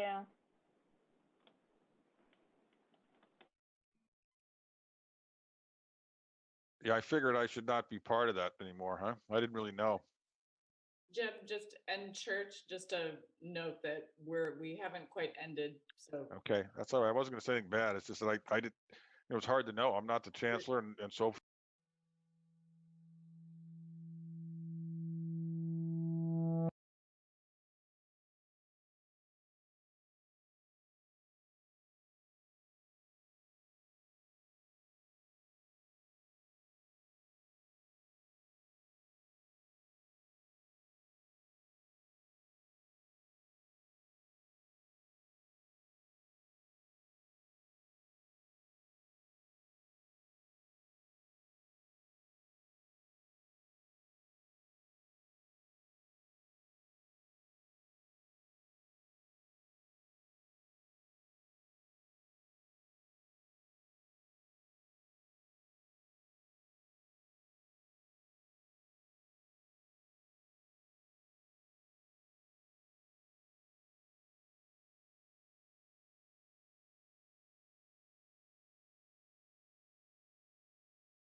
All right. So I'm going to call this meeting to order. And we have the minutes of April 22nd. What would you like to do? I'll make a motion to approve the minutes of April 22nd. And I'll second that motion. Okay. Any discussion? All those in favor? Aye. Aye. Aye. All right. Then we have review and approve bills for payment. And the warrants 23 and 23P. And before we do that, we had a request for us to consider town employees if, because of the virus, they're not able to work their full week, would we consider paying them the balance so they get a full week's pay? Well, would you like a motion? I'm wondering. So that we can discuss it? Oh, Zeke froze up. He froze again. Oh, okay. Yeah. There you go. You're there. All right. So I'm not sure where I got frozen, but so there was a request that because of the virus, some employees are just having to work shorter work weeks. Would we go ahead and pay them for the full work week? Would you like a motion so that we can discuss it? Sure. Yeah. I'd like to move that even if town employees cannot work their full hours because of COVID-19, that for the period through this fiscal year, June 30th, we agree to give them their full week's salaries or pay.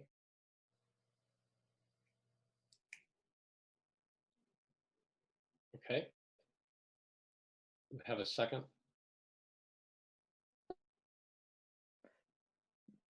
I guess not. So is there another motion that we'd like?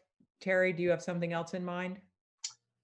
I would change that from the rest of the fiscal year to go just for this month of May. So that way, as things are changing on the day on this stuff, as to what's being allowed and what's not being allowed and what's going to be open, should we just try it for this month of May until we can see where this is going forward? I'm good with that. Yeah. I would say, yeah. Yeah. So why don't you make a motion, Terry? I'll make a motion that we, for the month of May, we will pay the town employees, officials, their full salary, and then take it up at a later meeting as to what we do past that. Yeah, I'll second that. Okay. Any discussion? Yes, I was just wondering if there is under the pandemic assistance programs, is there a mechanism that would address this issue when town employees have to miss hours? Is there anything at the state level, for example, that you're aware of? No? I'm No, not. I have to do some research, I guess. David, do you mean protocols or do you mean financial support? I mean financial support. I mean, there's like some variation of unemployment. I mean, I'm not sure what the extent of the reduced hours are, but when I guess we don't pay unemployment insurance, right? Yeah, we do. Yeah. So.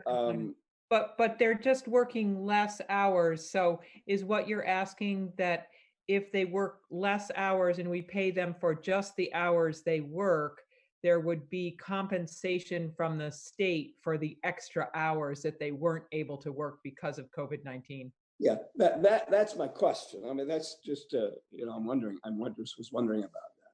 Well, I think that the scale is an important question. So, when you talk to Charlotte about it, was there a sense of, are we talking, 5 hours or are we talking 15 hours? Yeah, My sense was it's closer to that 5. Oh, okay. So it's a small reduction. The payroll warrants that we're going to look at, the payroll warrants that we're going to look at, the entire road crew had their full 40 hours. So are we just talking the office staff? And is it because they're working from home? So obviously they're going to be more efficient at home because they're not being interrupted with phone calls and visitors and, you know, people coming into what would be normally be the office. So we're not talking a lot of hours because I don't see where the road crew is being affected by that. Right. The road crew hasn't been affected. Right. I think Lee was concerned, okay, if he, for some reason, they get 3 days of rain and he's not able to maintain the social distance or something, and he sent them home early, just for their safeties, would that apply? And I would think it would, but they haven't got a problem yet. Okay. Yeah, I think we'd have to furlough the employees in order for them to get any type of benefit. Yeah, well, yeah, that's right. Yeah, that's true. Right. Yep. Okay. But I do agree with Maria. I think what's going on is they're not in the office, so there's not somebody coming in asking them questions. They're not taking 3 phone calls and bang, wow, you can sit down on a computer and get it all done. You know. Yeah, I mean, there's a lot of chatting that happens in the town office that's important. I'm not saying that's not important. It is important, but it's not happening right now. You know. Right. Exactly. Yeah. Right. Okay. So motion has been made. Are you ready to vote? Yep. Okay. All those in favor? Aye. Aye. Aye. Okay. Then we'll move on to warrants 23 and the payroll 23P. I'll make a motion to approve bill for payments warrants 23 and 23P. Second that. Okay. Any discussion? Warrant 23 is for a total of $9,698.75. And most of that going to Highway Department for supplies and repairs, our Rescue, Inc., monthly payment, and payroll transfers. So any other discussion? All those in favor? Aye. Aye. Aye. Okay. We don't have any visitors or public comments. Maybe under the road foreman's report, we did get an email. And who'd like to bring that up? Terry, you spoke with Lee. Right. I spoke with Lee earlier today. We got an email from concerned residents regarding Lee's work that he'd done on North Hollow Road, putting underlayment or under road drainage in, and it affected I believe this salamander area that was growing salamanders or whatever. So what he did actually worked, so it drained the water off, and so the question is, you know, they were upset because of what happened. Lee is very sorry that he did the work on the road when he did. He didn't even think that there was any issue because the water was in the road. It's swampy up there, and he's very apologetic. He had worked on North Hollow Road, working on that same type of drainage on a lower portion. So he was just trying to clear up. That is a class 3 road, so we do get state aid for it, so he has to do maintenance on it. But he wishes now he should have probably just waited a few more weeks and done it.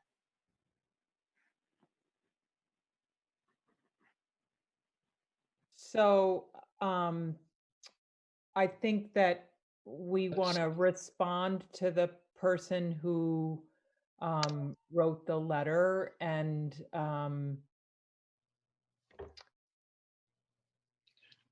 we also would probably do well to bring the Conservation Commission into the dialogue so that in the future we can all be abreast of this kind of situation so that it's less likely to happen again. Yep, I agree. I'd be happy to coordinate that effort, actually. Okay. If you want somebody to. That would be great. I mean, I would support that. Sure. You mean coordinate with the Conservation Commission? Yeah, talk with the Conservation Commission and with Lee, and then have a full response. And I would even go and talk with Claudia. I mean, I would call Claudia if that's what the board wants. Everyone okay with that? Sure. Yeah, and David, if you need more information or repeated information from Terry, don't hesitate to ask her for, more information relative to I Lee. will. Absolutely. And I would say this, if even if you can't give Claudia a full response, in the next 24 hours, at least respond in some way to say that we brought it up at this meeting and, We're looking into it further. We're further looking into it, and we'll get back. We'll respond in more detail. Yeah. Right, and she also did mention that the brush cutting on the side, that was done last fall too. And again, I know it was with, I can't remember, Maria could tell me what type of mower they use, and it makes a rough cut instead of like a little flail mower. Go ahead, It's Maria. a flail mower, yeah. It's a flail mower, Yeah, okay. But it's actually it's a head that's on the boom of an excavator. Okay, there we go. Well, that was done last fall. She's got a better take on that. That was done last fall, and that's for the same reason for the maintenance, because it is a class 3. I mean, down the line, if somebody like Lee said, we could get around a table sometime, and it something to talk about is, do we want it still a class 3, or would we want it a trail? But that's for another time, and when we can get around a real table and have a good discussion with Lee, if we chose to. Yeah. We chose to. I think that involves a public hearing also, I think. Exactly, yeah. So, I mean, road class, yeah. But it is a class 3, even though it's a pent road, so we are getting money for it. So it's not like you can just leave it. Right. Right. Okay, so David's going to look and take care of that. Get Right. back And the other thing on if the road foreman's, besides, we know he was on North Hollow this week, but they have been installing some culverts. He's working with sand with Putney, and he's just finishing up or any kind of grading that needs to be in patches is what Lee's and the boys have been working at. And they all took the tests. The boys, I don't know if you've got the email, that all the highway crew took that little VOSHA test too. So they were doing that. Oh, good. Yeah. Good. Great. Okay. Under correspondence for information, is there anything you'd like to discuss there? The Mike Maricki on that provisions for the property tax, that S344 has passed the House and the Senate, and it is on the governor's desk. So we're waiting to see if he signs it. And I'm not sure if anybody really, if you guys read what 344 is. S344. That would allow us as a municipality, as the board, to alleviate or change the date of when taxes are due, for one. 2, it would allow us up till January 1st to waive the penalties and all that with taxes. And the third one would allow us to go back through the municipal budget and to reduce it, okay, without a special town meeting. So that's coming up. So when I am assuming at some point here soon, we'll either know if the governor's going to sign it or not sign it.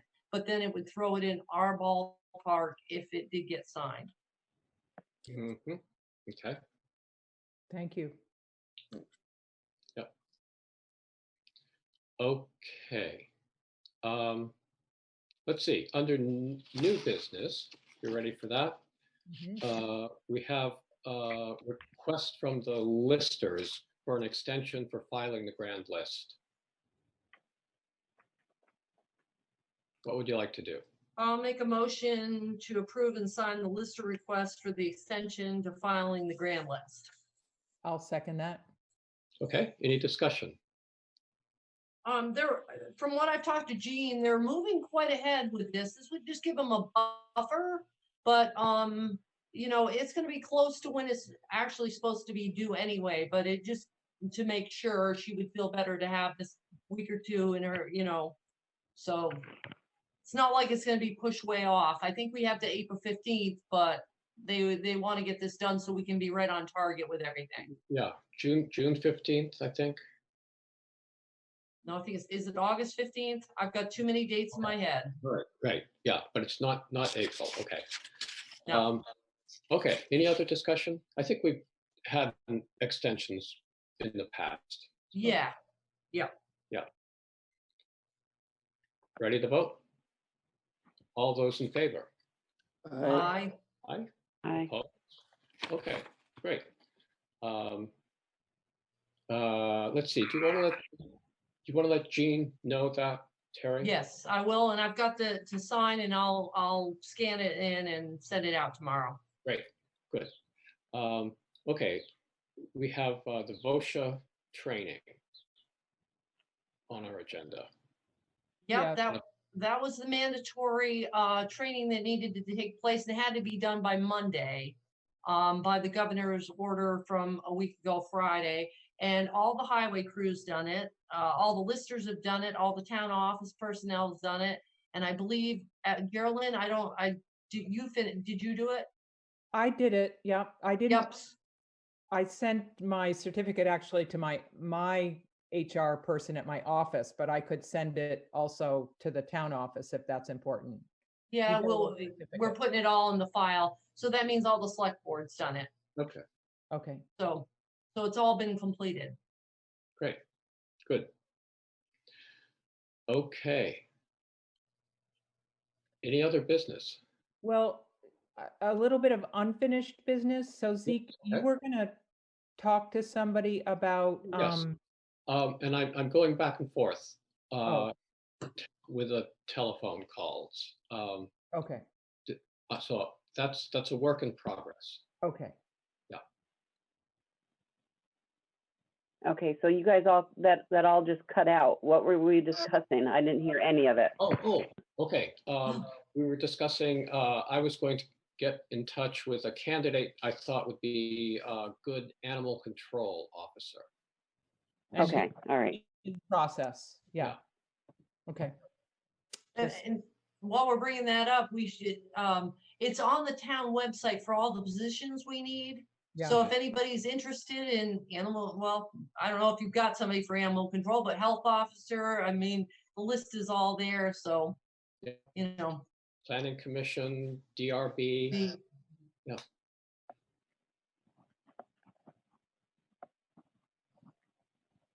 Okay. So, any other unfinished business? Or maybe I'm frozen out again? No, you're fine. No, you're good. Oh, I wasn't expecting a response. No. There's a little bit of lag time. Yeah, okay. And I don't know on your computer, but does yours go yellow around the box when you start talking? Yes. So you tend to hesitate when somebody's kind of got a little yellow going. Wow. So it's like, Right. Okay. I guess that's about it, unless anyone has anything else. Nope. No, that's it. for me. Okay. Oh, actually, before I forget it, there was another email that came through at 4 o'clock that Lori wrote and I'll just follow up with that with the sheriff's department, just so you let you know.